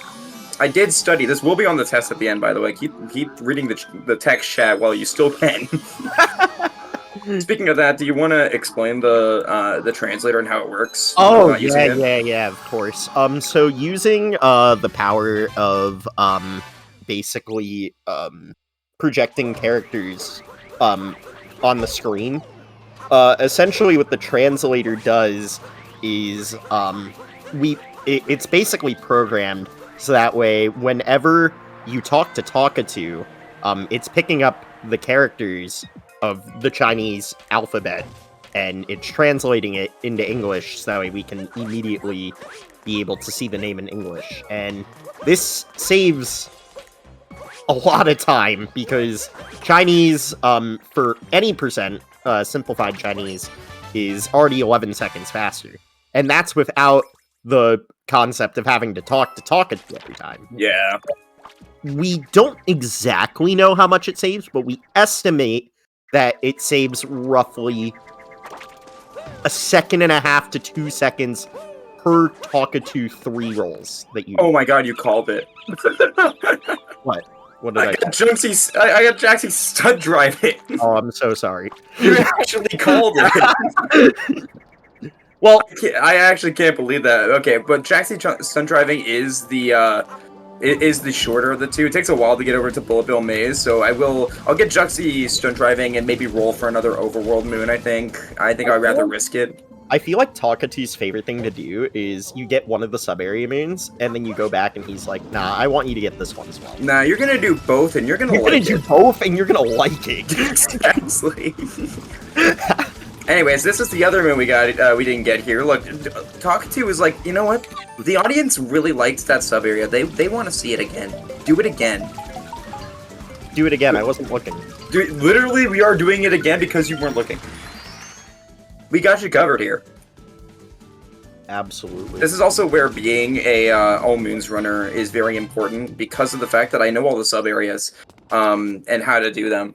So this is something that like is a good in between of any percent, but also gets you acquainted with the other moons. So it's a fun category. All right. I would say generally it's prepping you more for like dark side and darker side. Alright, Transparent Maze, I think I'd rather do, because the skull sign's really quick. So, we're gonna do that really quick. Skull sign is pretty quick. Are you gonna take the bullet bill to get over? Yeah, I am, if I remember to jump off the right side. Alright. There we go. So we can actually use this bullet bill here to make it across the gap. And, yeah, there we are. Hello. Yeah. So, notice how Joey let go of Y when boosting with the bullet bill there. For some reason, when you let go of Y, you extend the amount that the bullet bill goes distance-wise.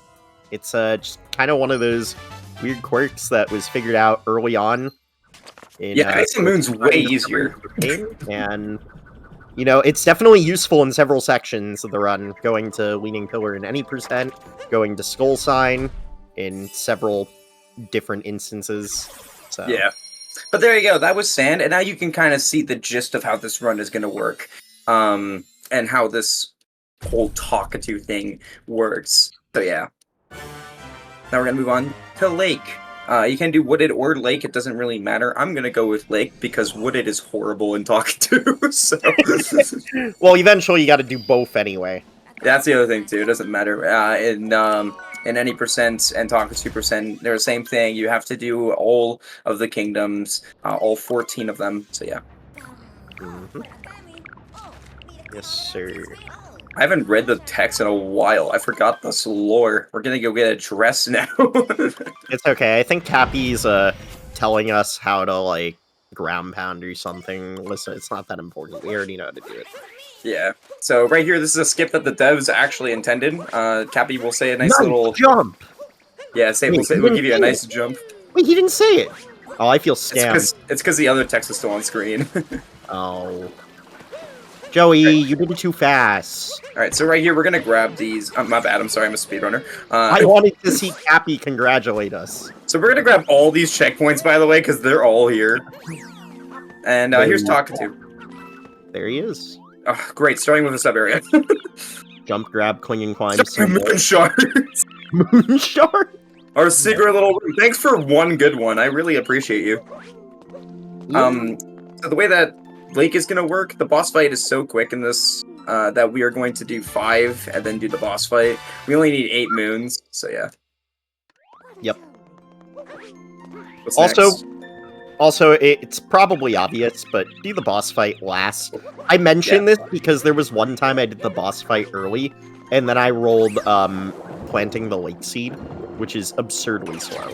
That is horrible. Yep. And that's definitely one of the things to note, actually, since we're on that topic.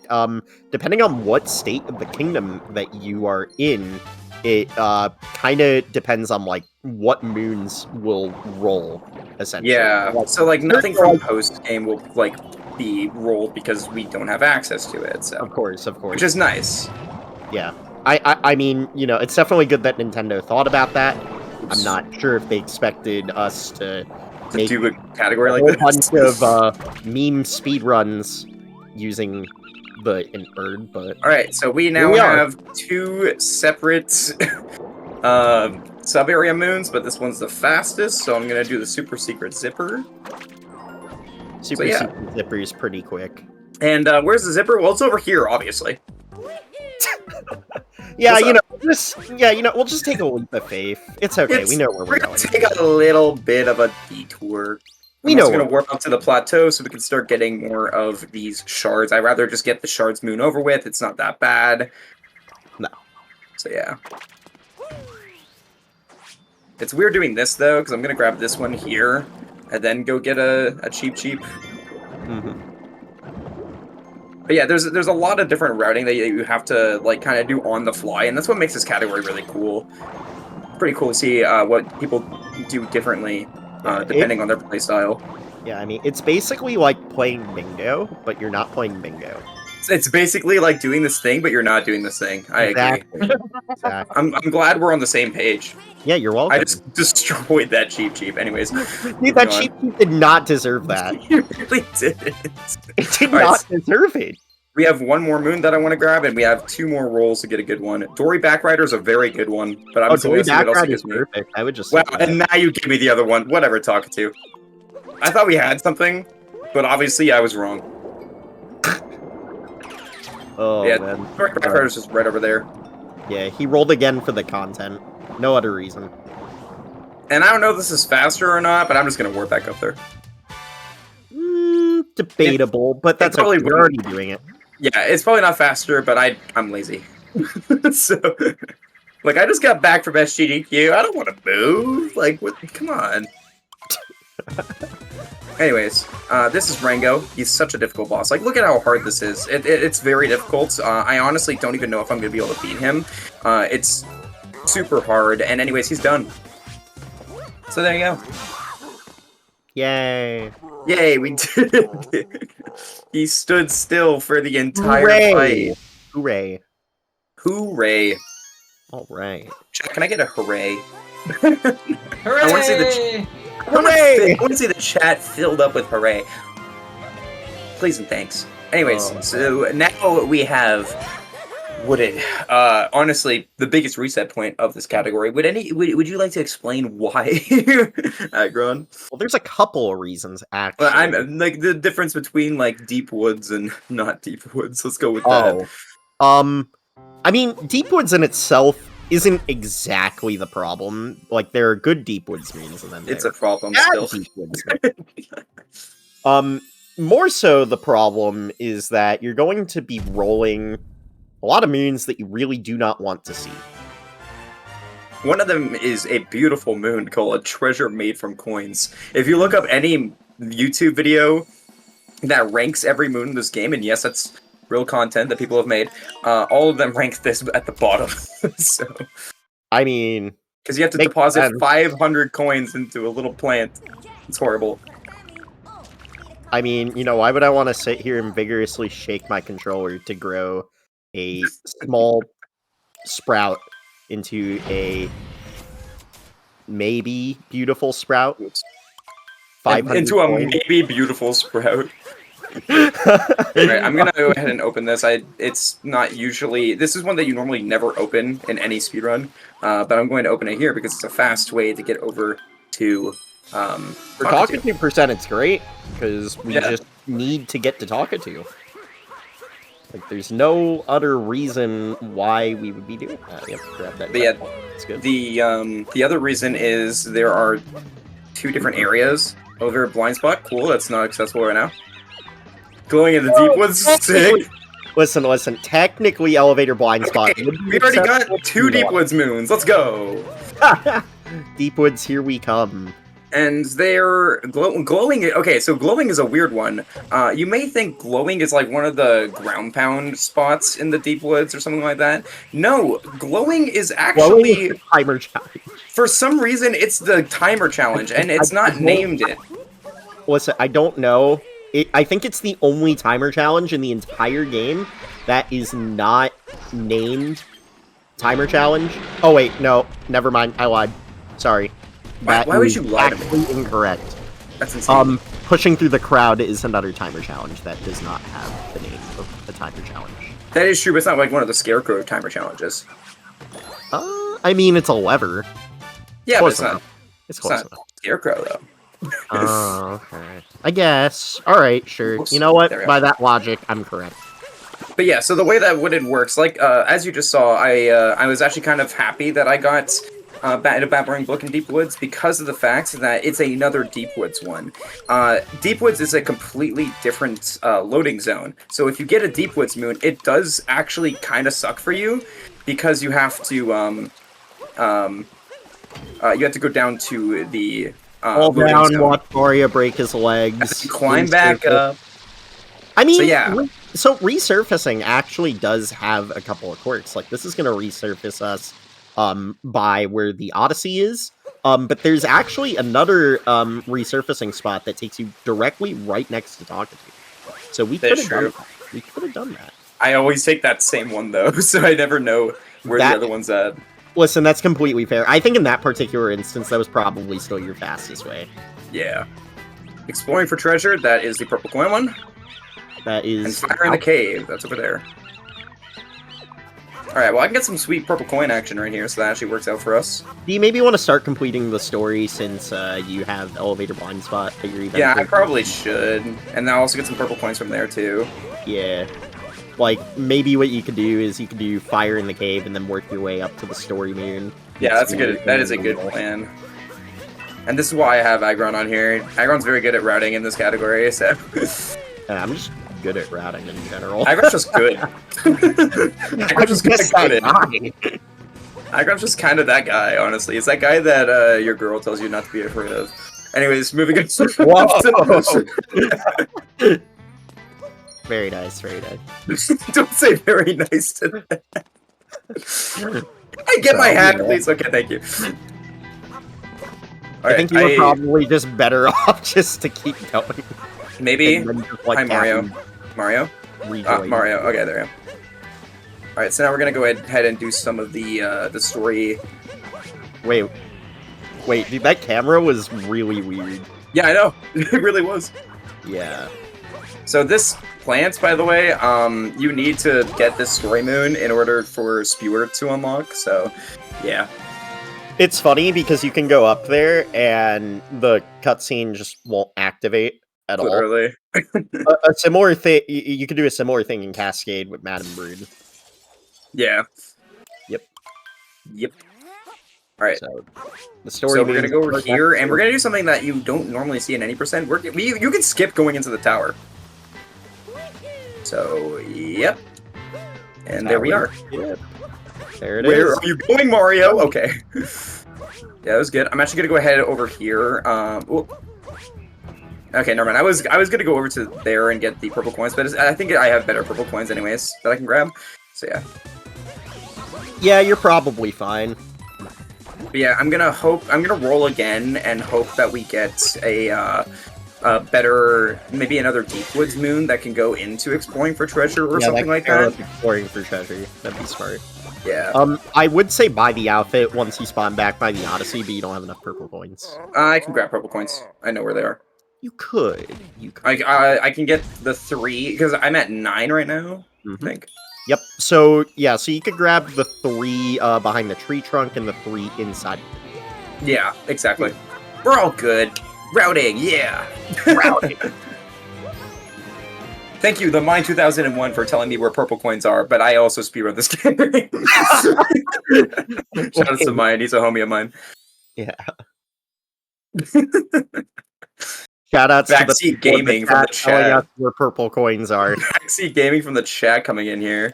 Whoops, where am I going? Maybe I needed that Backseat Gaming. It's over. Oh yeah, I was about to say which tree is it? Joey, where are you going? Maybe I needed that Backseat Gaming. Oh my goodness. And then I have to remember where things are. I normally never go here with this camera angle like ever, but we're good. Yeah, good enough. All right, we still made it. We're all here. We found them. That's what matters. We're so bad. We're so bad. We're so back. This is gonna be a thing we say a lot. It's really funny to be an Aggron, but no one else is gonna care about it. Hey man, listen, a couple of other people thought it was really funny. Oh really? Perfect. Then we're not alone. It's worth it. It's worth it. Trust. Okay, we're gonna hope for a Deep Woods Moon. If not, I actually kind of hope I get the other elevator one, because we got elevator blind spot. It'd be nice to get the other one too. I mean, elevator blind spot's the fast one, so I'm not really sure if I really. Or like at least one up the mountain. I mean. Yeah. Something like Nut That Grew on the Tall Fence. Right. I need the rocks of the moving tree, or the roots. Oh, that's good, that's good. So we're good. We got 2 from down there. From down under. And this actually works out, because what you could do is you're going to get the tree, you're going to get the outfit, and then you're going to spawn by where you can go to the upper level of wooded. Exactly, yeah. This actually works out really well for us. And we can also grab some checkpoints up there as well, too, for us to use. Bad. Now, you're probably wondering, why could we not go to the upper layer of wooded before? Well, we could, but there's no checkpoints that spawn there before you beat Spirit, so there's not really a reason to do that if we're looking for longevity to be able to travel back up there later. Okay, I forget exactly how to maneuver this area when I'm not doing the moon route in all moons. But it's good. We made it. Once again, we're so here right now. We're so back? We're so back. I mean, to be honest, if you got lost, you could have just followed the water. If we got lost, we would be 2 kingdoms from now. So, that'd be great, actually. Mario? Okay. Jump up this tree really fast. Yo, if we were in Lost Kingdom right now, this would be world record pace. Chat's just like, we're so here. Thank you, Chat. We are so here. You're so here too. Thank you, Chat, for being here. You guys are the best. And if you want to be more here, you can check me out on Twitch. I'm gonna. Joey, make sure not to grab that moon. Thank you. I would have totally grabbed the move if you didn't tell me to. Please. I grabbed that checkpoint for later, and I also grabbed that hint art, just so that we're definitely we are 100% good on coins now for the rest of the run. Oh, 100%. I mean, I was kind of wondering why you captured the Sherm in the first place, because you could have just scaled the wall without the Sherm. True. That requires me to be good at the game.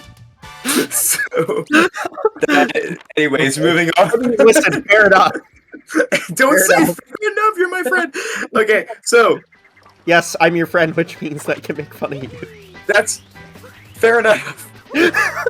Alright, so give it to me straight. What are we doing? Deep Woods Trip. I hate you. Stretching your legs? I can't even go in there anymore. Not hitting the fog? Oh my god, I hate you. I'm just gonna do this. I mean, you can go into the tower. Can you? You clip? Cool. No, it's open. It's not open. It's just open, man. Trust. No, it's not. I've done Talkatoo on moons before. It's not. The tower is open.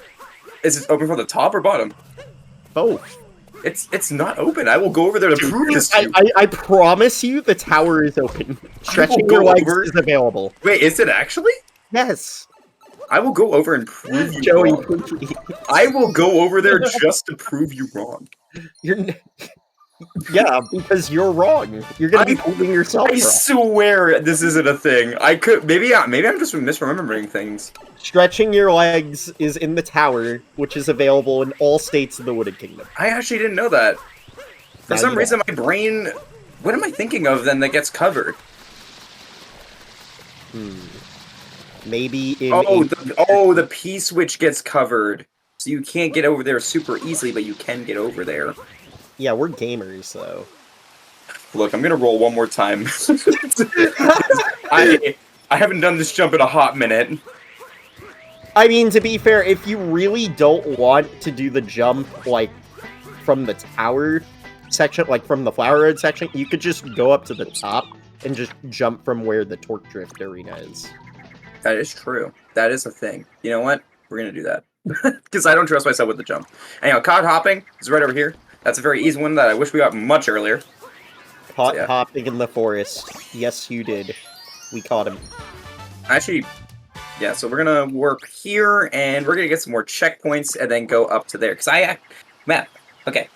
Now we need to know if it's open or closed. Yo, I got you. Look, this is also for my own benefit, because this is something I didn't know. This is something that I assumed was not the case. Available. You. Yeah, I forgot that you can just go up here, and this is very easy.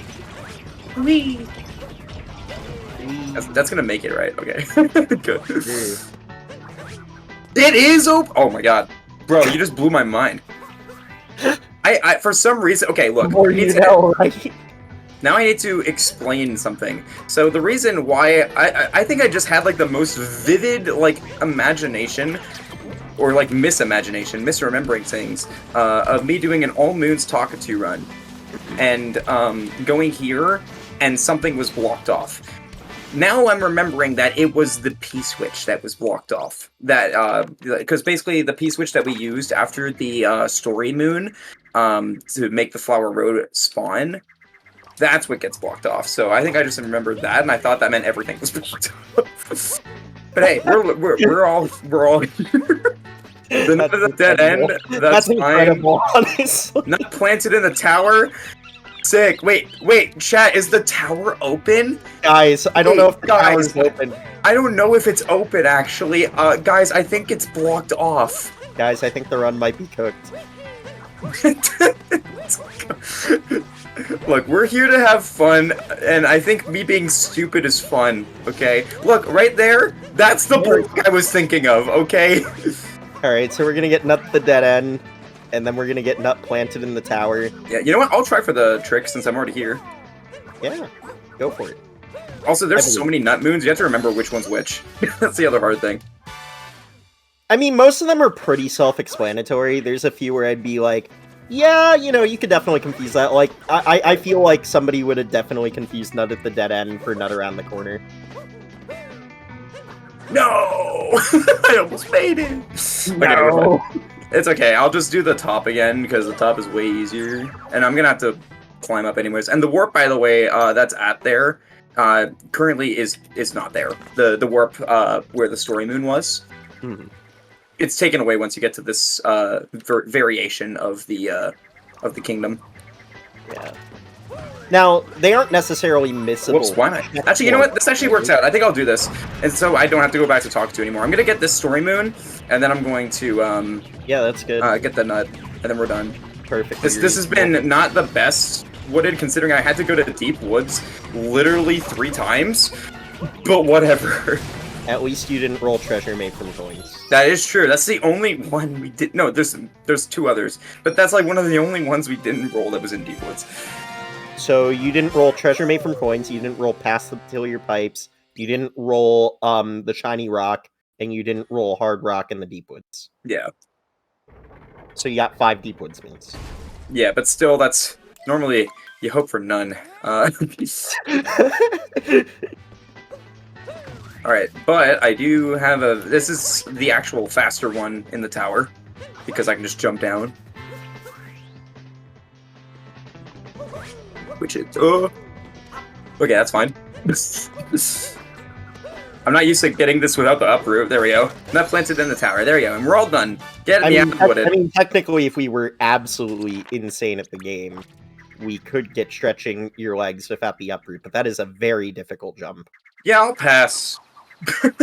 You know, fun fact, if you guys were watching the SMO LTA at pace, Psionic killed his run in wooded and then just sat there and just did that vertical for like 15 minutes.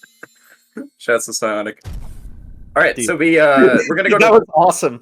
I unfortunately did not have killing your run in wooded and doing the stretching your legs vertical on your bingo card. I did not have that on my bingo card.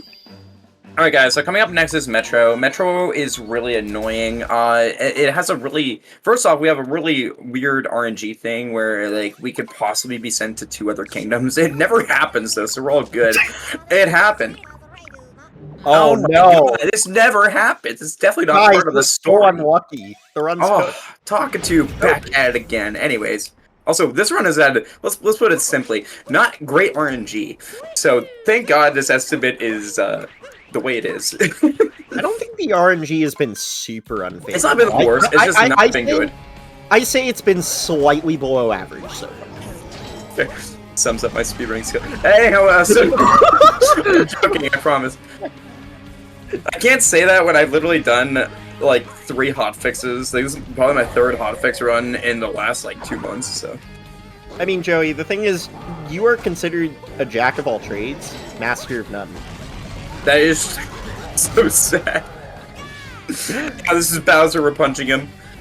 No, it's great because you're on like 20 different games. That is true.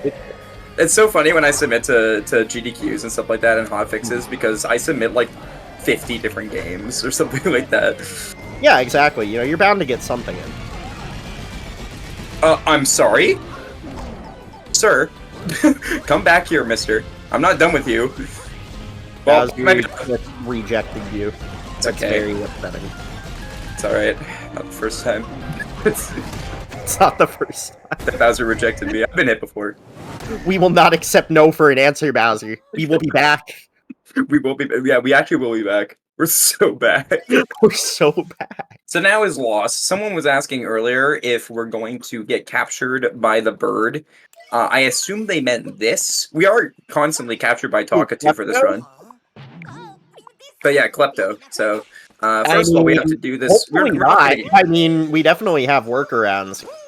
Yeah. Right now, we're going to do this thing called Meme Tree. Oh, we're doing triple jump. Oh, that's spicy. Yeah, and that's how I do it. And now, there you go. We don't have to worry about Klepto. What's up, dude? Come here, talk to me. Twist and Charm Treasure. Sick. That's Digging a up from great under bridge. Sick. Wait, Joey. Do you know how to do Twist and Treasure? I do. I'm gonna do it. We're gonna do the dram. Let's go. And I also got enjoying the view, so this works out really well because I can go up here and I can get the moon up here. Yeah, I mean, I would say this might be a situation where you could ignore Twist and Turn Up Treasure for now. You could get enjoying, you could get peeking under the bridge and spawn. No, I'm doing it. This is cool. This is for the fans. So this is a really hard strat. I'm gonna need some. I do it from the top. Listen, do it for the content. I do it from the top. This is a really cool way of doing this. So let's see if I get it. Oh, you do this variant? Oh, and I died. I didn't even slide on the wall. Yes, I do this variant. Oh my. This is how I normally do it too. I just prefer it this way. I haven't seen this variant since 2018, bro. This is yeah. I mean, that's probably why I learned this variant. It's just easier for me. I prefer this way of doing it. Completely fair. You do you. Hey, I think I got it. Hold. That looks like it worked. Nice, and there you go. Perfect. So there you go. You're supposed to use a wiggler. You're supposed to use. Listen, first try. Whatever. It's basically first try. Whatever happened before doesn't count. So that was Twist and Turn Up Treasure. You're supposed to use a wiggler to get that, but by using Glide On and homing into him, you can teleport Mario back up to him. So yeah, Cage Gold, that's fine. That goes into the bridge pretty quick. Top of Propeller Pillar, that's also pretty fine. Nice. Pretty good moons. Pretty good moons, and the main thing you have to worry about... Look, that was basically first try. Before anybody gets on my nerves... The death didn't count from before, okay? No, let's just get that straight. Probably one of my favorite kingdoms in this category. There's not a lot of bad moons. Yeah, and they're all pretty fun.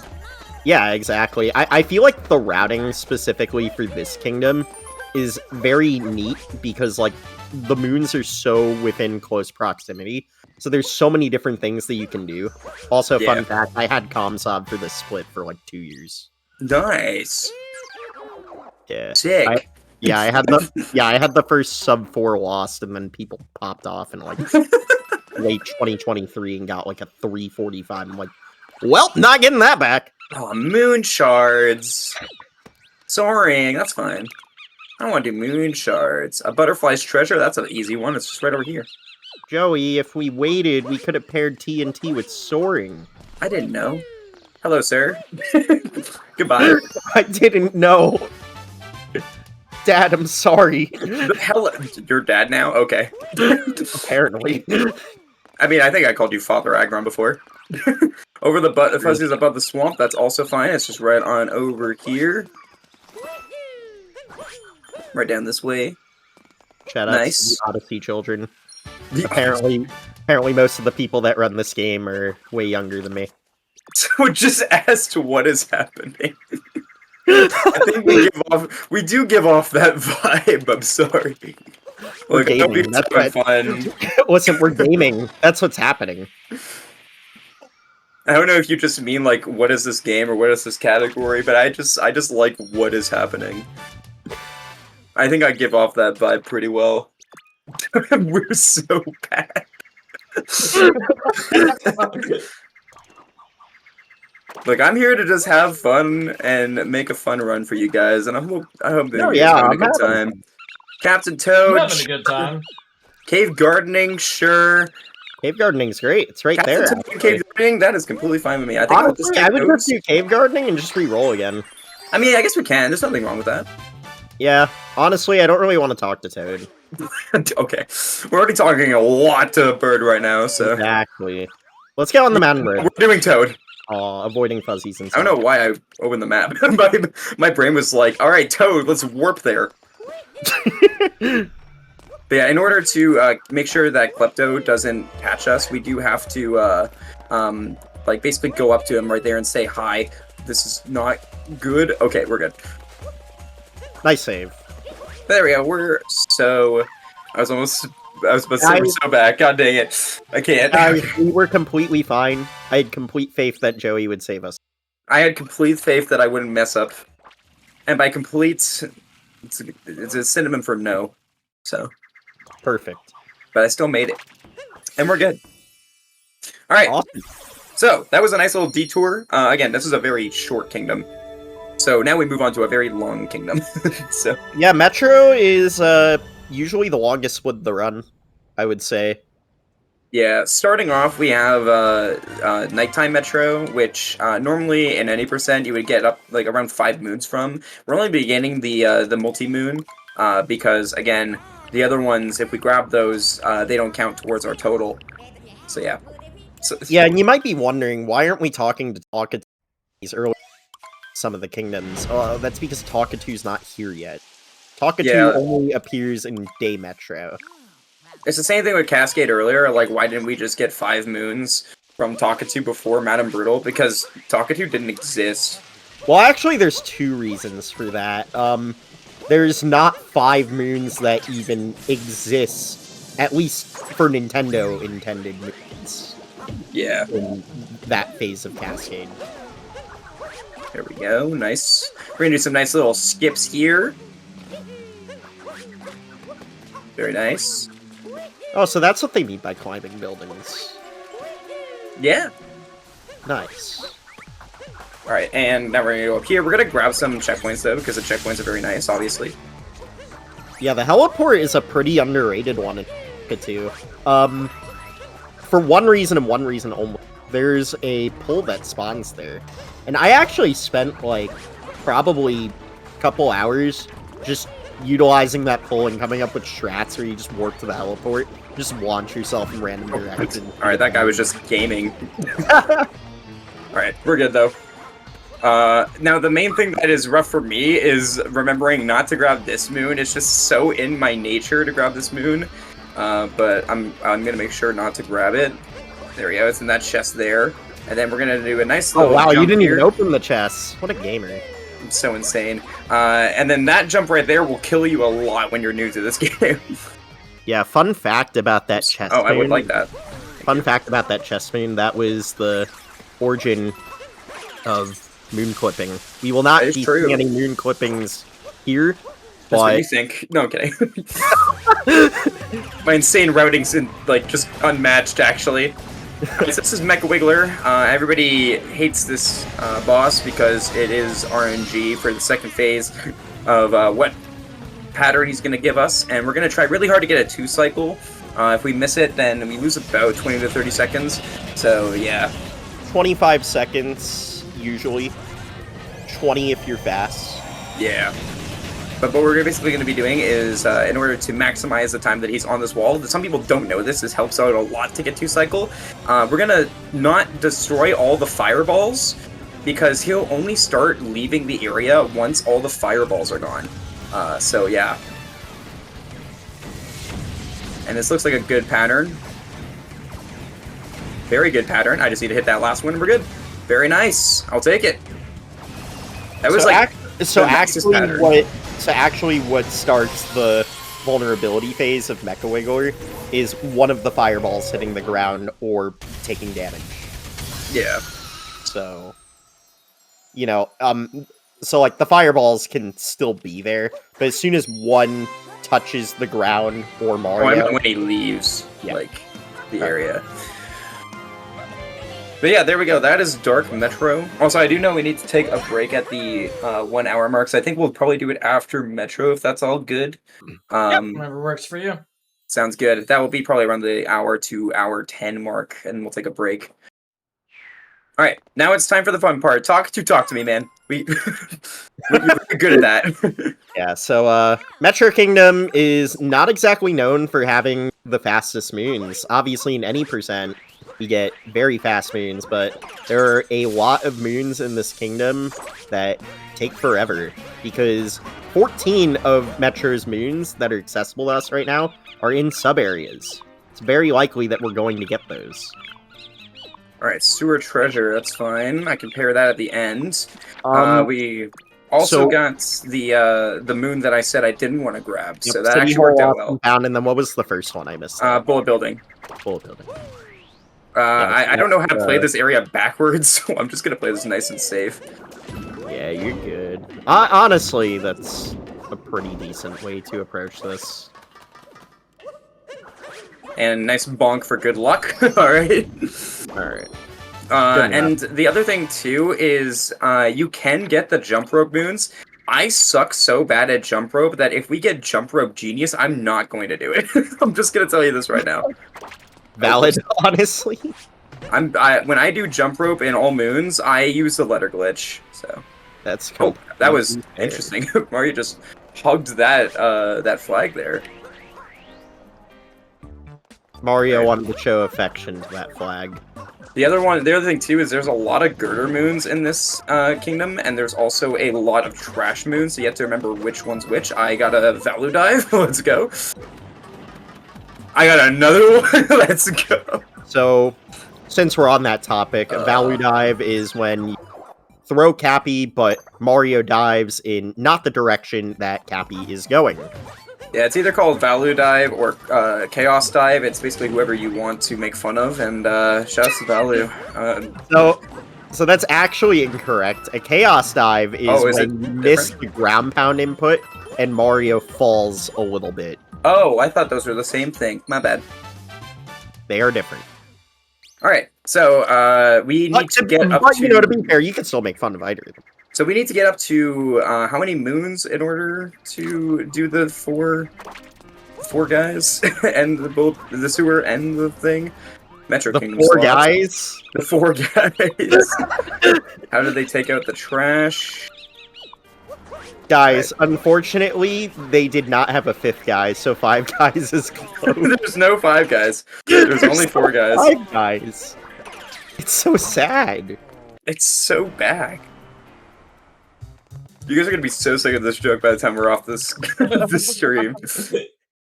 I don't know how it started. We were just at pace, and we just kept. Me and Agron just kept, or specifically me to Agron. I just kept saying we're so bad. I believe it started when you first entered the hotel room, and you literally opened with that, and I'm just like, all right. Oh yeah, because we hadn't been back to pace in a while, so I was like, yeah, Agron, we're so back. And then every time we went somewhere, we were just like, we're so back.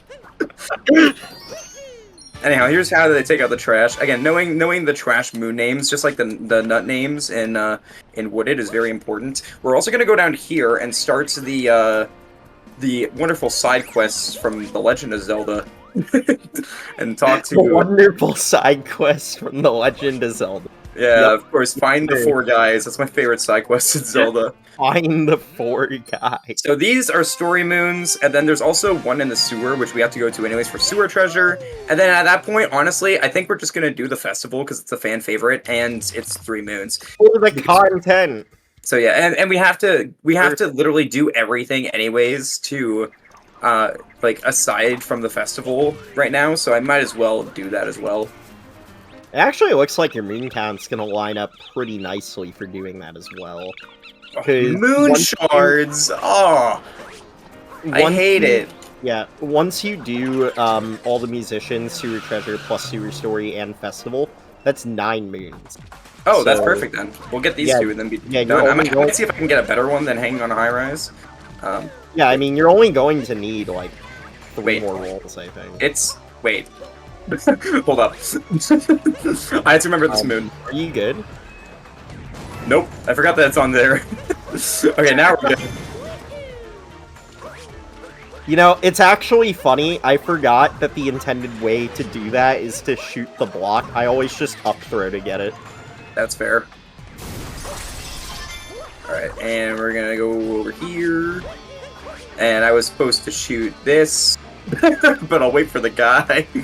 Yeah, can you tell I'm not used to doing this without the secret move?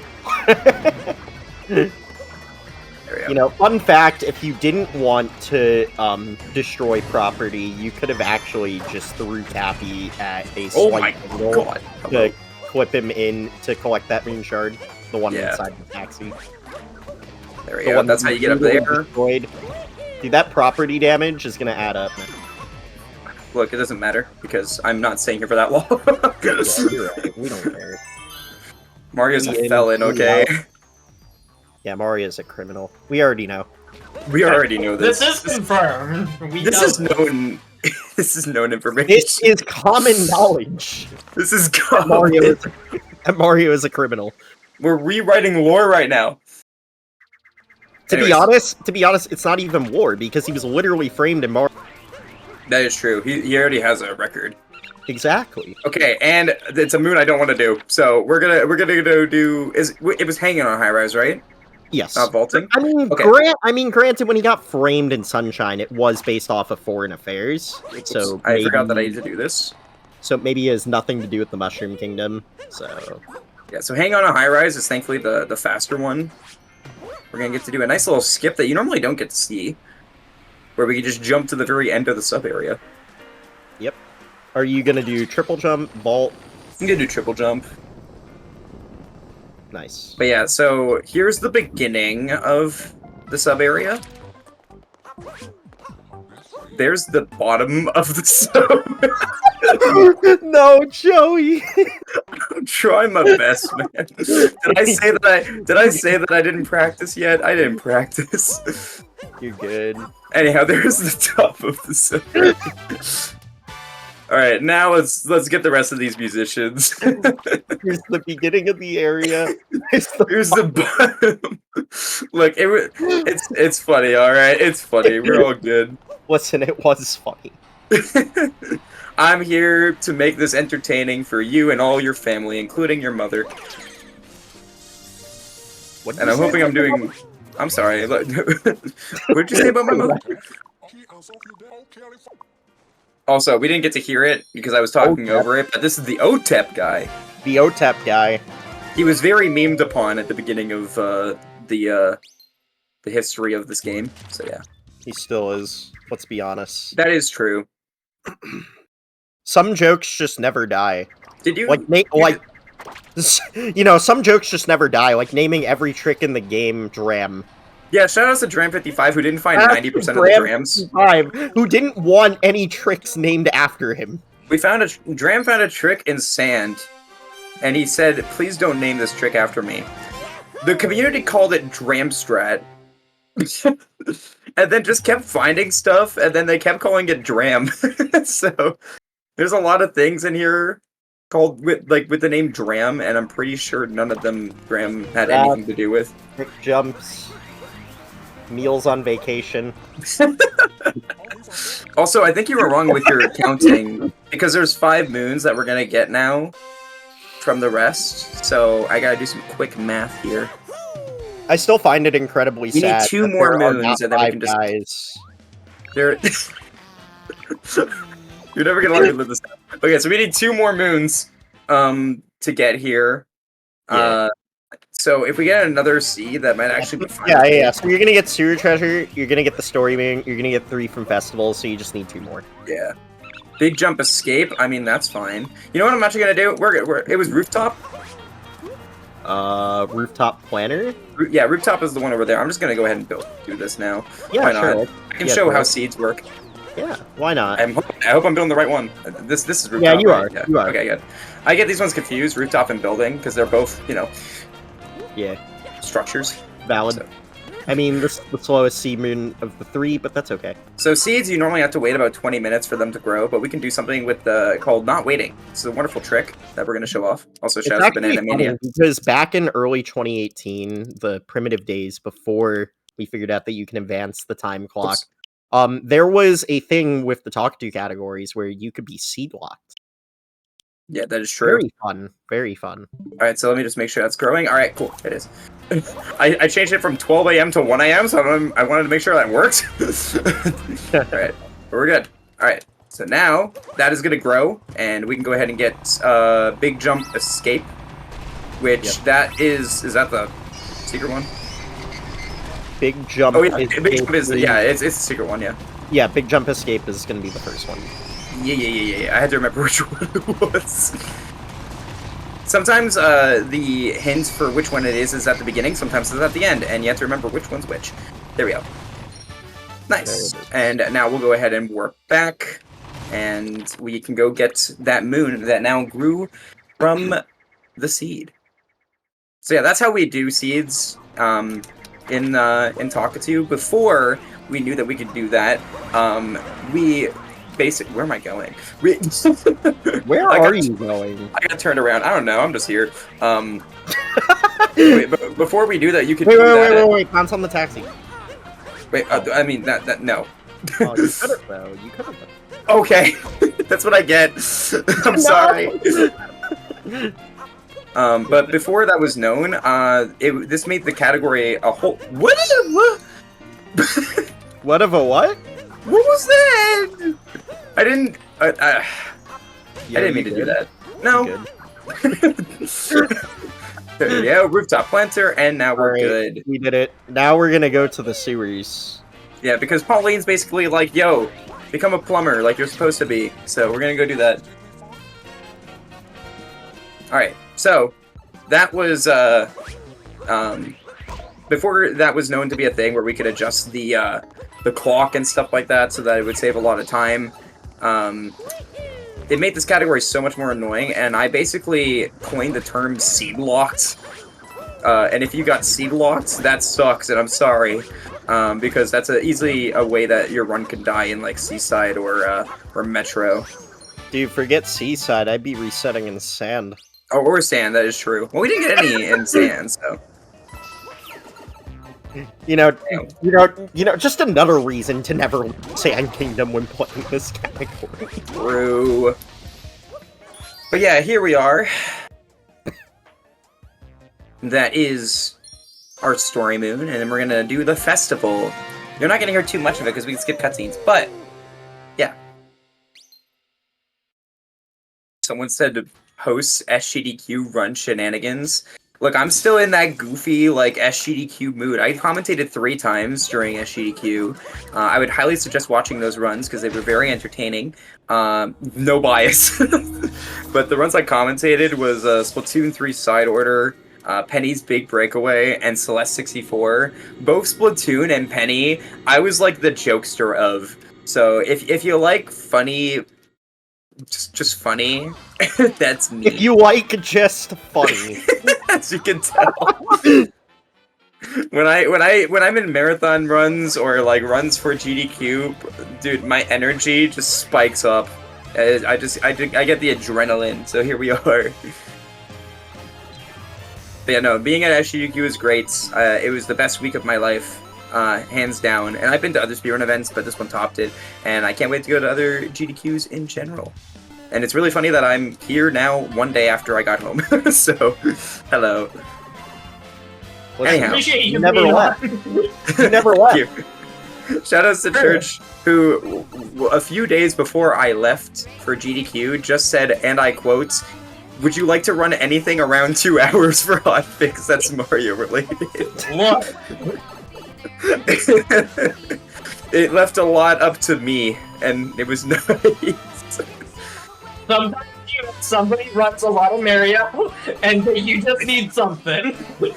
Yeah, I did a previous Mario Hotfix where I ran 2 other Mario games. I ran 3D Land and 3D World, so I am known as a Mario guy. So. And you chose Bird Torture Simulator. Yeah. I'm sorry, Bird 650. It's not you, I promise. It's me. Oh my goodness. But yeah, Donkey Kong was here apparently. He's gone though. Yeah. And there we go. We did it. Thank you for the dance emotes. I appreciate it. I don't know. Something like it's like a reference to like War with Pauline or something. It's fine. Something about Jumpman. It's probably not important. Something origin story, Mario War. Alright, moving on. Okay, and I will go ahead and tell you when to pause the timer. So we can take a little bit of a break. We're gonna pause right now. There we go. The break time! And there's the pause on the timer, or on the actual screen. So during these longer runs on the hotfix, we like to take breaks every hour. So everybody can get up, stretch, get some water, anything y'all need to do. So we're going to take a quick break and we'll be back with the rest of the run. See you in just a few minutes, everyone.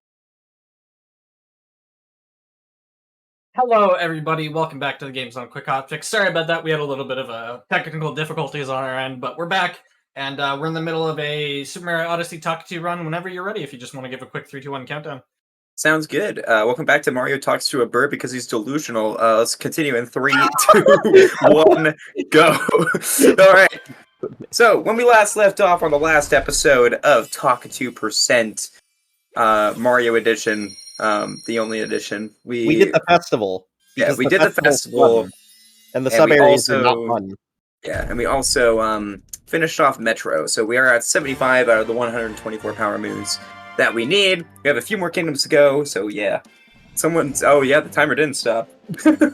Well, subtract 10 minutes from the timer. Guys, the run's dead. It's okay. The timer was, when it paused, I think it was at like a 108, so yeah. Alright, so welcome to Snow Kingdom, otherwise known as, you might get outfit locked. Yeah, we're gonna grab purple coins on purpose here. This is a very annoying kingdom for us to deal with. So we're gonna hope that we don't get outfit locked. So basically, there are 13 moons that you can roll, and 3 of them are moons that are bad, essentially. 2 of them are the outfit, and 1 of them is the hint art. So we're basically aiming to roll anything that's not those 3 moons. And we're chilling. Yeah, exactly. We'll also have story moons to back us up, which is good. There's 4 story moons, 1 in each of these little hallways. Okay, Captain Toad is fine. Captain Toad is not too bad. Treasure in the ice wall, that's fine. That's very good. Moon shards in the cold room, that's less fine. Alright, that's strike 1. Wait, yeah, treasure in the ice wall's up this way. Okay. Treasure in the ice wall. Wait, that's boss. Treasure in the ice wall. Where are you going, Joey? I was going to the right one, I forgot. I had to remember which one's which. 1 second. You're good. It's been a while since I did Talk to, so don't worry about it. But while we're here, I will grab some purples. So yeah, there's definitely some fast purples you can collect in the sub-area.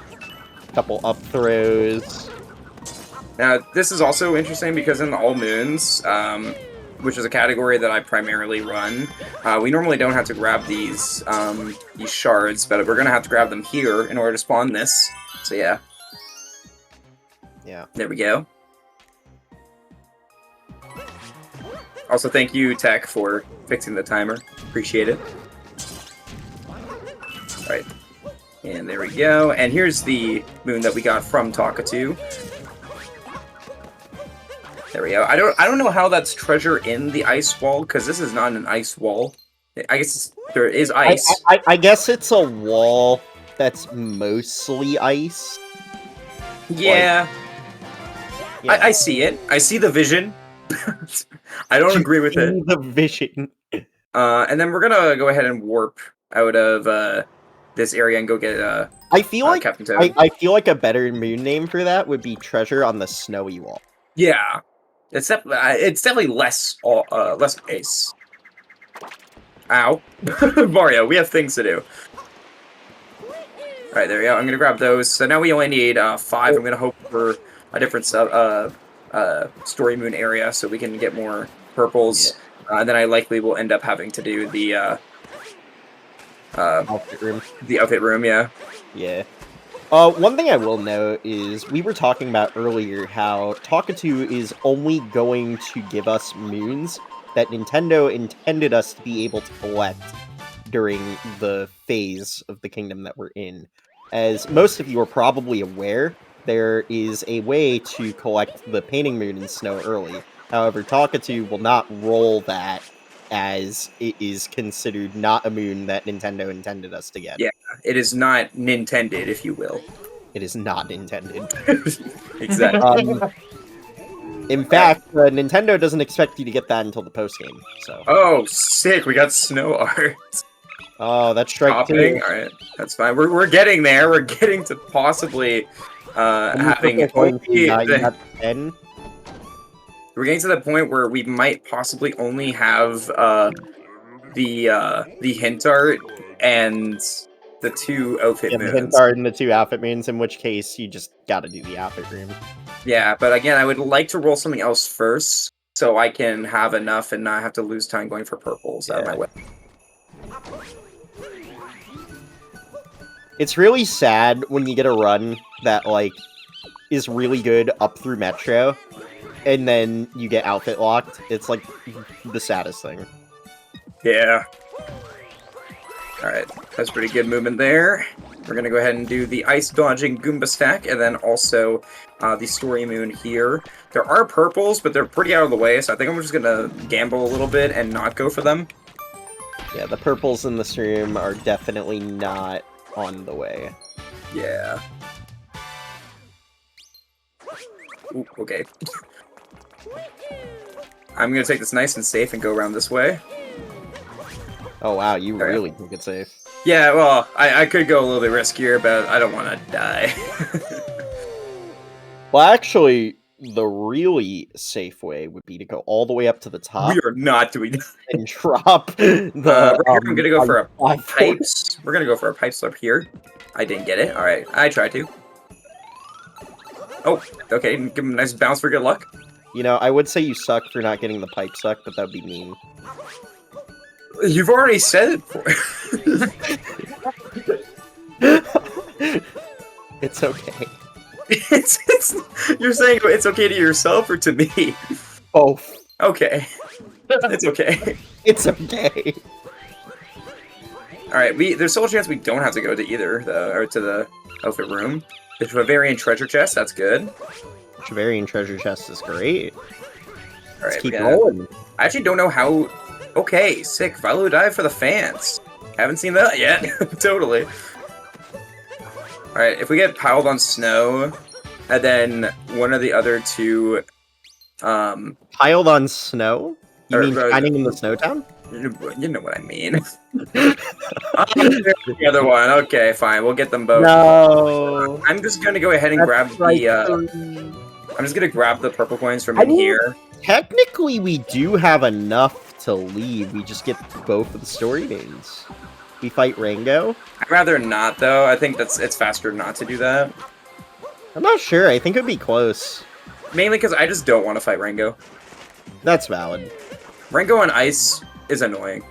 Rango on ice is not exactly the show you were expecting. Oh, okay. Oh my goodness. Alright, and we get to do a nice little thing here. Okay, well, never mind. We don't get to do... We'll die and go back there. Look, close your eyes. Whoa, what a cool skip! That's crazy! Oh my god, how did you get back we're there? so back! So back, actually. I'm so good at this game, guys. You don't even understand. Incredible. The best part about Talkatoo, too, is because it's a lot of routing and, like, on-the-fly thinking, you don't have to be the best, like, at any percent or, like, any other category, to be fair, to be good at Talkatoo. So, yeah. Anyhow, now we're nice, snowy Mario. Snowy That's not the Mario. name, but... Also, shout out to the Shavarians, I love them. What, is this the ski outfit? I think so. I actually don't know the name. I don't know. We literally just saw it. Yeah, I don't know the official name of this outfit. I didn't read. I can't read. Alright, but this works out because now we can just do this the way that Shigeru Miyamoto intended. So we're just gonna chill over here, wait for these guys. Oh, there we go. There we go. Shoutouts to jump farming. If you know, you know. If you don't, keep it that way. Your arms will thank you. And there we go. That's the that slip behind the ice. And then the other one. Moon shards this in one? the cold. You know what? I'll show off a little bit of jump farming right here. This is what you do in all moons, and it destroys your arms. For like 4 minutes. And your ears. There you go. Yeah, it's literally like 4 minutes of doing that. Alright, but there we go. Cool. Now we have everything we need to leave. 4 minutes. I actually don't know because I'm not... I mean, it depends. Like, the faster you get, the more jumps you have to farm, so... Well, I mean, there's that, and there's also, them, like, implementing more jumps throughout the run, so they have to do less jump farming. True. Alright, so now we have Seaside. Seaside, we're also going to be bringing keys to it, just because it's so much faster than continuously talking to Talkatoo. Doing the Seaside has so many, like, easy story moons, and the boss is not that bad either. So Well, we're only going to grab 3 from Talkatoo. So, fighting the boss in Seaside is definitely the much safer route, because otherwise you'd have to get 10 moons from Talkatoo instead of 3. However, it actually is faster to try and get the best rolls from Talkatoo. Yeah, but because this is like a no reset, I'm gonna play it safe. Oh, 100%. I don't blame you.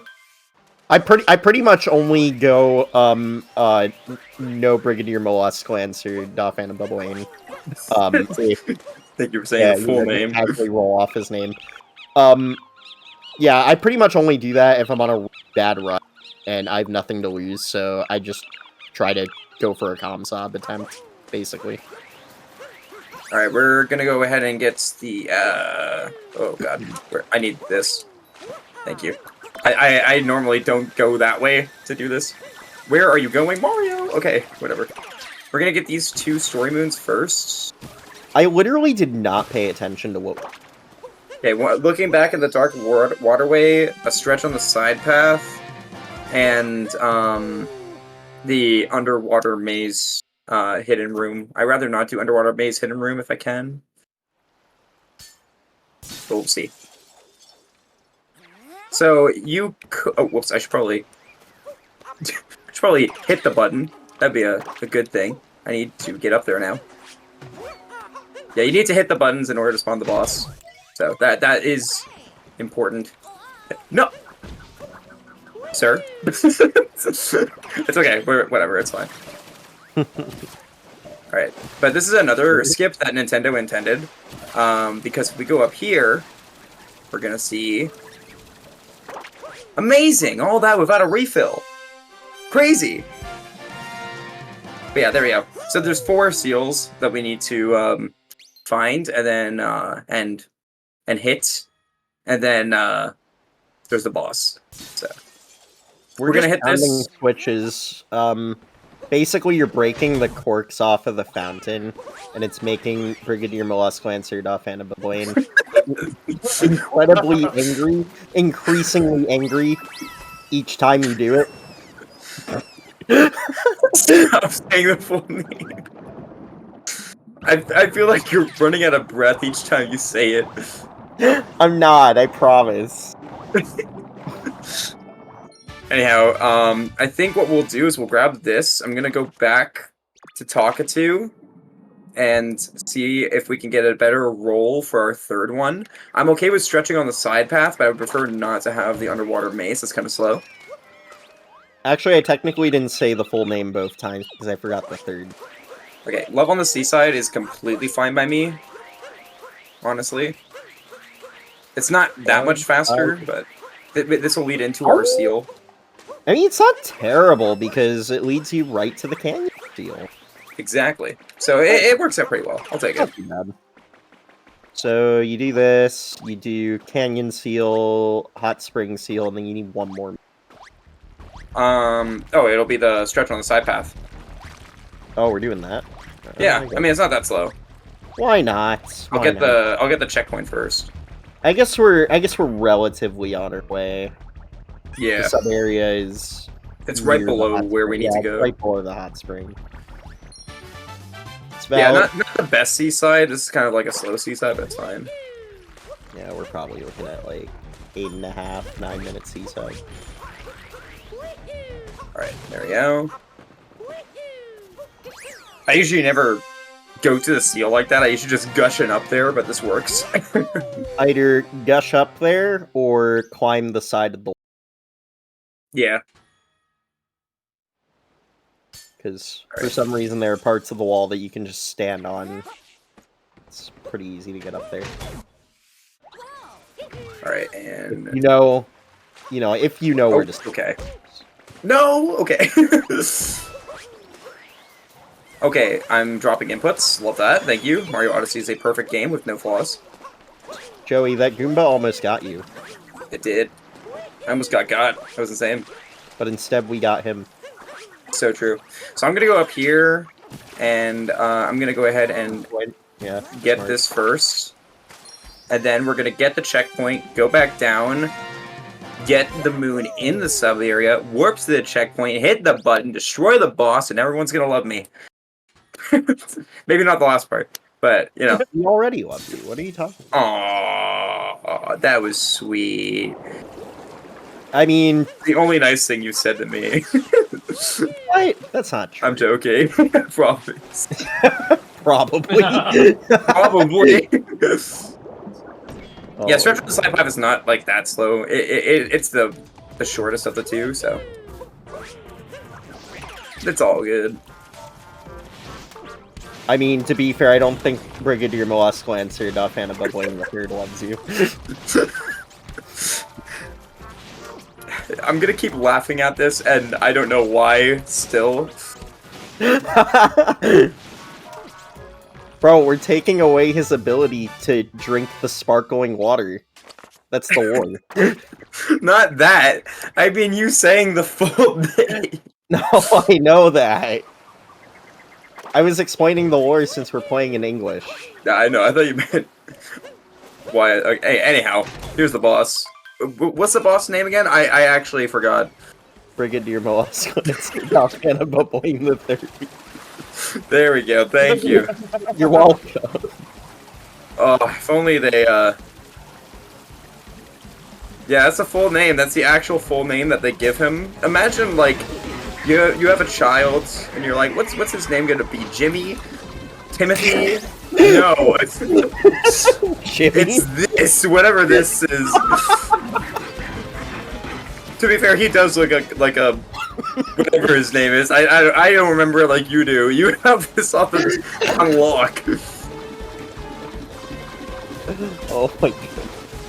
Anyways, moving on. This is the boss. The boss of all time. To be honest, With the this is name. probably the best boss in the game in terms of like utilizing features that is appropriate. It really is. And also, like, you can manipulate him so that he, oh, nice, he went around front, thank you. So that he, you know, you fight him as quick as possible. I mean, if we really want to manipulate him, we can flip through a wall.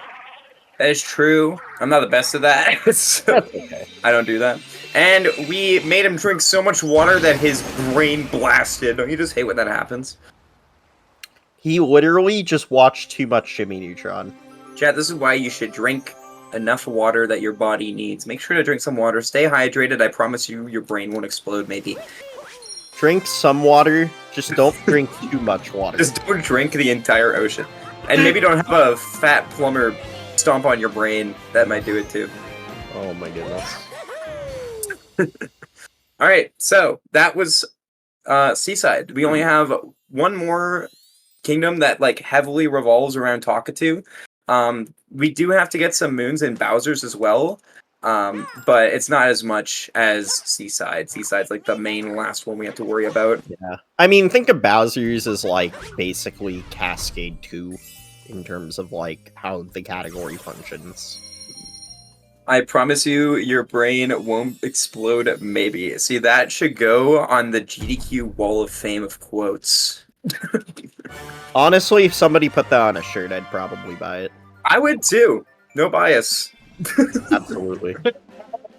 We were talking about this in intermission, but the next stream that I have planned for my own channel at SGDQ, the group that I was mainly hanging out, and it's a big group. This is like 100 people in this group. We had our own Discord server where we talked about what we were doing each day and stuff like that.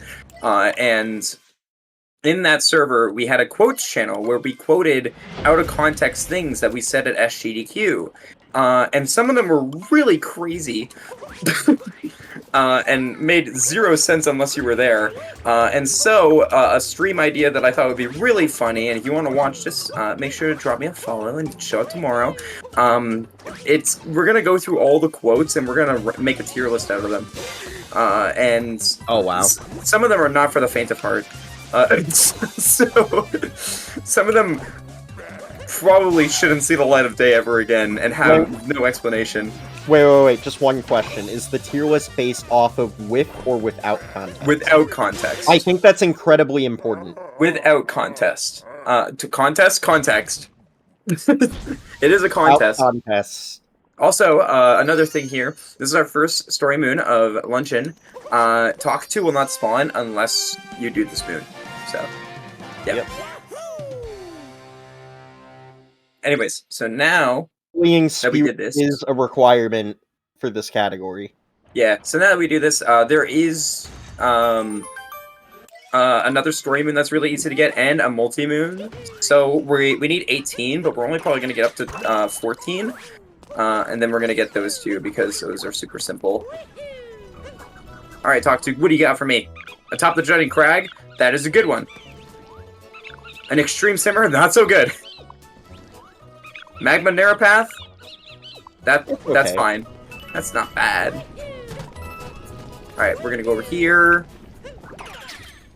What is Magma Narapath? I know that's in the goop area, but which one? Magma Narapath is the main moon of the magma zone. Oh yeah, it is. Yeah, you're right. Okay, that was awesome. We'll just do it this way, I guess. This is atop the jutting crag, one of the most like weird moon names that I've ever heard for jutting crag. Yeah. Alright, and we're gonna go ahead and capture this guy, lead this into the story moon. We'll go get the magma one. Maxi from Team Magma. I agree. Anyhow. With that, here's another moon. Alright. And we're also gonna get some purples here, because there's 3 purples right next to the goop door. So we might as well grab those. Yeah, for sure. Again, just like thinking ahead of routing, especially with purple coins and stuff like that. This actually works out really well because they're like, if worst comes to shove and I get both of the moons from the outfit room, it works out to the point where there's enough in the town area, enough purple coins where like I'll be perfectly fine to be able to have enough to go over there. Yeah, I mean, there's just 15 in the town straight up. Oh, we're good. Okay. You're good. We're fine. Damage is fine. It loses a little bit of time because we have to watch that animation of Mario getting his health back, and honestly, I thought it would be really funny if we have a Mario game where every time you take damage, you have to watch a 30-minute cutscene of Mario going to the hospital. Thankfully, that's not this game. Alright, Luncheon Kingdom Timer Challenge 1, that's pretty quick. Beneath the Rolling Vegetables, that's also quick. We'll go do Timer Challenge 1 first. I would not say Beneath the Rolling Vegetables is quick. It's pretty. It's not quick, but it's fine. I usually only do it if I absolutely have to, or if I roll all the cracks are fixed, or spinning athletics. That's true. I might try to roll one other one first before I go over there. Wait, there's one more moon that you could pair with it. The Magma Notes. Gotcha. Yeah, that is true. Taking notes on the Magma Path, I believe is the name. Yeah, especially because we haven't gone over there yet. I would like to pair it with something that's closer. For sure. Okay, nice. Thanks for the value dive. That's like the 5th one today. Fork flick into the summits. That's not that great, but it's fine. I mean, Forks is generally pretty fast. Okay. I'm gonna go back here though, and I'm gonna grab these purples. They're on the other side. Because I think we've established that I'm definitely gonna have to get the costume room one. Can you get up there, Mario? These turnips defy the laws of physics. They really do. Alright, and we're gonna go over here like that. Fork is really quick though, and I'm gonna get 3 purples here as well. Sure. Oh, Mario. Mario! Thank you. Mario! Listen, Right. if you yell at him, he'll do the thing. He does what you want. Oh wait, whoa, hold up. 80% brain took over. Alright, we're good. My brain was like, forks, let's do it. Good save. Alright. Good save. Almost grabbed the wrong moon there. Almost, but we're good. We went back. Mario had to pick up his car keys, and we came right back. Listen, we haven't yet. The run's not over. Yeah, we haven't missed one yet. That's true. Shopping. Hey, that works out really well. I can go shopping and get my costume. That's fantastic. I think after shopping, I'll still roll one more time to see if I can get the other costume room. It's very unlikely. Yeah. But yeah, if you roll strong simmer, you are so chilling. Also, there's not really a reason to, like, not re-roll, since Talkatu's just, like, right here. Yeah, exactly. Also, we have 800 coins. We're mad chilling right now. Yeah. It was never an issue. Alright, there we go. Nice. But yeah, luncheon can be good, but also very mean. So far, it's been okay. I'd say in terms of, like, the difficulty scale of, like, kingdoms and Talkatu %, I'd say this is probably the 3rd most difficult kingdom. That's fair. Alright, Pile on Salt is fine. I think I'm just gonna go ahead and do this now. I don't really want to only have one slot. I'd rather have more. So I'd rather just get this over with. With, Wooded and Metro obviously being above it. Yeah. Oh, Wooded, definitely. Metro is just a lot. Yeah.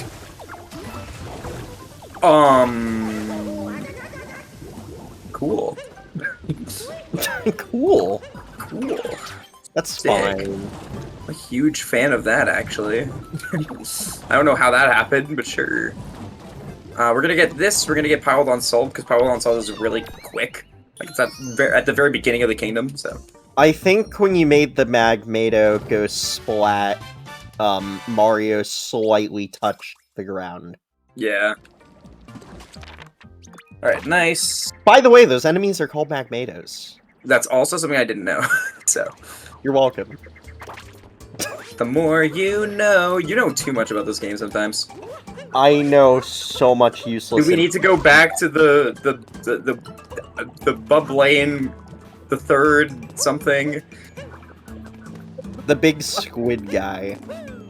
Look, I play Splatoon. I know a squid when I see him. That is definitely a squid. But I don't know the name. Oh my goodness. Alright, 2 more rolls. I'm gonna hope for one that's on that island over there that I have to go to anyways, so. That'd be nice. Yeah. Ideally, we're rolling something that allows us to pair beneath the vegetables. Corner of the Magma Swamp, that's not there, but it's very short. 4-flicking Detour, that's the one I almost grabbed earlier. I need you to long jump, Mario. Mario, it's right there. Alright, thank you. This is what I mean by this is very short. Are you ready to see this? He literally just ran down the mountain. There you are. That's it. By the way, I would not recommend running down a mountain. Thank you. I needed that, I needed that warning. Yeah, I know. That's why I said it. Alright, I don't know why I did this, but you know what? We're gonna do this. Because it'll look cool. I don't think you quite anticipated how big this gap was. We're good. Oh, We made it. Barely had enough. Good job. I did anticipate. I knew you could do that. I mean, to be fair, at first I didn't know that you intended that, like, you wanted to take the damage. So it was Yeah, no, I didn't want to take the damage. Yeah, we're good. Honestly, Fork sub-area is probably the one that's, like, the shortest to, like, do both of the moons in, so I'm fine with this. But I would prefer not to, but Yeah, we still need four more. is just pretty fast. Like, Yeah, we need 4 more moons and then the multi-moon. So, again, it would be nice if we got another island moon. either island moon or just keep rolling plaza moons. Yeah. Like, you still haven't gotten slots. Oh, that's you the still haven't worst gotten turnip. overlooking. Okay, well, there's overlooking. Oh, okay, there you go. Wait, so you roll golden turnip 3, right? It was 2. Oh. 3's the worst. Yeah, but I still don't like that one. I would prefer not to do that one. I mean, we do 2 in Darker Side. It's not that bad. That is true. It's just a lot of travel. Although, to be fair, it's literally only fast because we compare it with atop the Jutted Crag. Yeah. Oh, there's one. That's fast. Oh, that one's very fast. Here's this one. It's just right there. There we go. How did they miss it? Okay, at least we're ending off luncheon with some quick ones. That's nice. Hmm. Usually you want to get these, like all of these, but we didn't see them for a bit. Spinning athletics end goal. Ooh, that's rough. Oh, there you go. It's not that bad. But Well, actually, we can actually, do... yeah. I'll do that, yeah. Actually, Yeah, that's a good idea. so I guess what you... Wait, why did I warp there? Did you warp to... okay. Look, not the one I meant to. My brain farted for a second there. So before you go to the island, make sure you grab Meat Plateau checkpoint so we can just warp straight out of beneath the rolling vegetables to meat. Oh, that is a good idea. You are right. That's why I'm here. For ideas. Alright, so we're gonna go up here. And then what you can do, some people don't know about the... Oh, whoops. Alt your way over to spinning athletics. Another thing that you learn from doing all moons. So you can do this by vectoring. Do you want to explain vectoring? We never did. Oh, yeah. So basically vectoring is when you essentially move within a 45-degree angle. It basically makes it so that way we're moving a bunch more distance. Guys, I'm good at this game. Oh, you didn't vector. That's why you died. That's totally why. Vectoring saves all your troubles. Vectoring truly was definitely the reason. That's that fun fact. That's actually why some people's flights got delayed. Their pilots didn't know how to vector. That was crazy. Pilots didn't know how to vector. That was actually insane. By the way, that I lived there. I kind of did some wall running like Mirror's Edge, but we're good. Dude, I'm actually dead. The pilots didn't know how to vector. That's what kills you. That's what you weren't prepared for? I've said way weirder things during this run, but okay. Look, we're here for the silly vibes here. If you guys like what you're watching, Foodies. let us know. Oh. Do. I just like to dance there. Alright, so this is beneath the rolling vegetables. There we go. And now we'll go do the most difficult multi-moon of all time. We have to become meat. Yeah, it's hard. You know, honestly, I think Arby's got some competition, because at Arby's, they have the meats. Here, we became the meat. That's what I want from my food places. I want to become the food. Alright. With that New meta for restaurants. You just become the food. That's wild. Let's leave this area with that note. But yeah, the reason why we do that multi-moon last, one, it just warps us right back to the Odyssey, but two, it's way harder to get back to Talkatoo because the checkpoint is taken away. So, yeah. Oh, that's a good thing we're closing in on RBM. That is true. So, for the most part, the rest of this is basically any percent.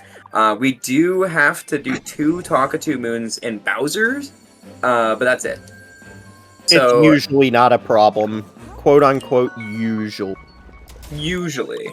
There are Hopefully very few moons that can trip you up, but they definitely will if they appear. True. So now we're gonna take a nice breather. If we could change the game title to Spyro the Dragon, that would be nice. Or Dark Souls, your pick, actually. Skyrim. This is such an off-putting place. Like when people get here on their first playthrough, it's very jarring. It's like, why are we here? I mean, yeah. I mean, personally, some of the coolest kingdoms in this game are just glorified boss arenas, which is very disappointing. Yeah, but like, if you want a depiction of like things that don't fit in Mario games, hello, look no further. Mario fighting the Lord of Lightning. You know, I was not expecting Spyro's souls, but I agree. Spyro's souls. I actually met a bunch of the Souls speedrunners at SGDQ. All very awesome people. I could not do that, but hey, I respect them. I actually found out, so small story time, because we have nothing really going on. You damaged Boosticle on top of this boss fight, right? I'm gonna call out this story because I thought this was a really cool experience and such a wild, like, small world coincidence at SGDQ at a hotel room party at SGDQ. I found someone familiar, and I thought she looked familiar.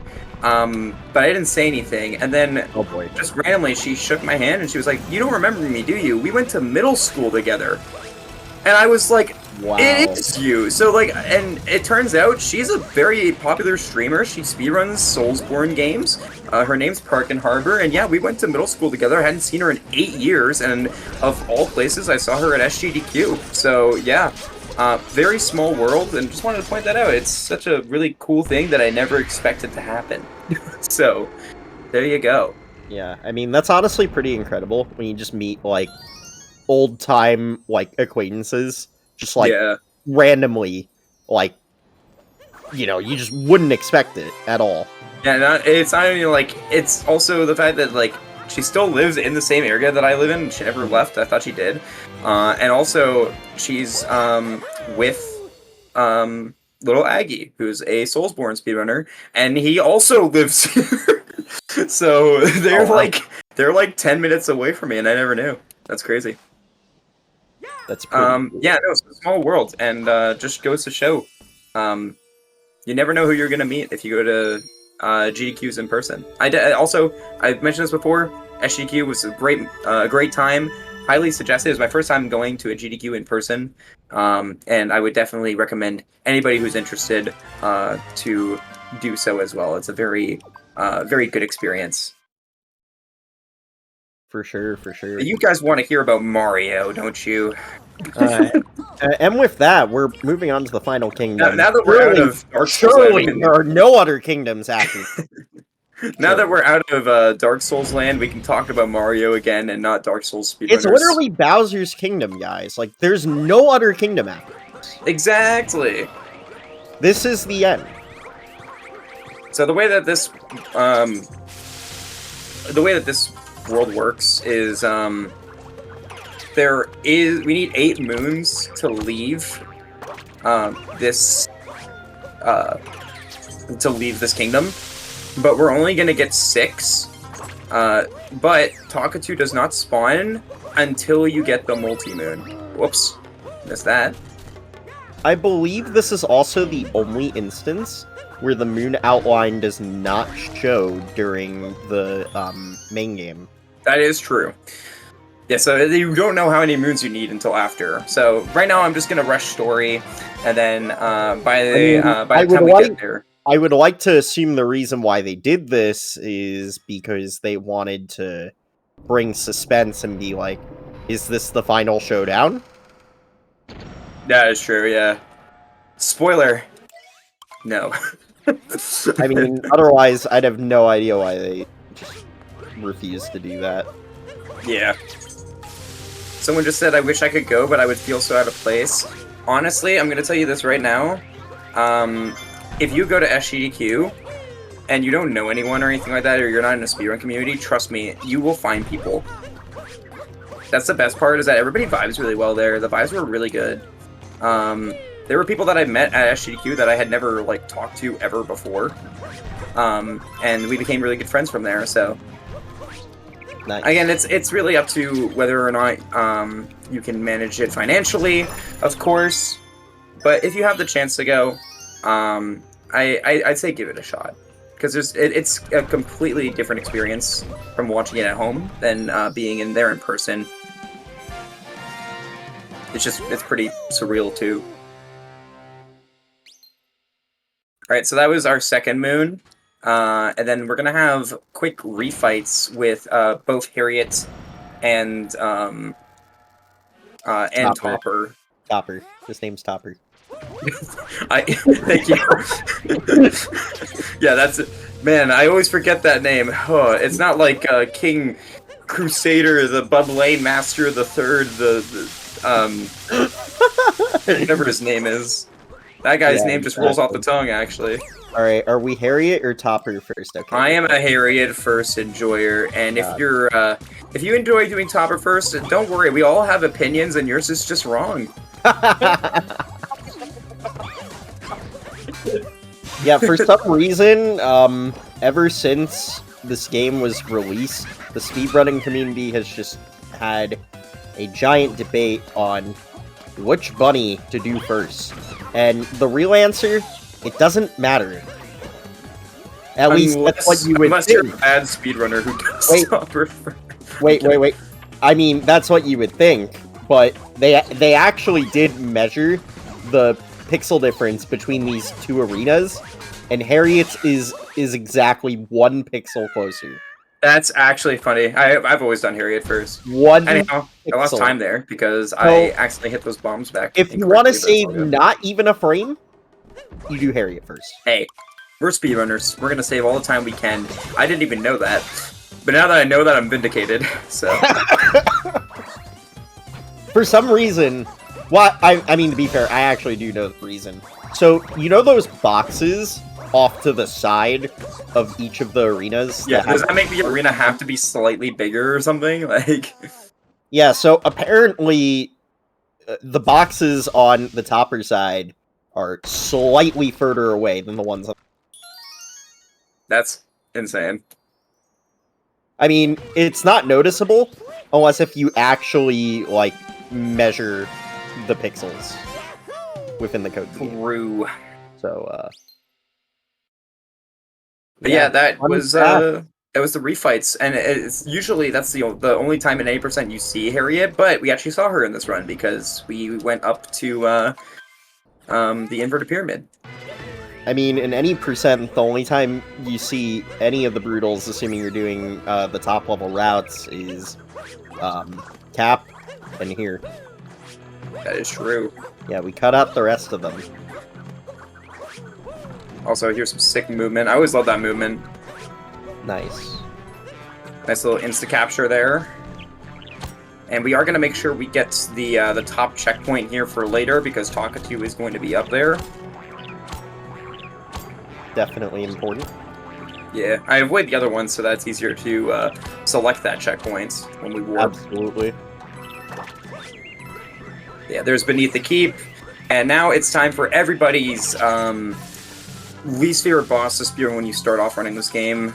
This is the Brutal Mech. I do this a safer way. I don't do Birdless Mech, just because I prefer not to. But understandable. Yeah, but what we're gonna do is there are all the Brutals that are on this mech in little bubbles, and you have to either poke them with the Pokeo or ground pound them. And we're gonna try our best to stay on top of the mech after. Oops, whoop. I don't know why I did that. I did not hit the button. Oh. But that's fine. What we can do instead, I'll do the backup, I guess. That was really unfortunate. You're not supposed to do that. But thankfully, Nintendo did this. Oh, whoops. There we go. Alright, there we go. Yeah, I think I fat-fingered it, maybe? I don't know. Yeah, now that we're up, hopefully we'll stay up. Alright, that's fine, I think. Should be good. Yeah, you're good. Oh! No! Oh, my God. boy, never mind. This might be the worst I've done on this fight in a very long time. That's really unfortunate, actually. I think if you rainbow spin, you probably would have. I tried. I was hitting the buttons. That was really unfortunate. Oh well. Alright, well now we have to do the same thing again, but this time I gotta wait for a Pokio. We also gotta avoid the onion rings of death. Yeah, that is what they're called, canonically, actually. I actually have no idea what they're called. For once, I do not I know. like the onion rings of death, honestly, so I think I'm gonna stick with that. Listen, I'm perfectly down to call them the onion rings of death. Okay, good. At least I got back on that one. That was a pretty rough one. I normally don't fall off there, and then I fat-fingered. But it's fine. Whatever. We're good. It happens. It happens to the best of us. We're moving on. And so now we have to do Talkatoo, so we're not done just yet. I don't think we're going to be able to sub 2-hour this, but that's completely fine. A low 2 hours is completely fine by me, as long as we go under the estimate. So I put up the estimate high because of the fact that this is very RNG dependent, and we haven't been getting the best RNG because, of course not, it's marathon luck. I felt like our RNG outside of Metro and Snow were actually pretty good. Yeah, that is true. It could have been a lot worse. Like your RNG in most kingdoms was probably slightly below average, but it's playable RNG, and that's what you're looking for. Yeah. At the end of the day, I had a fun time. I know Chad did too. Absolutely. And if you would want to run this category, or any category, for a matter of fact, feel free to join the Mario Odyssey Discord server. There's a bunch. This is on category extensions. There's a bunch of different category extensions and main categories to keep you busy if you enjoy playing this game. Poking your nose in the plaster wall, that's fine. Jizzo in the hidden room, that's fine. Dashing over the clouds. That's the Jizzo secret room, right? I think. Which one? The Jizzo in the hidden room. Jizzo in the hidden room. Wait. I think it is. Is Jizzo in the... yeah, I think you're right. Yeah, because there's Jizzo all in a row, and then Jizzo beneath. There's Jizzo all in a row. Underground is the secret one. Yeah, no, I'm thinking correctly. You're good. You're good. It's this one here. No, and then the reason why it tripped me up is because like you could sort of think that the other one is hidden room, but then it wouldn't make sense for that one to not be named Underground Jizzo. So, yeah, you're good. And then what's the plaster wall? Oh wait, I know which one it is. It's this one. It's the one behind here. We're gonna have to do a nice little cheeky jump here. Oh wait, this is the one you get in Darker Side and Bowser's too? Yeah. Oh. I do remember which one it is. There's two of them. There's two of these holes that you can find. This one, the other one is called the turret wall. But this I'll is the be honest, wall. my Bowser Moon knowledge is pretty lacking. This is like the one that I have the least amount of knowledge on, so I'm glad I got ones that I remembered. Yeah. But there we go. For sure. Alright, there we go. Yeah, that is... And that is all the moons that we need for the run. Yeah, that is it for Talkatoo. Good night, sweet prince. I need art of that. I need someone to make art of Good Night, Sweet Prince with Talkatoo on there. With Talkatoo on it. Is GDQ over? Or GDQ Live over? Yes, SGDQ is over, but Flame Fatales is soon.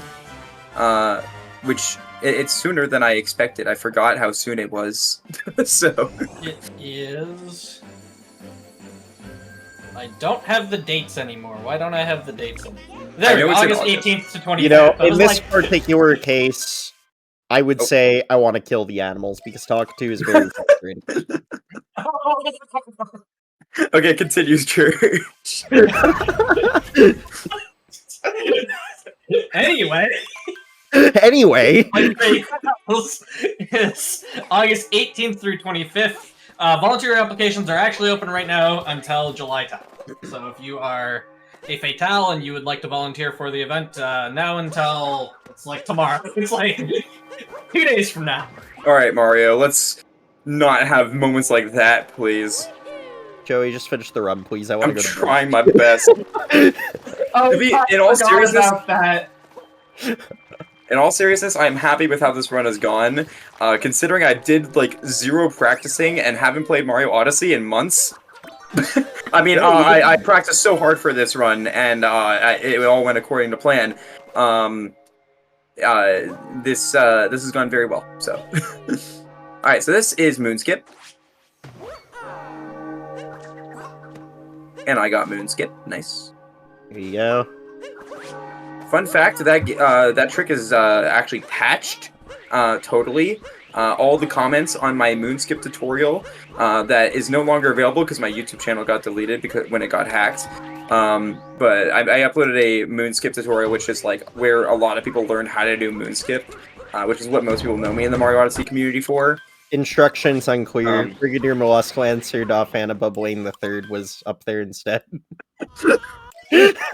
Anyways, there were comments on that video being like, I can't do it, it's patched.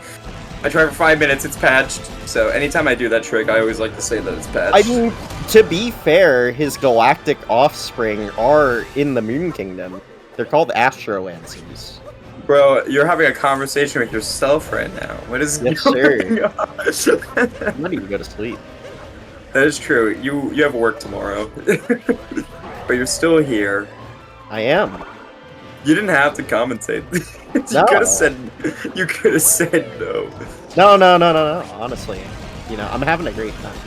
That's fair. Like I said, that's fair. No, like that's good. No, that's fair. Of course. So yeah, this is Bowser.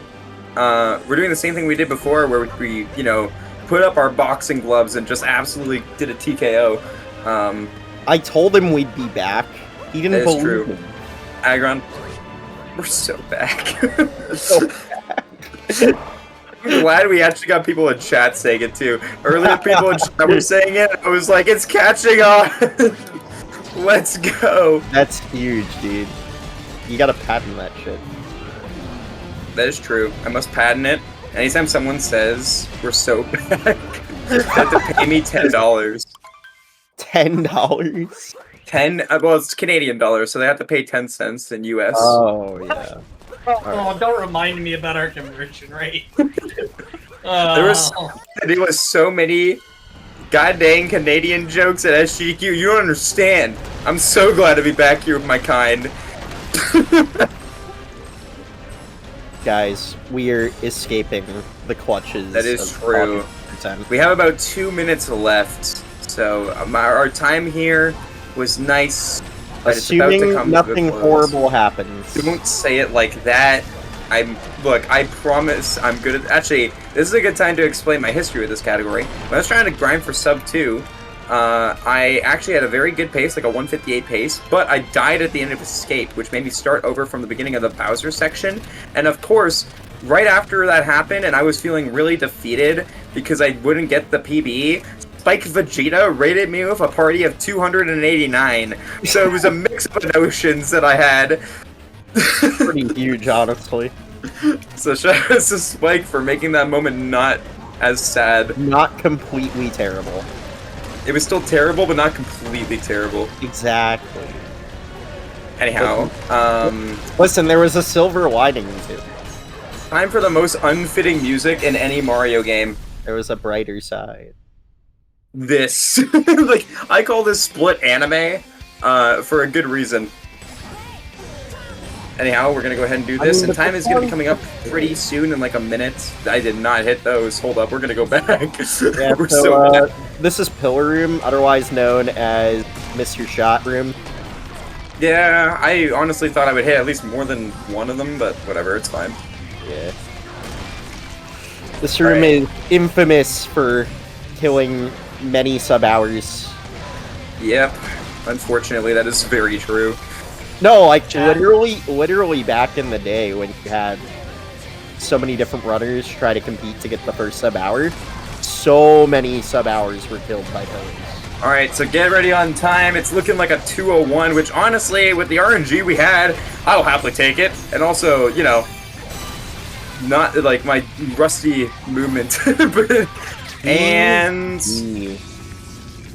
time. There you go. There it is. I'll take a 201. Again, my PB's a 151. We compared in the break to what my PB was at the end of Metro. My PB was 8 minutes ahead.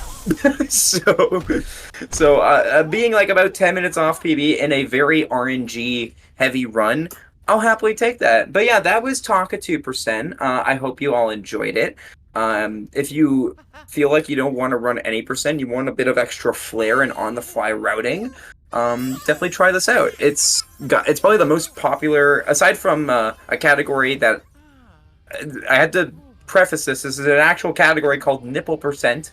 This is probably the most popular. This is probably the most popular category extension to run. So, yeah, like I said, check out the SMO Discord if you want to get into speedrunning this game or learn more about any category that's going on, or like that you're interested in. And if you want to check out me, if you liked our funny shenanigans and you like how goofy I am, check me out at twitch.tv/KingJ0444. It's not a 0, it's an O, just so people know. And I run a bunch of games. I run all the 3D Mario games. I'll be participating in the 3D Mario 602 in like 5 days from now. And then I run other stuff like Splatoon, Celeste, indie games, and whatever. So whatever I feel like, basically. So yeah, Agron, where can they find you? And yeah, guys, if you enjoyed my antics and fun facts about this game, you can find me at Crusader. Awesome_Agron, and well, I'm not actively speedrunning. I am a competitive Settlers of Catan player, so you can catch me covering those games, you can catch me playing those games, and yeah, you know, it's a lot of fun. Maybe one day I'll pick up speedrunning. If you want to follow the only person who knows the actual Seaside boss name from Heart, check him out. I'm very sure I'm not the only person, but I'm probably one of the very few. You're the only one in my mind that I can think of. But yeah, thanks for having me on. I really appreciate it. I always like running Mario on Hotfix, so glad I could bring this to the screen. So yeah. Yeah, for sure. It was great. Sorry, go ahead. Oh no, I don't have anything else to say. Thank you both. Thank you both for being on. Really appreciate y'all coming on. Definitely give both of these two a follow here. And then again, yeah, thank you so much for being on right after GDQ. Appreciate it. This is all we have for you tonight. For those of you who are looking to watch some more SGDQ stuff right after the show, we are going to be replaying some of our SGDQ runs on the channel.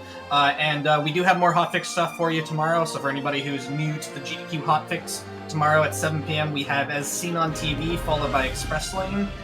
So that starts at 7 p.m. Eastern. As Seen on TV is games based off of TV shows or cartoons, stuff like that. Express Lane is speedruns under an hour. It'll be a blast. Hope to see you all there. Have a great night, everyone.